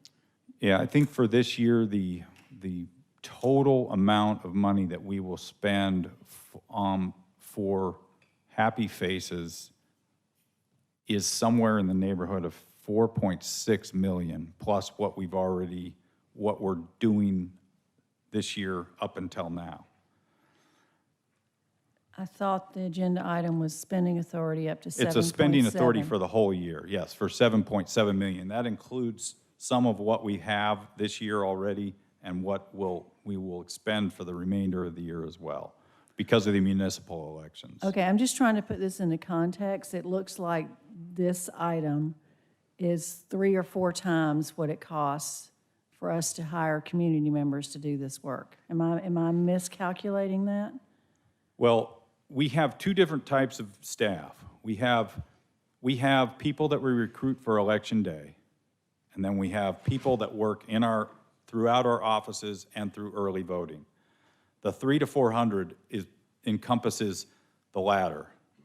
The 2,600, those are one-day workers, and we pay them a flat fee, and they get anywhere from $225 up to $375 for that day of work. So these 300 to 400 are involved in backroom operations and a host of other duties rather than just working when the polls are open. Correct. Do we not try to recruit community members for these jobs also? Anyone can apply through our staffing agency to get hired for any of those positions. And many of the election day workers do work, especially during early voting, do those duties. So I've had a lot of folks contact me that they've attempted to get on through Happy Faces, but they can't get a call back. So how does Happy Faces find the folks to work for Fulton County? Because these are Fulton County citizens that have said this. We can, if you have names, we can get those names to Happy Faces, and we can recommend those people to Happy Faces. Well, I don't know how they're they are in charge of recruiting those workers, bringing them on board, paying them, assigning them. We aren't involved in their recruitment processes. But you have been told that 87% of them live in Fulton County? Yes. Okay, I just think we need a little more clarity on how they find the folks that they hire. Okay. If people that are trying to get on to help us say they can't get anywhere, that just gives me, some concern. And I guess they could come to us directly, but I'm just sharing with you what I've been told. So we have people that have worked for us before that are in the system that continue to come back, and so we do have community members that people just want to know this. We do have community members that historically continue to work for us for elections, so they know the people in the precincts and those kind of things, right? Yes, and we have many election day workers that return election after election. We also have people that used to work for us through Fulton County that have transitioned into positions with Happy Faces that have been with us, for example, in the warehouse for 15 years. And they used to be Fulton County temporary staff. They're now Happy Faces staff. And that costs us more, doesn't it? No, I mean, if you look at it, it's cheaper for us to have people work through Happy Faces than it is for us to have people hired through Fulton County. You're going to have to share that math with me because I'm not looking at it that way at all. It looks to me to be quite the opposite. It looks to me, and if I'm wrong, please educate me, but it looks to me like it's at least 3 times more to use Happy Faces than it is for us to do it directly. When Human Resources looked at this, and they did a cost analysis, which is, I think, on the second to the last slide. If you took it out over a 1-year period, it's about $6.3 million more if we were to bring all those people on and hire them here versus if Happy Faces. Correct. I see this, but what I'm looking at is the 2,600 folks, in addition to this, that you need to do an election, because you said you needed 3,000. Yes. Most of those are for one day. It's like $6 million. It's what you just said for the 2,600 people. Our budget for 2020 or 2021 is $6.5 million. That does not include the municipal budgets. And that included the January election as well. All right, well, this is not very clear. I'd appreciate it being spelled out for us. We get a lot of questions on this. We get a lot of questions on this. I'd like to be able to speak intelligently on what we're actually spending to conduct an election. It's just not clear. Okay. All right, and then you mentioned the warehouse, and so I'm going to ask you a question about the warehouse. It's been in the news. It's all over the place. Are you confident that we have adequate security at our facility out there? Yes. At the elections? Are you confident that we have adequate protocols in place for folks to lock the doors when they leave? Yes, and my staff locks the doors whenever they leave. Well, we had an incident, as you know, where it was not locked. Yes. So I think that the public has a right to know that we have adequate protocols in place to make sure that everything is secure out there. Yes. I mean, not only do we have, you know, a case that's still outstanding, but is that not where we house millions of dollars of electronic election equipment? Yes. So I just think it's important that we, Yeah, and those areas of that building, we share that with other departments. Those areas of those buildings are alarmed and cameraed where we have our stuff. Those areas were not accessed. I trust that that's true. But in general, I think the fact that we had an incident, unlocked doors, people leaving, you know, the host of things that have been spelled out publicly, whether they're accurate or not, they're in the public domain. I'm asking you to give us the assurance that everything is secured out there. Yes. All right, thank you. Commissioner Ellis? Yeah, just a few things. You know, when we have an audit done for a county department and the auditor provides a report, they issue their findings, talk about areas of deficiency. We generally look to see a response from the department and action in a fairly swift period of time after that. So you, in essence, sort of had an audit, you know, by the state entity. I'll quote from Mr. Carter Jones' report.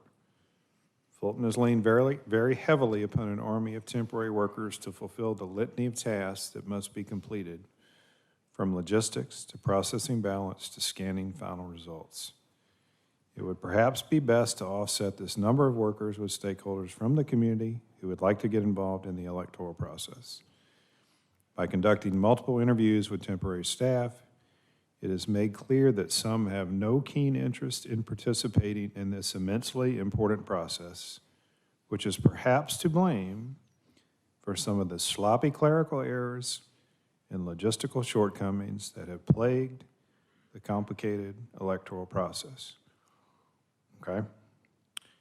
Today, what's today? We are in June, and you presented to us basically a fairly rudimentary, borderline insulting presentation about why a staffing agency is, you know, we need it in terms of our staff. And yes, we know we need temporary staff. We know that we need to use a temporary staffing firm.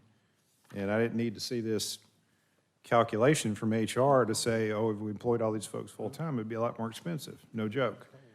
But what I would have expected to see by now is some sort of factoring in of a response from these reports into how we were going to staff and run elections. But it's not, you know, and you note in here that we got an RFP to bring in a consultant to advise us to look at that and evaluate it. That's great. That should have occurred long before us sitting here on June 1st. And, you know, I'll just leave it at that. Anyone else? No further questions or comments. The motion before us is to approve. Cast your vote, please. And the vote is open.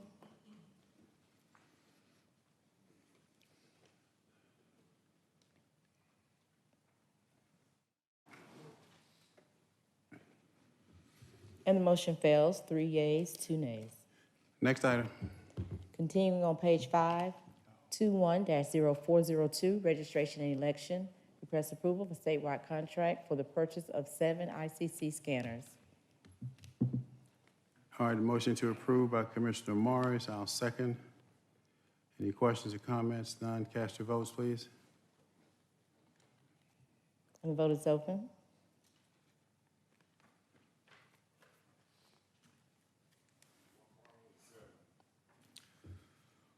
We already have, we had an allotment of scanners that the state gave us, and then these are to supplement those. They gave it to them, they loaned us to them towards the end of last year, and we're paying for them through the grant funds. The motion passes, 5 yeas, 0 nays.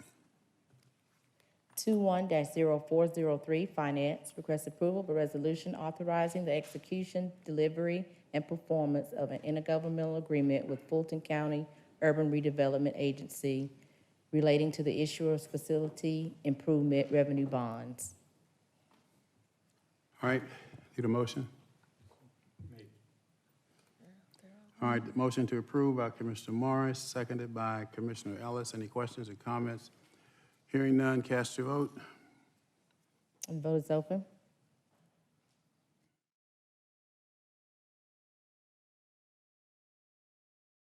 And the motion passes, 5 yeas, 0 nays. 21-0404, Finance, request approval to amend an existing contract to amend the scope of work to include benefit claims audit services for the Anthem Medical and Pharmacy Plans, Aetna Dental PPO, and Kaiser HMO plan. All right, to a motion to approve by Vice Chair Hall, seconded by Commissioner Morris. Any questions? None, cast your vote, please. The vote is open.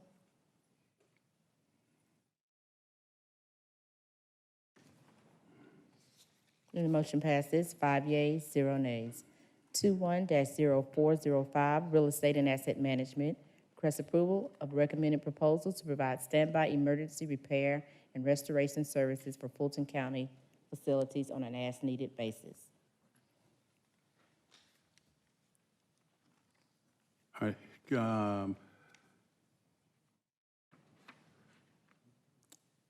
motion to approve by Commissioner Hall, seconded by Commissioner Morris. Any questions? If not, let's vote. The vote is open.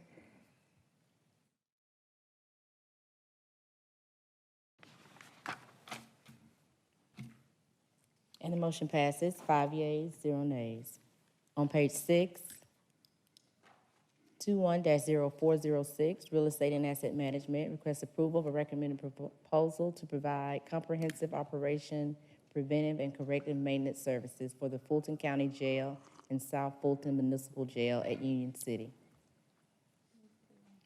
All right, motion to approve by Commissioner Vice Chair Hall, seconded by Commissioner Morris. No questions? Let's vote. And the vote is open.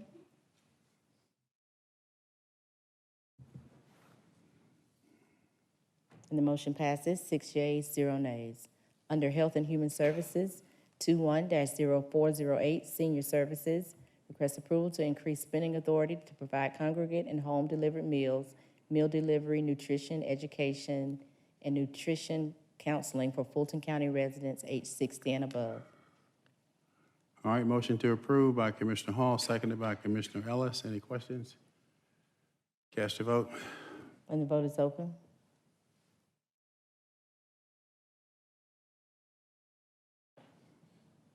And the motion passes, 6 yeas, 0 nays. 21-0409, Community Development, request approval to amend an existing contract to provide assistance to Fulton County Department of Community Development in preparation of various documents and technical assistance related to the Department of Housing and Urban Development's Office of Community Planning and Development. Move approval, but I do have a question. All right, motion to approve by Vice Chair Hall, seconded by Commissioner Ellis. And Vice Chair Hall has a question. I noticed that we are hiring them to actually do work that used to be done by county employees. And I do understand that we have staffing that has changed, decreased in the Department of Housing and Community Development. And so that leads me to the question of, are we outsourcing these functions and no longer going to have employees that do these functions? Or is there a plan to hire back the permanent employees again who are dedicated to serving the county? Mr. County Manager? Commissioner Hall, Oh, I'm This- sorry. No problem. Thank you for the question. This contract is primarily for compliance, risk mitigation, and technical assistance. We have and are using this firm to also complete the CAPER specifically. That was previously a staff function. Unfortunately, many of the previous CAPERs did have errors, and so we were able to submit a compliant CAPER with no errors using this firm. As far as future plans for filling any of the existing vacancies, I would be happy to give you an update. As you know, we have a new director coming on board next, well, you may not know, you know we've hired a new director, but he starts next week, and I will be working with him on any staffing needs that he has based on the current vacancies in the department, and I'll be happy to give you an update. Thank you so much. All right, the motion is to approve. Cast your vote. And the vote is open.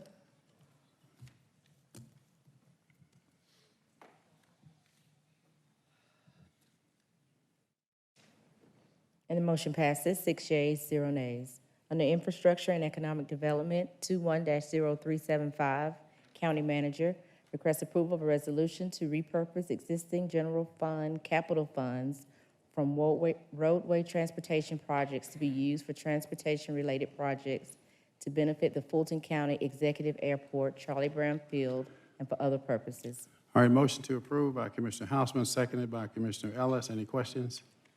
Hearing none, cast your vote. And the vote is open.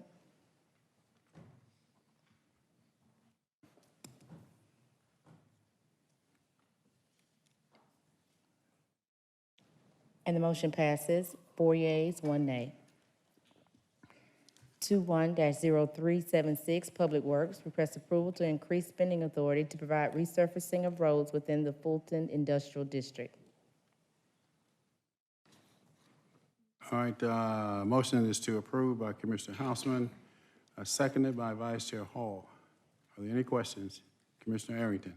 Yes, is this subject to the IGA, or is this subject to us reaching an IGA? Yes, sir. It would have to, we would have to have an IGA to be able to perform this work. So if we prove this today and there's no IGA, then what? Then this spending authority would not be executed, and these projects would not be done. Okay. Thank you. All right, motion is to approve. Cast your vote. The vote is open.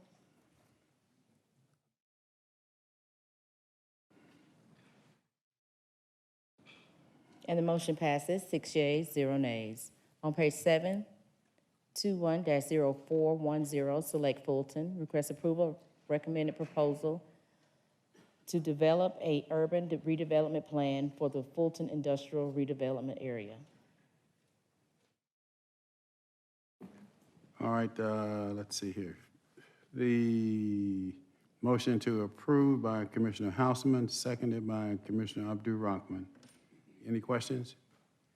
Hearing none, let's vote. And the vote is open.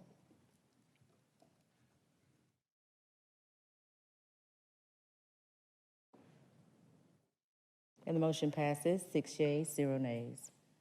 Under Justice and Safety, 21-0411, Sheriff requests approval to renew an existing contract to provide typewritten title examinations, abstracts, and delinquent tax sales preparation services. All right, motion is to approve by Vice Chair Hall, seconded by Commissioner Morris. Any questions? No questions, let's vote. And the vote is open.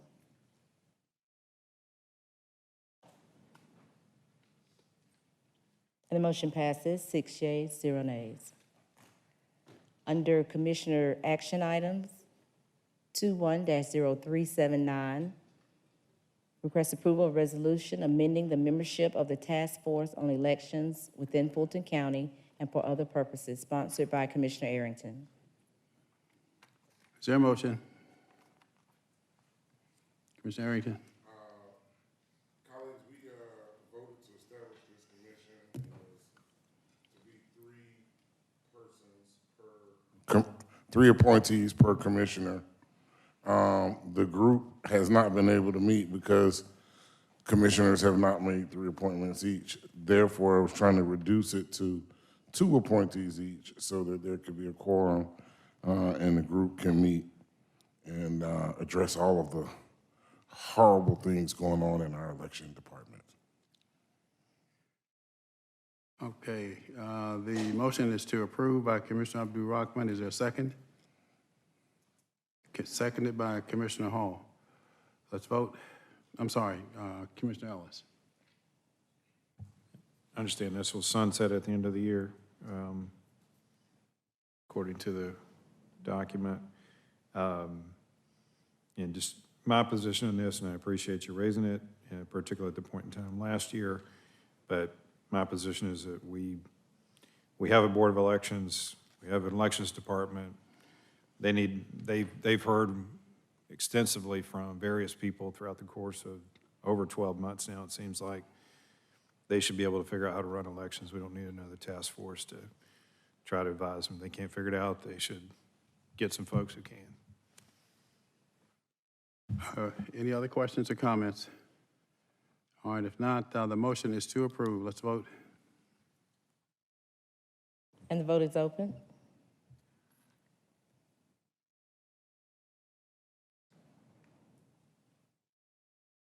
And the motion passes, 4 yeas, 1 nay.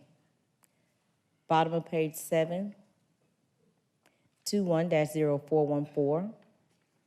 Request approval of a resolution authorizing negotiations between Fulton County and the City of Atlanta to temporarily utilize the Atlanta City Detention Center as a location to provide additional programs and services regarding justice reform and to address the Fulton County jail housing concerns and for other purposes.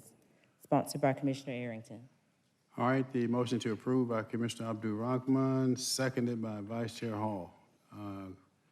Speakers, Vice Chair, strike that. Commissioner Arrington, followed by Vice Chair Hall. We had a meeting, a special call meeting last week to talk about this ongoing issue. City of Atlanta passed a similar resolution. And so this is just an opportunity to give us the ability to proceed. And I guess we would still have to choose our 2 appointees, or we have to make appointments perhaps at the next meeting.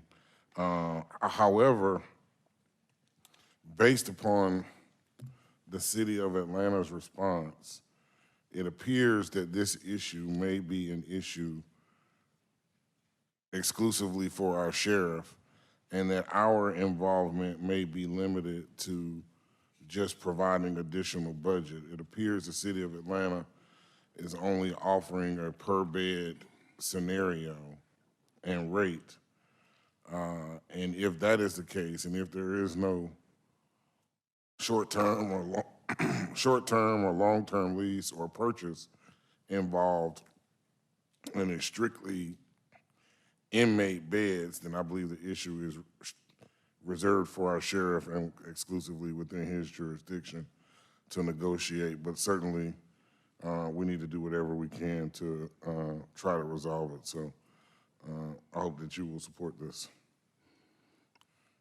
Vice Chair Hall. Thank you, Mr. Chair. I want to make sure that I'm on here as a co-sponsor. I did speak with Commissioner Arrington about that. And I wanted to address 2 things in the resolution. One was line 12, 11 and 12, which says this work group shall seek to negotiate a lease with the City of Atlanta to allow the Fulton County Sheriff to temporarily house up to 500 detainees, and it goes on from there. And my question is, can we make a friendly amendment to put an actual time on that?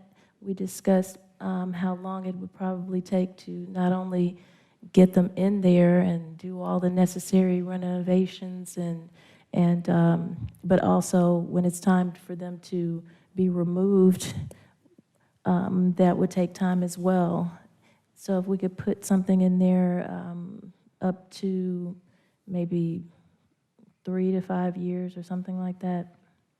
I'm fine with that, and I think you're right. It also needs to say for the sheriff to negotiate, because again, I think this is the exclusive jurisdiction of the sheriff, so this group might need to work with the sheriff in order to get it done, but based on my understanding of the law, I think it's the sheriff's exclusive jurisdiction. Yes, definitely. So we can, your friendly amendment, and I guess my friendly amendment to your friendly. Yes, yes. And who authorizes the selection of the two commissioners? I would assume that the board would make full board appointments, 2 full board appointments. All right. That's it. Thank you. All right, Commissioner Hausman.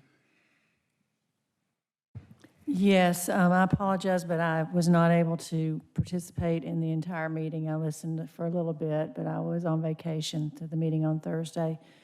Was it discussed at all, Atlanta's intent and plans and funding for them to start the equity center that they have proposed, that they are interested in having at that building? I mean, they could have done this already, in my opinion, and I'm just curious what was said along those lines about what real plans that they may have. I don't know that that was discussed. I think, as Commissioner Ellis said, it wasn't discussed at all. But I got the distinct impression that they were only interested in a per bed rate and not in any short or long-term lease or in any purchase. Well, I mean, even if we didn't have an agreement with them, they didn't indicate what they really intended to do with that building. It's been virtually unused for several years now, as we all know. I mean, I think the only indication was the resolution that they passed saying, hey, get a committee together to try to resolve this issue. But I mean, from my standpoint, we need the spaces. I was less worried about what they were going to do with the Equity Center than I was about how many spaces we could get and how soon can we get them. Well, obviously, that's a big priority for us, as we all know, but I guess, are the conversations about a true partnership, or are the conversations about Fulton County funding everything they want to have in that building? No, they're interested in per bed rentals, which I believe are through the sheriff's office. There were no discussions about, I mean, they said they want to offer those other services, but I don't even think, I think they don't even want us to offer those services. I think they want to offer those wraparound services themselves out of the building. So I'm just more concerned about how many spaces can we get and how soon can we get them? Are they still suggesting 150 beds versus our 500 need? They were not, the mayor was not on the call. They were not in a position to do anything different than what had already been offered. However, our sheriff indicated that he only had 10 people in the jail that met the criteria which the mayor requested. I did hear that part. I mean, I'm okay with having a real conversation with them. This is obviously something that needs to be worked out. I just don't know if they're stuck on the fact that they don't want us to have 500 beds or not, which is our minimum. So if we can make an agreement there, I'm supportive of that. But the rest of it, you know, it concerns me that we are walking down a path where it's going to be expected that we spend, you know, $40, $50 million over there, have no ownership, have no, you know, rights to it, but are just funding the programs that the city of Atlanta wants, that, you know, we should partner with them at best. So that's, I just want to make sure that that's our focus. And I think, you know, I certainly offered, I think others echoed our willingness and our ability to partner with them in the Equity Center and, you know, or to take lead in that regard, since Fulton County is primarily responsible for social services. Mm-hmm. Again, I don't think we received any interest on that call in the provision of any such services. Thank you very much. All right, Commissioner Abdul-Rahman. Thank you, Chairman. To my recollection, there was a statement made that a letter was sent with a proposal from City of Atlanta to us. And, you know, we as a board had some conversations about this as far as what we were looking to try to do. I would be remiss if I didn't say I was disappointed because Commissioner Arrington asked not once but 3 times, you know, what's on the table? What can we do? And was adamantly shut down by the county attorney that, no, we sent a letter and was waiting on a response and didn't get a response. And so for it to be considered a work session, I don't know that it was any work actually done. And I don't know about anybody else, but if we are truly trying to fix that situation, and then you have Commissioner Ellis, Commissioner Arrington, Vice Chair Hall, and myself also let them know that we didn't have the information. We would like to know what's on the table. We would like to know what can we do to resolve the situation. And it basically fell on deaf ears. And so I am, as a sitting commissioner, I'm ready to negotiate and solve the issue with individuals who are ready to negotiate. To me, I didn't quite understand, even when I brought up the timeline, that it was offered for $40 million and then it doubled to $85 million. That wasn't addressed for the sale, and then we were told, well, the position is we're not going to sell it. And so I would hope in future work sessions, or if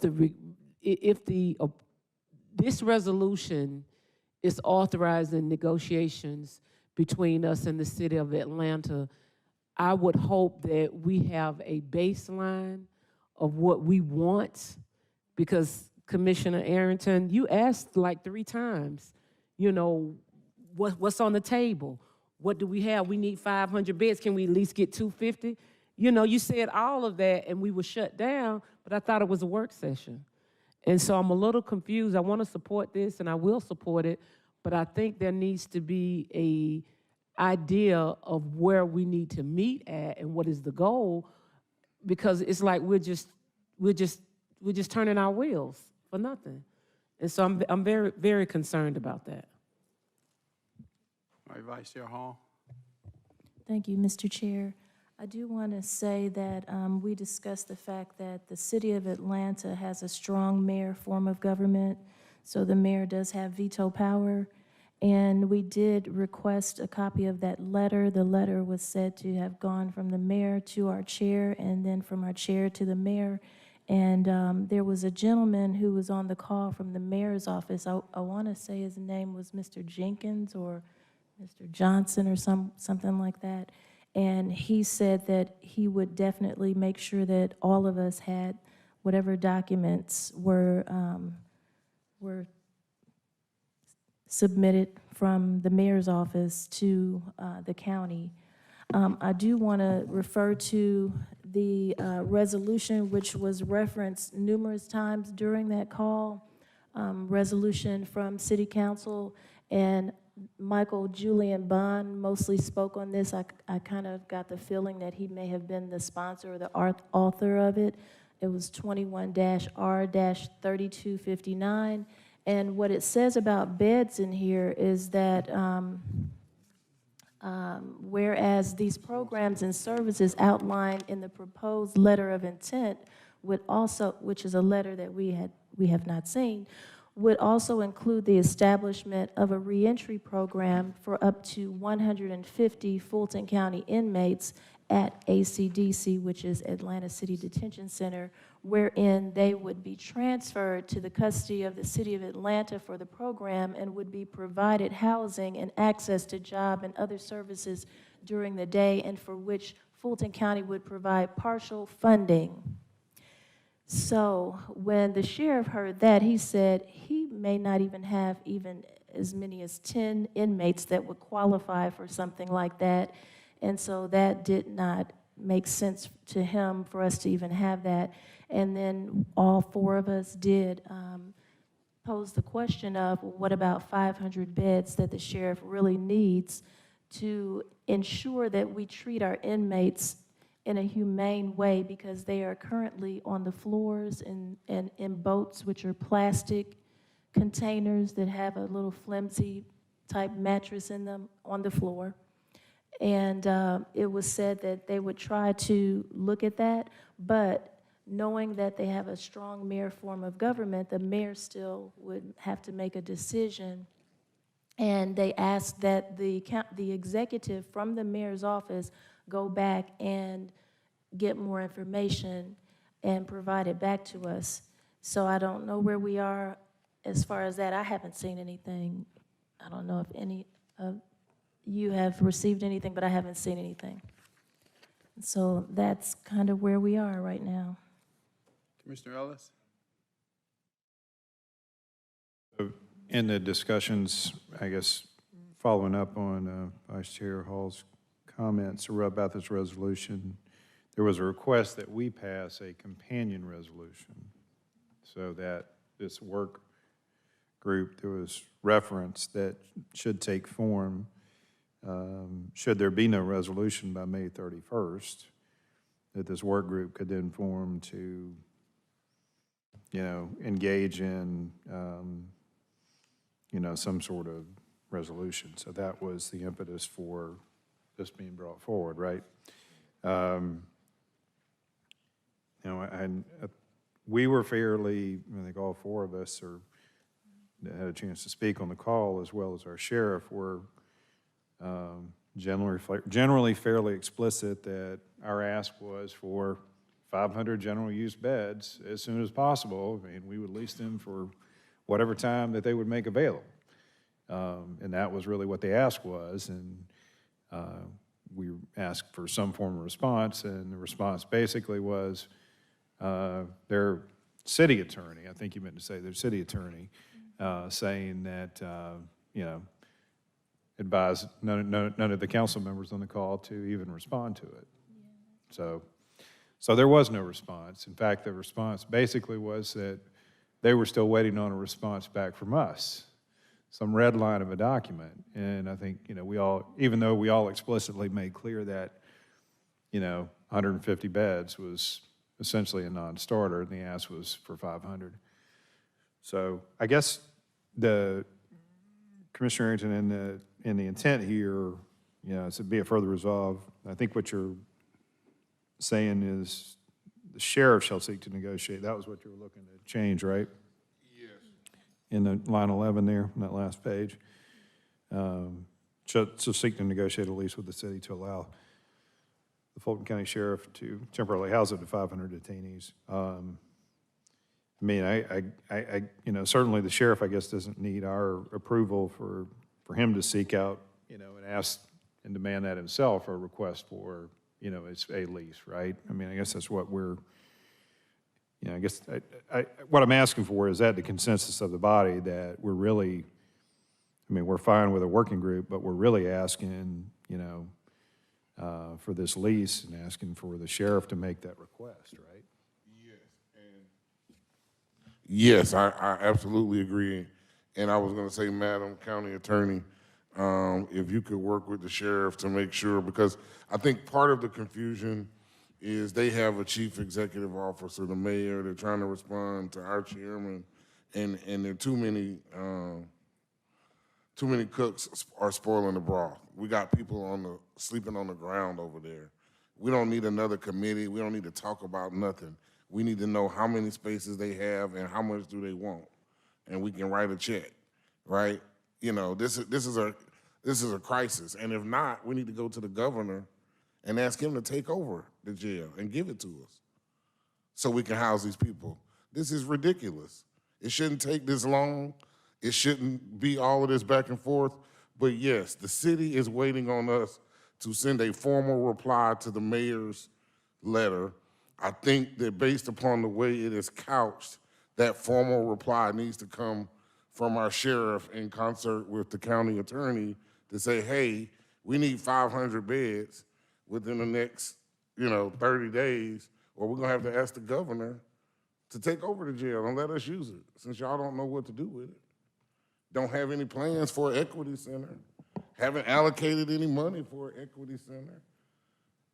We need the jail to house inmates right now, today. Right now, today. We don't need another committee. We don't need another task force. We don't need to talk about it again. We need to write a check. We need to know how much is the check to pay for the 500 beds. That's what we need to know. Madam Mayor, Madam City Council, we need to know how much is the check to pay to get these people off the floor so they can live in jail with a little bit of dignity and not have to sleep on the floor. Vice Chair Hall. First, I want to ask our clerk to please clear the queue as people finish speaking, because earlier we had to scroll down the screen to figure out who was next. So thank you.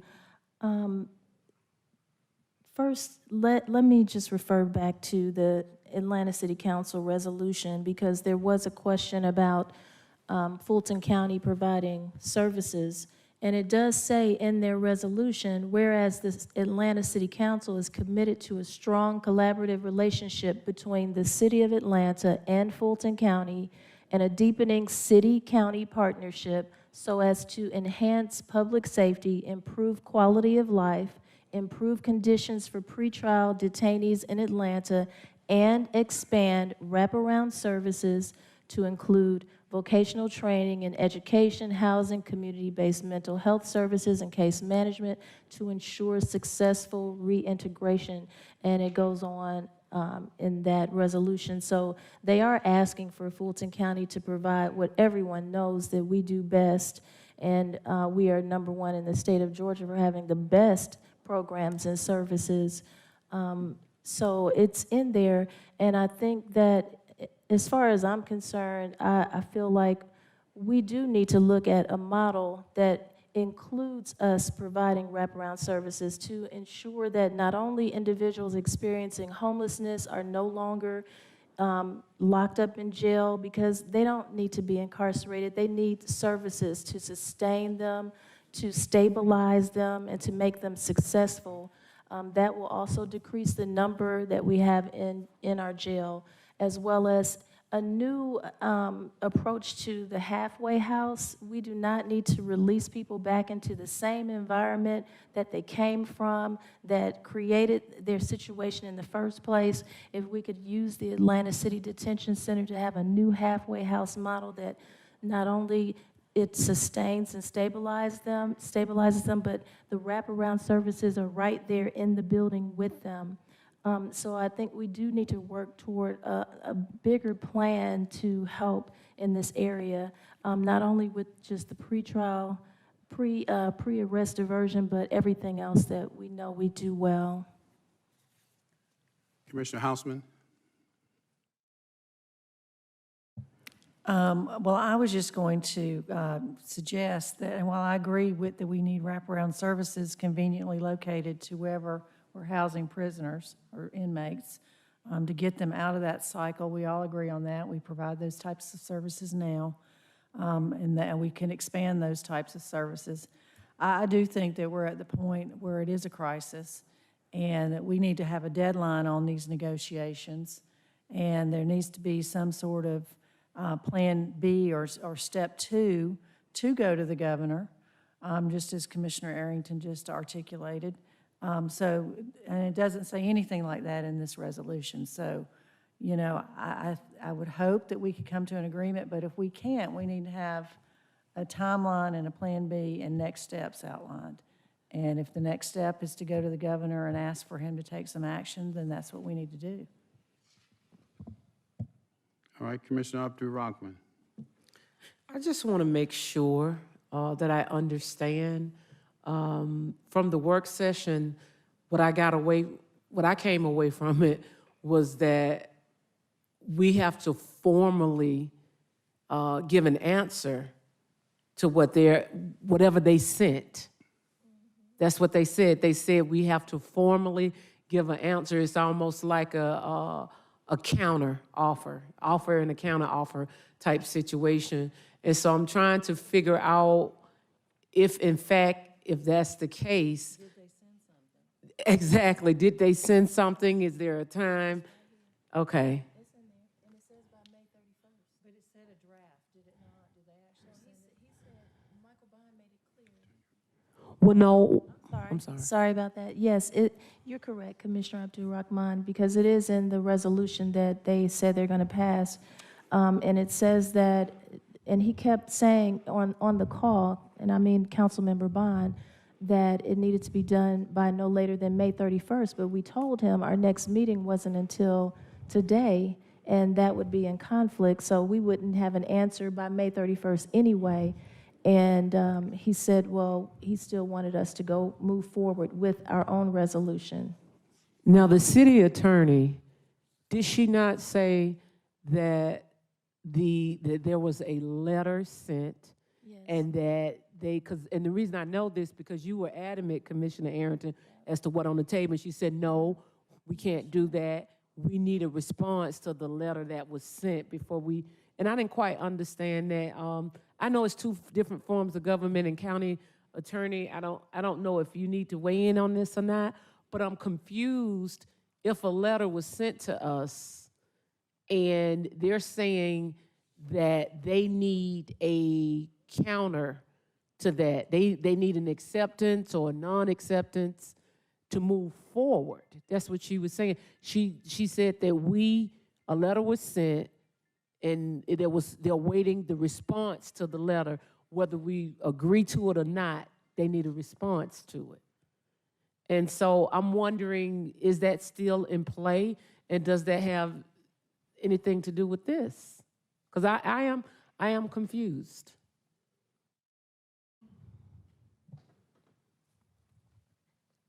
I'm not sure what point she was trying to make, other than perhaps that because that was a work session for them and they didn't have a majority of their council present, that they couldn't make any decisions. But other than that, I don't know why, they asked for a task force. And so having a task force is not contrary to, a response or not to the letter. So I'm not sure why she took that position. You were on the call, weren't you, County Attorney? And you heard her when she said they must receive a response? Did you hear that part? I did. I don't know why she would say that. Yeah, I was a little confused by that. Okay, thank you. And may I help if I could? This has been the biggest rain dance that I've ever seen, because we have been crystal clear, verbally speaking to the chief operating officer in a letter that the chairman sent back to them, that a LOI for 150 bed was totally inadequate. And we've said explicitly what we need is 500 beds. Now, for them to continue to say they're waiting, they're looking for, it's lost in the mail, really cannot be what they're presenting it to be. There's some other reason that they're saying that, but we have provided them a response. Their LOI doesn't require a red line version for something that's holistically on its face, doesn't meet our needs. And I would suggest that what Commissioner Arrington proposed is the route to go. Just get into a straightforward, let the sheriff take the lead on here's what we need and by when and for what price, because this constant what they're doing just is nonsensical. Okay, Commissioner Arrington. I can let it go. I was just going to try to respond to what I think the county manager responded. The sheriff needs to respond. We've already sent a response, but to the extent that they want us to send a response again, we have our sheriff take the lead, send another response. If more money is needed from the budget, then we can vote on whether to give that money in the budget. It makes no sense that, I guess we pay for inmates to go to other beds, but I don't know why people in Atlanta that pay Fulton County taxes would have to pay twice for that. And so it really doesn't make a lot of sense, but if that's what we've got to do, then that's what we'll do. But the main point is, we need to get these people up off the floor. And, it shouldn't take 90 days, it shouldn't take 60 days, it shouldn't take 30 days. It should happen next week. We need to get these people off the floor.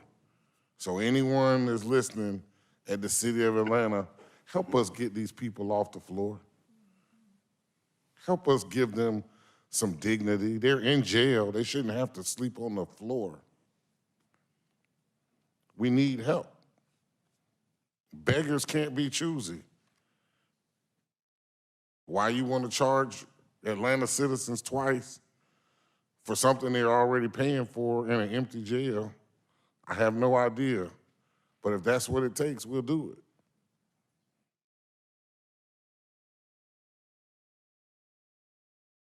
Vice Chair? No? Anyone else? All right, the motion is to approve. Cast your vote. What? Yeah, we haven't voted. With the amendments, and I'm fine to come back, Commissioner Hausman, and do as you say. I mean, I hate to go ahead and pass a resolution saying that we'll go to the governor because it doesn't really give the committee and or the sheriff the time to get anything done. So but you're right.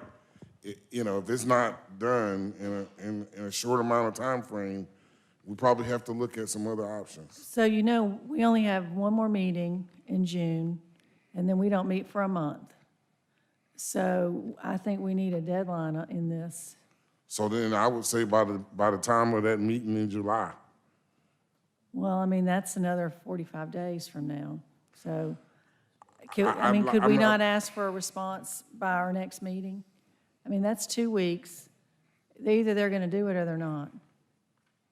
I guess it depends on when we're going to send our response. I mean, I guess I don't know if our sheriff is going to respond back or when that will go out. I'm happy to make it sooner. I just want to give them time. I don't know their meeting schedule, certainly our meeting schedule. I wish it could be the 1st of July, but certainly by the middle of July, if we don't know something, we may have to. And if this committee and or the sheriff and the mayor haven't been able to resolve this, then, I think we have to go to the governor or whoever. I would like to have some sort of timeline that encourages the conversation to have some sort of answer by our next meeting. Either it's a work in progress that they're working towards finalizing, or it's a no. We should know that in 2 weeks. I mean, because it is summertime, the sheriff indicated I'm that fine with that. population's going to increase in the summer anyway. I'm fine with that. When's our next meeting, July 16th? I mean, June 16th? So by June 15th? June 15th. The question is, when is their next meeting, and do they have a meeting between now and then? That's the real question. Or we could give them to the end of June. Or maybe they need to call a special call meeting. I can live with it either way, whatever the will of the group is. I would like to offer that we have a date of an answer of some sort of June 15th. I accept that as a friendly amendment. Thank you. Okay. You done? All right, the motion is to approve. Cast your vote. And the vote is open.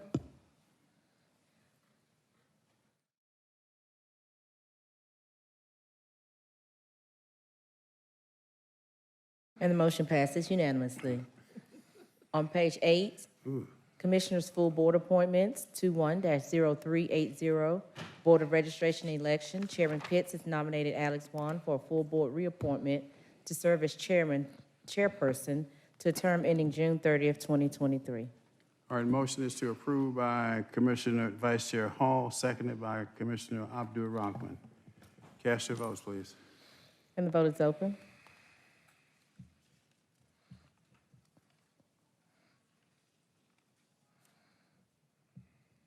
And the motion passes, 6 yeas, 0 nays.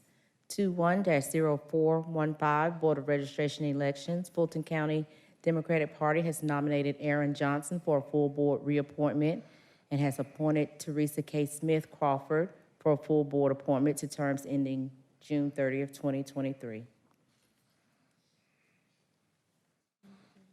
All right, we just ratified, don't we? Is that correct? We just ratified.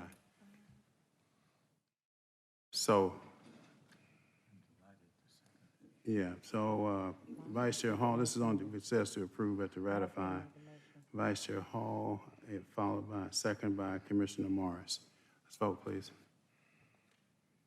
And the vote is open.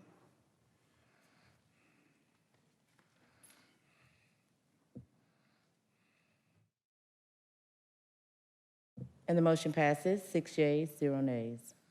On page 9, 21-0416, Board of Registration Elections, the Fulton County Republican Party has appointed Dr. Kathleen Ruth and Mark Wingate for full board reappointments to terms ending June 30th, 2023. All right, motion to approve to ratify Commissioner Morris, seconded by Commissioner Abdul Rahman. Let's vote, please.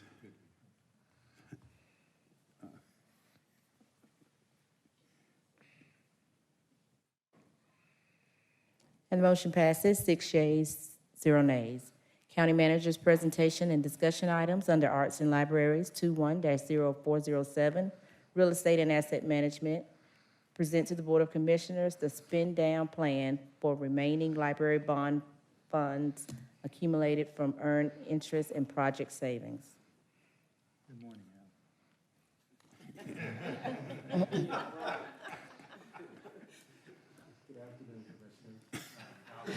Mr. Chairman, point of order. Aren't you going to tell him to be brief?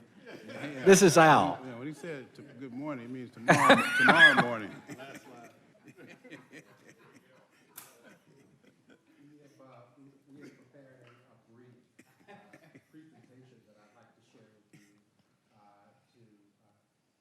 Share our spend-down plan for the library capital improvement program. Next slide, please. These are some of the topics that we'll touch on as we move through the presentation. It'll be an update on the Phase 2 program as to where we stand at this very time. We'll share with you our spend-down plan, going through the wish list items as well as some general items that we'll be proposing to spend money on. We'll also talk about the MLK and Peachtree libraries. Those are the final libraries that remain to be renovated at this point. And then finally, our next steps and key decisions as we move forward. Next slide. At this point, we are substantially complete with Phase 2 of the Library Capital Improvement Program. Central Library is very, very near completion at this time. It's actually occupied by staff. And Hapeville Library is fully functioning, and it's open to the public at this point. For some of the other libraries, we have some ongoing warranty work that we're addressing at about 6 of these libraries that are listed here: Adamsville, Collier Heights, Ponce de Leon, East Atlanta, Buckhead, Northside, and then finally Northeast Spruill Oaks. We hope to have that completed within the next 1 to 2 months, and everything will be wrapped up on those projects.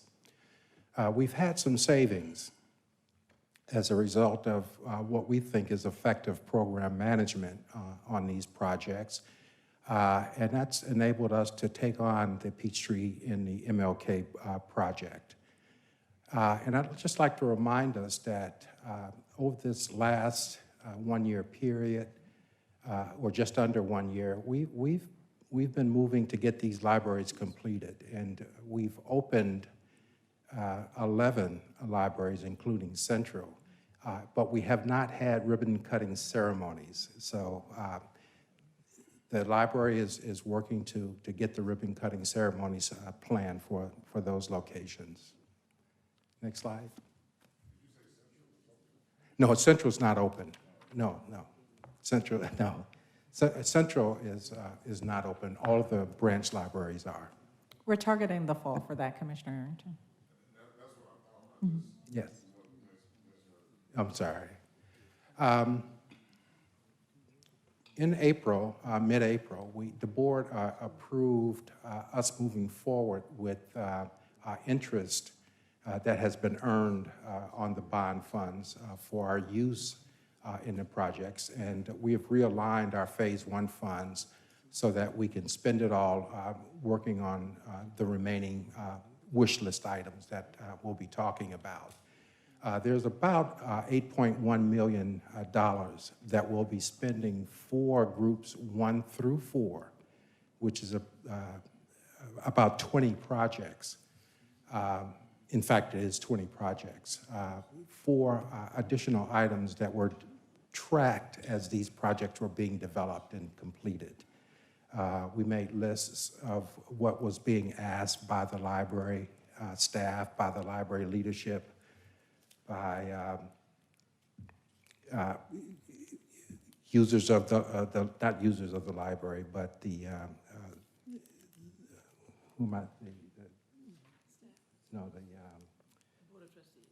Board of Trustees, those individuals. At any rate, we have that list. I'll share it with you in just a second.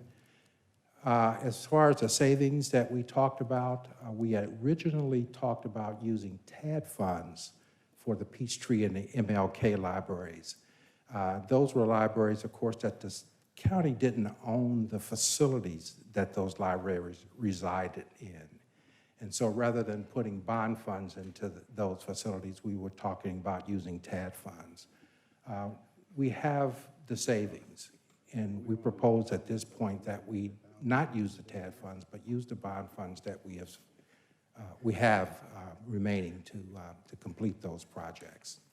And then finally, the board did approve us back in April to use a minimum staff Huey Russell program management team to go through the end of this year. So we'll be looking to achieve a lot of these projects, and I'll share with you in just a second which ones to have those projects completed by the end of the year. Next slide. This is our spend down list, and it's grouped by project into groups 1 through 4. And it shows you some of the items that we're looking to spend funds on. For example, a large item in the Group 1 Cascade group is roughly a $400,000 new roof to be installed on that building. Since we've opened that library, we've had a series of roof leaks that have been repaired, and we're still getting water intrusion from the roof on that project. It just needs that roof to be removed and replaced. We're looking at some renaming signage, small item for Washington Park. We're looking for shelving in the Roswell Library, additional lighting, things of that nature. We're looking for closed circuit TV for the West End Library. We're looking for some furniture items for the West End. It varies from library to library. Some of the expenditures will be large as we look at closed circuit and lighting for the parking lots for the Group 1 program, and we look at landscape upgrades for all of the Phase 1 libraries, Group 1 libraries rather. But it varies from building to building. When you go to the Group 2 libraries, Buckhead, we're looking to replace the siding on that building. We actually had to replace some siding when we did the renovation, and what our finds was that that siding is being held on by fasteners that are corroding, and there's nothing that we could do to prevent that. And so I think it's going to ultimately mean that we really do need to investigate further, remove that siding, and upgrade the fasteners for keeping siding on that building.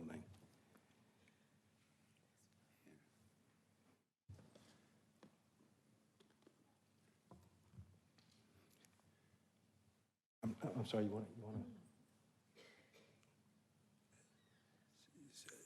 I'm not sure what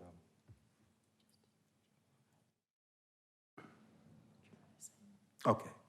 Yeah, these are, in some cases, very specific, but in many instances, they're general ideas of what it is we're looking to spend the funds on.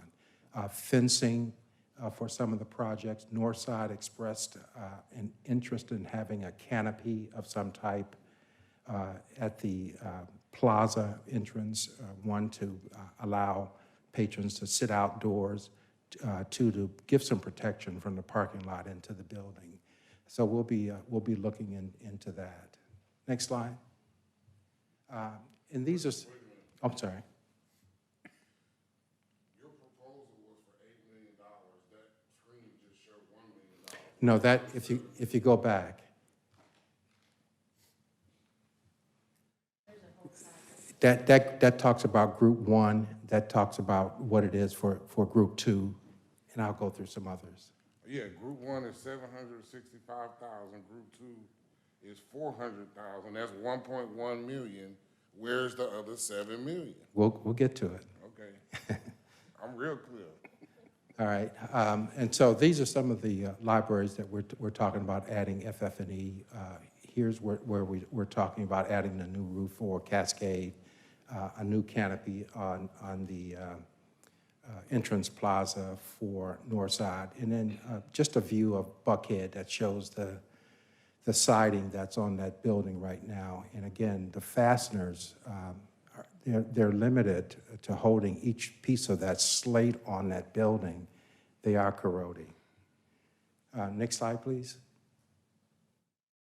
Looking at the group, 3 libraries, College Park, Cleveland Avenue, Adams Park, Collier Heights, East Atlanta, Ponce, a variety of different items that we'll be proposing that we spend money on for each of those libraries. That goes from additional landscaping, additional furniture, Mecco shades for workrooms, things of that nature.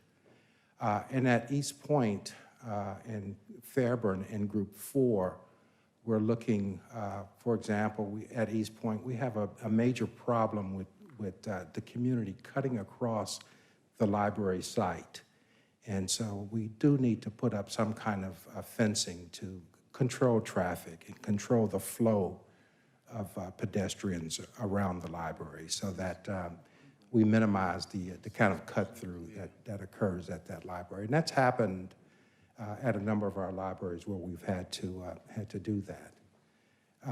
Fairburn, we've had a series of plumbing issues arise since that building opened, and we think that we have a problem just outside the footprint of the building that we need to replace some of the underground piping, and we've set aside some funds for that at $161,000 and $176,000. And if you go to the next slide, just some of the libraries and what they're looking for at each of those locations. Next slide, please. And this is general. We've extended the Huey Russell contract, as I mentioned. We've set aside funds for salaries for county staff. We do have some additional security that we're looking at some of the libraries that we've had to foot the bill for, and we're looking to get those paid.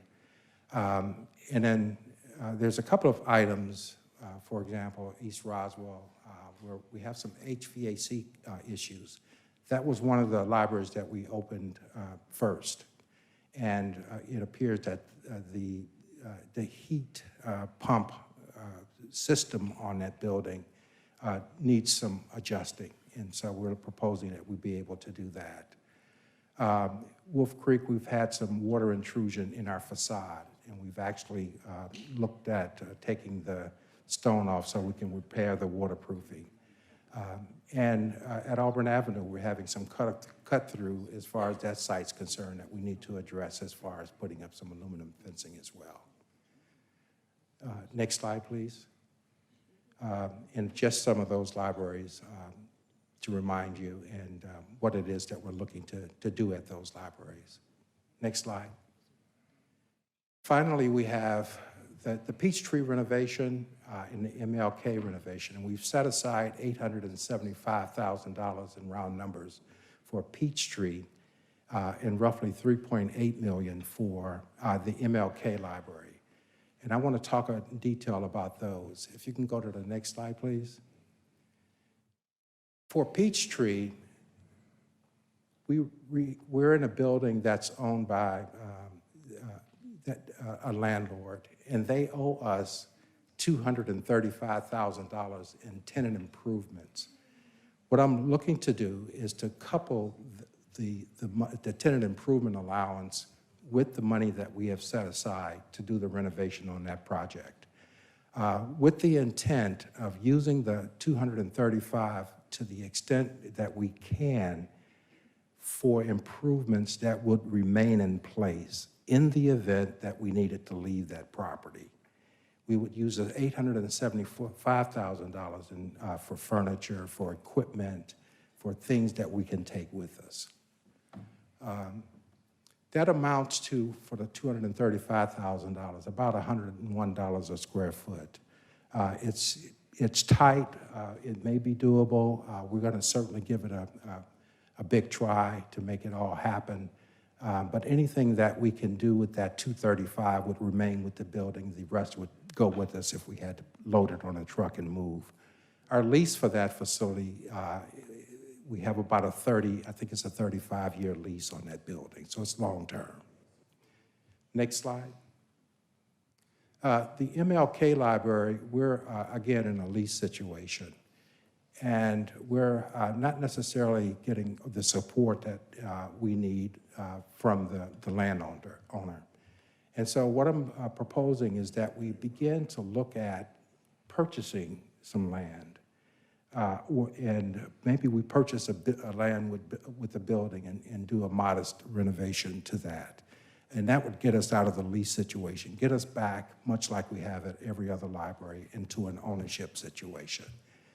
We've set aside roughly $3.8 million to accomplish that. We think that working with our land group that we can identify a property that we can purchase and then do a renovation. And if we're not able to do a renovation, we can do a modest building, much like we did out at Hapeville. It'll be small, but I think, again, we can accomplish it depending on the purchase cost of land. The idea would be, if you go to the next slide, please, that we finish the work that I've described for you for Group 1 and through Group 4 by the end of this year. That we look at the Peachtree Library, and we've had some brainstorming sessions to talk about how it is that we approach that so that we can do it as expeditiously as possible. We believe that we can get Peachtree renovation done. And that we can come back to you with a review of the properties and purchase options for the MLK library. That one may take a little bit longer than the end of this year to accomplish, but we think we can get that one going in a very meaningful way. And again, come back to you and give you updates and look for your approval as to moving forward on these projects. That really ends our presentation, and I'd like to open it up for questions or Commissioner Harrington. All right, I got 4 million plus 1 million, plus 1.4, that's about 6. Where's the other 2 million? Well, it should be in there. It's, we'll count up the monies. Let's go back through it. Well, it's 3.8, it's... Well, the 3.8 was part of the 4. Well, it's, if you go back, it's 3.8 and 800 and so. Yeah, that's part of the 4.6. Yeah, that's the 4.6. 3.8 is part of the 4.6. Plus contingency. So Okay, that's about 400. 5 million. All right, that's 5. And what we got before that? If you, yeah. It was 1.4. So that's 1.4 plus contingency is 1.5. And if you go back roughly through some of the others, So 1.5 plus what else? that's another 300 and what? Yeah, That's another million. that's another 400,000. So it's all there. So we got And there's 5 million plus 1.5 million. That's 6.5. I'll line it all out for you and Because I'm looking for my 2 million for East Point. Remember, we gave the 2 million to Roswell. And at the time we gave the 2 million to Roswell, we talked about giving 2 million to East Point. So that's what I'm looking for. oh, I see what okay. Well, what would you, do you have some ideas of what you would do with 2 million? Yeah, whatever the ideas were at Roswell. Okay. We like the same stuff they like. I see. Okay. I understand. So I'll give you a listing of all of our cost expectations here and see where we go from here. Okay, thank you. Adds up to 8.1 by my calculations. 8.1? All right, your math is better than mine. I'm still looking for my 2 million for East Point. Mr. Hausman? Yeah, just a brief question. I'm kind of surprised to see that East Roswell already needs HVAC. Well, I think that that heat recovery system that's installed at that library is a kind of a one-time use. So that's the only time that's the only place we have one? We haven't used that system on any other projects. And Joe, you might be able to. Are you replacing it with something different? I think I'm not exactly sure what our approach is. We've tried to set aside some funds that if we have to take out a unit and replace it, that we can. But the idea would be to make it less cumbersome and for maintenance. Okay, because that's only about 6 years old, right? It's about 6 or 7 years So, I mean, old. that would be a big expense if all of our HVACs only lasted 6 years, so. Yeah, no, that's, Commissioner Hausman, if I may, that particular system, this is the only library in which it was installed, and unfortunately, when you're dealing with mechanical systems of this nature, you simply run into a bad apple from time to time. And in this particular case, the system has had operational issues the day it was installed. We've tried to Band-Aid the solution, and right now we're working with our engineering firms to try to design a workaround that ultimately, as Al indicated, may result in a full replacement, which is why he allocated $250,000 for that line item. Thank you for that information. So it's been a problem since we first installed it? Did I just hear you say that? Yes, ma'am. Our in-house operations team has been working diligently to try to get the system to work. We work with the manufacturer, and unfortunately, it's one of those situations where the manufacturer is mammoth, and that is a system that we're now finding out we're not the only entity that has had problems with that particular system. And it just so happens that that's what was spec'd in the construction of the building, and now we're at a point where we have to make a decision to go in a different direction if we're unable to repair it. Well, I'm glad it's the only one we have, but it would seem like that if it's been a problem from the beginning, that the manufacturer or someone would have some responsibility for, it not working properly. And we shouldn't have to just eat a new one, which is basically what we're doing here. Same with the Wolf Creek water intrusion. Is there no punch list or any sort of warranty from the builder? well, Wolf Creek is also about 7 or 8 years old as well. And we have had the contractor go back out and repair that, but we've continued to have water seepage in the building. Has it been happening since it was built as well? It happened, I'm going to say, about 2 or 3 years after it was ultimately completed. So we're looking at the waterproofing of a portion of this, and it's only happening in a portion of the skin. So it's we're addressing it at this point. All right, well, they're beautiful. We're glad they're open, and we appreciate what you're doing, but some of these things seem like, perhaps Understood. You know, it's just a issue of not being done properly from the beginning. So, and I know you had a lot going on and everything's not perfect, so. Well, we have had a lot going on, and I'm really proud of the team that worked with They're me to get beautiful, these the buildings are accomplished. beautiful. So, thank you. And thank you for the Thank you for your opportunity. presentation. Thank you. Thank you. Madam Clerk. Bottom of page 9, Commissioners' presentation and discussion items. 21-0342, update of activities of the City of Atlanta and Fulton County Recreation Authority Grounds, Facilities, and Security Committee, sponsored by Commissioner Arrington. Colleagues, you can see the minutes there for your review. If you have any questions, I'd be more than happy to answer them. Great report. Thank you, sir. Next item. 21-0343, discussion, updates, and activities of the McPherson Implementing Local Redevelopment Authority Community Engagement Subcommittee, sponsored by Commissioner Arrington. Ditto. Thank you. Better. 21-0382, discussion and resolution, deposits in minority financial institution, sponsored by Chairman Pitts. Thank you. I'll be brief. This is pretty straightforward. I've had conversations over the past couple of years with the manager and the CFO about depositing general fund and/or other funds from Fulton County into minority-owned financial institutions in the county. Since that time, we've been notified that we're going to be receiving $206 million in ARP money. And to me, that's a wonderful opportunity for us to deposit some of that money to the extent that they're able to handle, because there are restrictions. So I've asked the CFO to do some research, which she has done, and I'll ask her to tell us where we are. This is pretty straightforward, and I hope that we'll all be able to support it. Thank you, Mr. Chairman.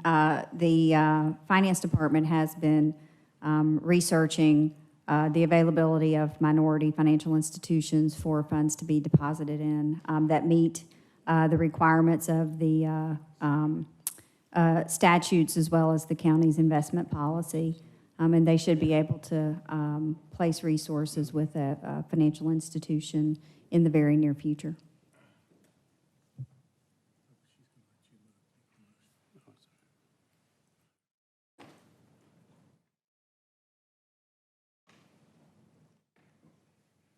All right, Commissioner Arrington. I'm trying to understand how this doesn't fit into the resolution we passed before about minority vendors and making sure that there's minority participation. I'm wondering why this is even necessary, because we already have, we already passed a resolution to make sure that there was minority and female inclusion. I guess this isn't a contract, maybe that's the difference. Good afternoon, Commissioners. Felicia Strong-Whitaker, Purchasing. Commissioner Arrington, you're absolutely correct. The disparity study that was conducted was only on contracts and procurements and purchasing from 2012 through 2016, and those numbers were just based on contracts and procurements. So they did not look at financial institutions or anything else in that disparity study. All right, what else is on the list for anything else? It should be from the rooter to the tutor. So what else is on this anything else list? And I'll give you time to come back with that, but there shouldn't be anything out there that should not be included. Everything should be included. Commissioner, in the past, purchasing does not procure banking services, so that would not have been one of the things that they looked at, but we will the next time. The sunset is coming up for that disparity study, so we will make sure all of those things are included moving forward. Well, yeah, I'm not worried about the disparity study. I'm worried about what items were not included that maybe purchasing didn't have anything to do. What else besides these bank accounts that are out there that are not getting minority and female inclusion? That's the list I'm talking about. Oh, okay. What other services or what else are we doing where there is zero minority and female inclusion?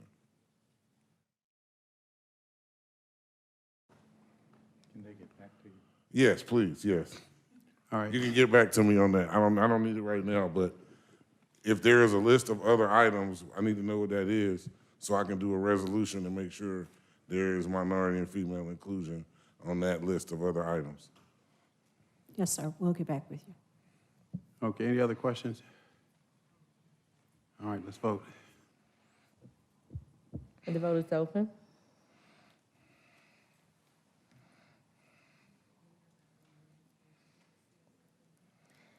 And the motion passes unanimously.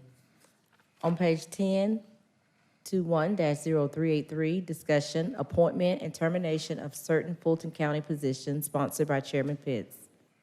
All right, the county attorney has been reviewing some 11 positions, and I had asked her to look at it. We worked together on this. The idea was to use consistent standard language with respect to the hiring, firing, termination, supervision, and so forth. So we've gone through that, and I made some recommendations with respect to the 11 positions. So Madam County Attorney, if you'd like to review it quickly, and I think each of you should have a copy of the report that she did. Yes, I gave each of you a copy of the report this morning, and on the screen you'll see the organizational chart for the county, and you'll see that directly under the Board of Commissioners you have 4 direct reports to the commission, which are the county attorney, the county manager, the county auditor, and the county clerk. And although all 4 of those report directly to the Board of Commissioners, they're not all treated identically in the way they're hired or in the way they can be terminated. The county manager and auditor both have indefinite terms, where the county attorney has a 4-year term and the clerk to the commission has a 6-year term. The county manager, the county attorney, and the county auditor are all entitled to notice and an opportunity to be heard before they're terminated, but the clerk is not given that same opportunity with respect to notice and opportunity to be heard before termination. And so I think the idea was to determine whether you all thought you needed to standardize so that all of the department heads, in essence, that the commission has some involvement in hiring and terminating, whether they're all treated identically. And so after you get to that row of the top of those 4, there are additional officials, department heads that the Board of Commissioners has some interest in, either based on state law, a local act, or county ordinance, where the commission has some role in either hiring, appointing, or terminating, or with respect to reporting.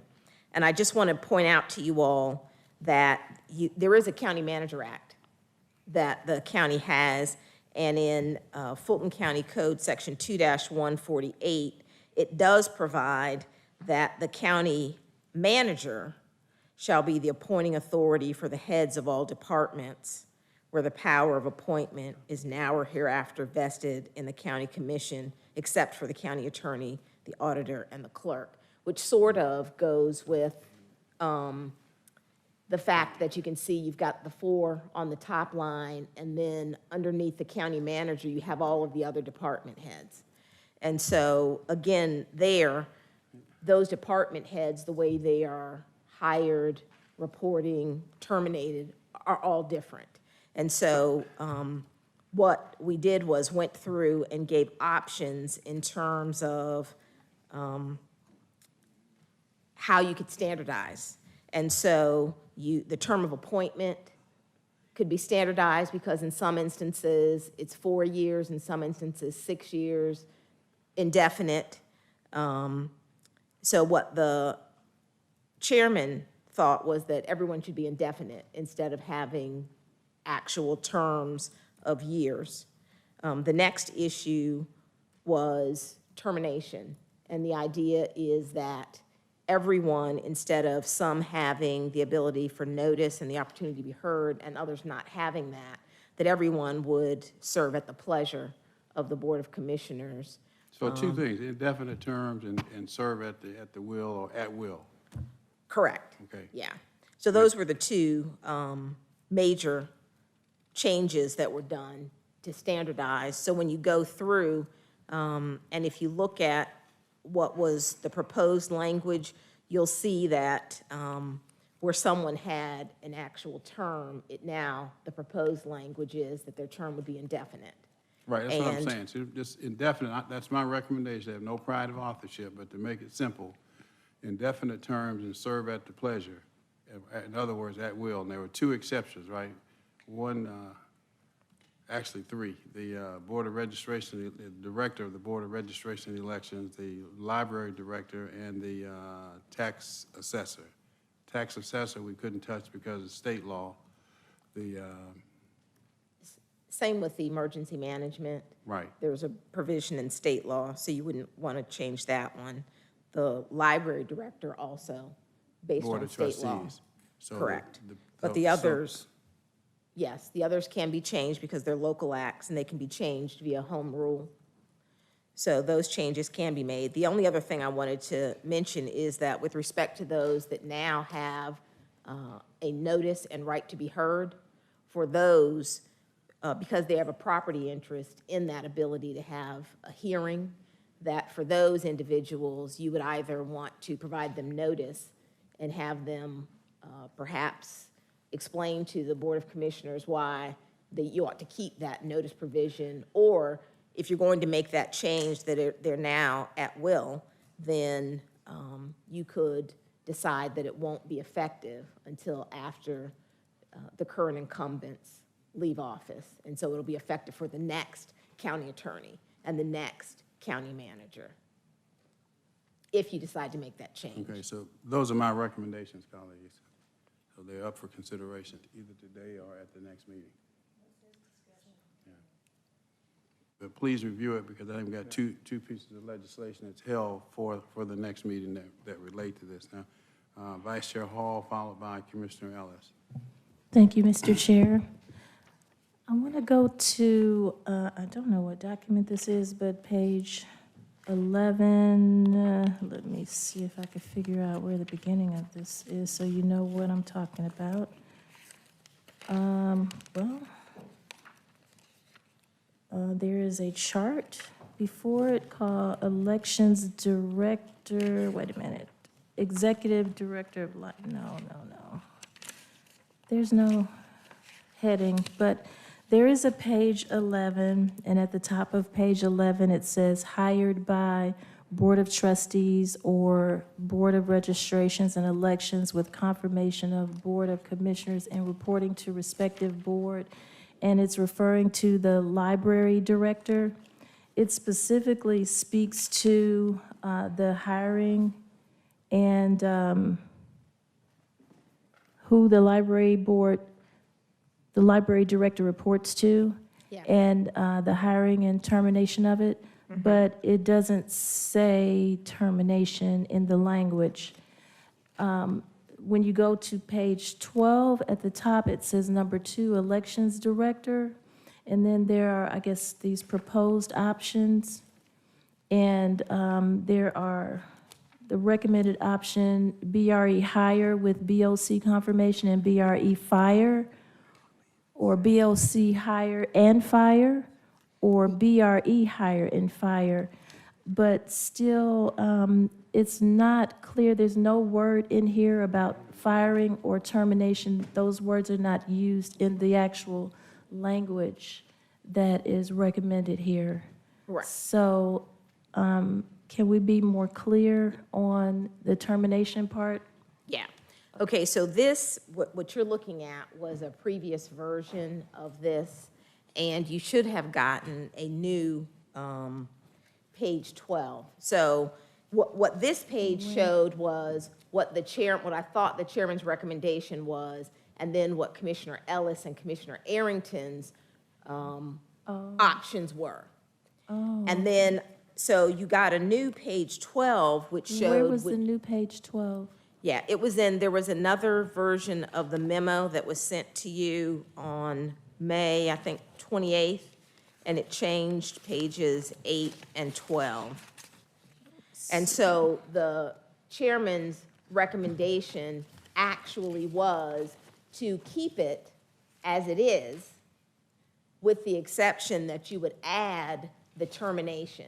And so because the termination for the elections director was silent, his version now specifically spells out what our opinion is with respect to how you would have to terminate the elections director. So it is a two-step process in and a two-step process out. Okay, so the May 17th is now, if there's a new one dated May 28th? Yeah, I think Okay. it's May 28th. You said you think it is? Let's see. It is May 28th? Okay, thank you. All right, Commissioner Ellis?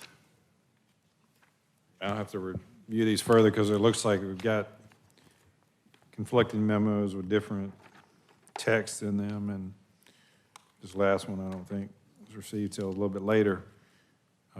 Also, with respects, it looks like the elections director, you're suggesting that they would report to the county manager? Is that what I saw in one of these documents? Correct, yes. Okay. That's his recommendation. I ain't on with that. You know, I mean, I don't know, personally, I mean, we can discuss it further, but just the positions that are related to, I think we've got to have consistency around the positions that do not involve the engagement of a separate board. You know, we've got our direct reports, we've got these positions that do report to the county manager, it's affirmatively so, and they don't have any association with a separate board. I think we ought to have consistency around those two separate groups. You know, and then we've got, what, 3 positions? Or 4, I guess, with the public defender. I guess that's a little bit different, but 3 are subject to, you know, an engagement with a separate board. Or 4, right? So 3, it's the library director, Board of Health, the Board of Assessors, and elections, right? So. Library. Yeah, that's right off to 4. So we're going to have consistency around everything else, but we're going to be different. And the only one we're going to pull out is the case where we've got a clear conflict of interest. So I just think that that in and of itself is bad on its face. I'm fine with getting consistency around the others, but we're going to say we're going to leave the libraries alone, we're going to leave the Board of Assessors alone, we're going to leave the Board of Health alone, but we're going to go over here and we're going to change elections around. That, on its face, doesn't make sense in terms of a recommendation. It should be consistent with what takes place with the library and the Board of Assessors and the Board of Health. We're looking for consistency. Okay. Continue. 21-0417, discussion, jail population review teams. And that was Commissioner Arrington's. Well, I guess setting up that committee sort of dealt with that, didn't it? Okay. Continue. 21-0418, discussion, public comment rules, sponsored by Chairman Pitts. And we'll have some recommendations at the next meeting on that as well. Specific recommendations as to how to handle the, what do you call it? The emails. 21-0419, discussion, South Fulton Senior Multipurpose Center feasibility study, sponsored by Commissioner Abdul Rahman. I'll be very quick. Just wanted the feasibility study. City of South Fulton is in desperate need of a senior multipurpose center. I've been knowing this not only for this race, but the previous race. And it's one of the things that I actually ran on.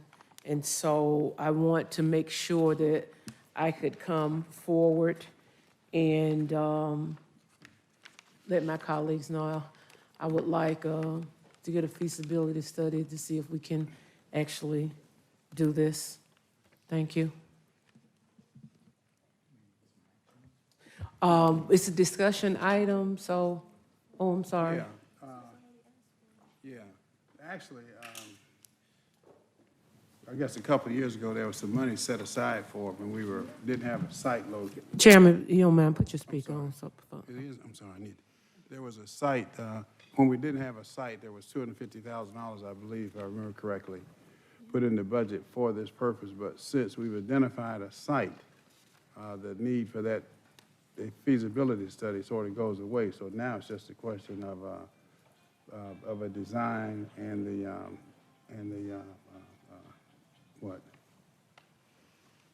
another element, design and the cost analysis, which we can do in-house now. Okay, so what we've already actually looked at the actual site, we've already picked the site for it? Is that what you're saying, Chairman? Well, I recommended a site, which is a site right across from the, which we own and which we don't use, the transportation. So can I make the motion on that to further that? Can I make a comment before you make a motion? I'm so No, sorry. no, you finish. It's late in the evening, I'm sorry. Go ahead, Commissioner Hausman. Thank you. So I passed out a map that shows you the locations of our current centers. And, you know, some of them are shared responsibility, like the Milton Senior Center is shared with the city of Milton. It's their building, we provide services. Same with Roswell. That may be backwards in Roswell. Crabapple Neighborhood Senior Center is actually an Alpharetta center. But there's a need in North Fulton as well. We do have a facility, a building, 4700 North Point. There's plenty of room in that to perhaps have a carve-out for senior services in that building. So if we're going to do a study or look at this, I'd like for us to do it holistically. I received an email from Mayor Gilvin when he saw this item that he would like for us to revisit where we're offering them in North Fulton as well. I have no So I'm objection to that. supportive of in South Fulton, but I just want to make sure that we also are covering the holes and the gaps we have in North Fulton. Totally agree. Okay. Commissioner Abdul-Rahman? I don't have a problem with that, Commissioner Hausman. I think it's important for our seniors that we show equity in both sides. And so I do not have a problem with that. But now, my esteemed colleague just brought to my attention that District 3 does not have one. And so, do we need to do a feasibility study for all the districts? I mean, I'm open, the lateness of the hour, I'm open for any suggestions, and I will make a motion, but I guess what I'm saying is City of South Fulton really does need this, and that's not to say that the other ones don't, but I really would like to get the ball rolling on this in some form or fashion.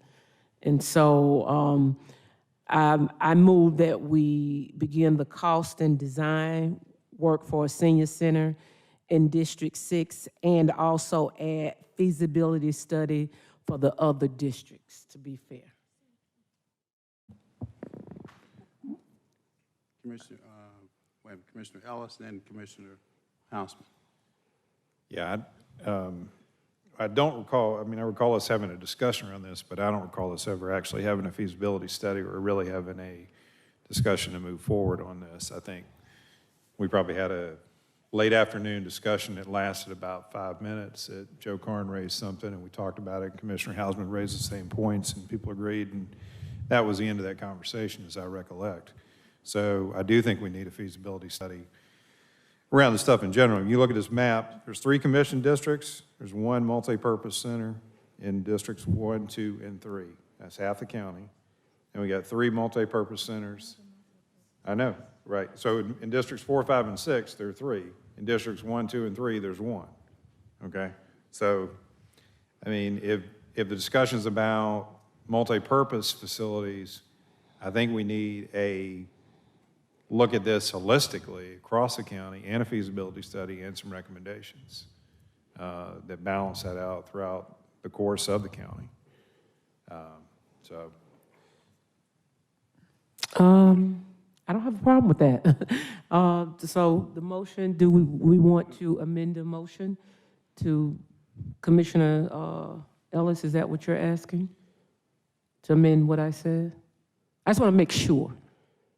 Yeah, I mean, I'd like a feasibility study done for, you know, where we should locate additional multi-purpose facilities, specifically the multi-purpose centers, not neighborhood senior centers.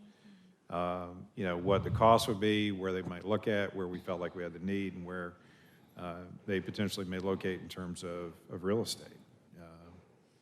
So I guess that would be what I'm looking for.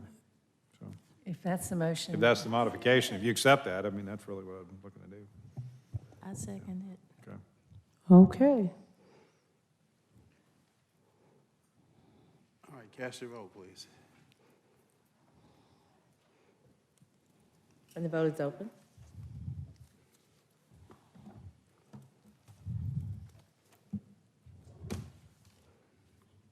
And the motion passes, 4 yeas, 0 nays. Next item. No further items, Mr. Chairman. Did we remove something? We didn't remove anything from the regular agenda? I thought we did. Did not? All right, no other matters that come before us today. We are adjourned. Thank you. I'm going straight to my car and leaving. I don't know what y'all are doing.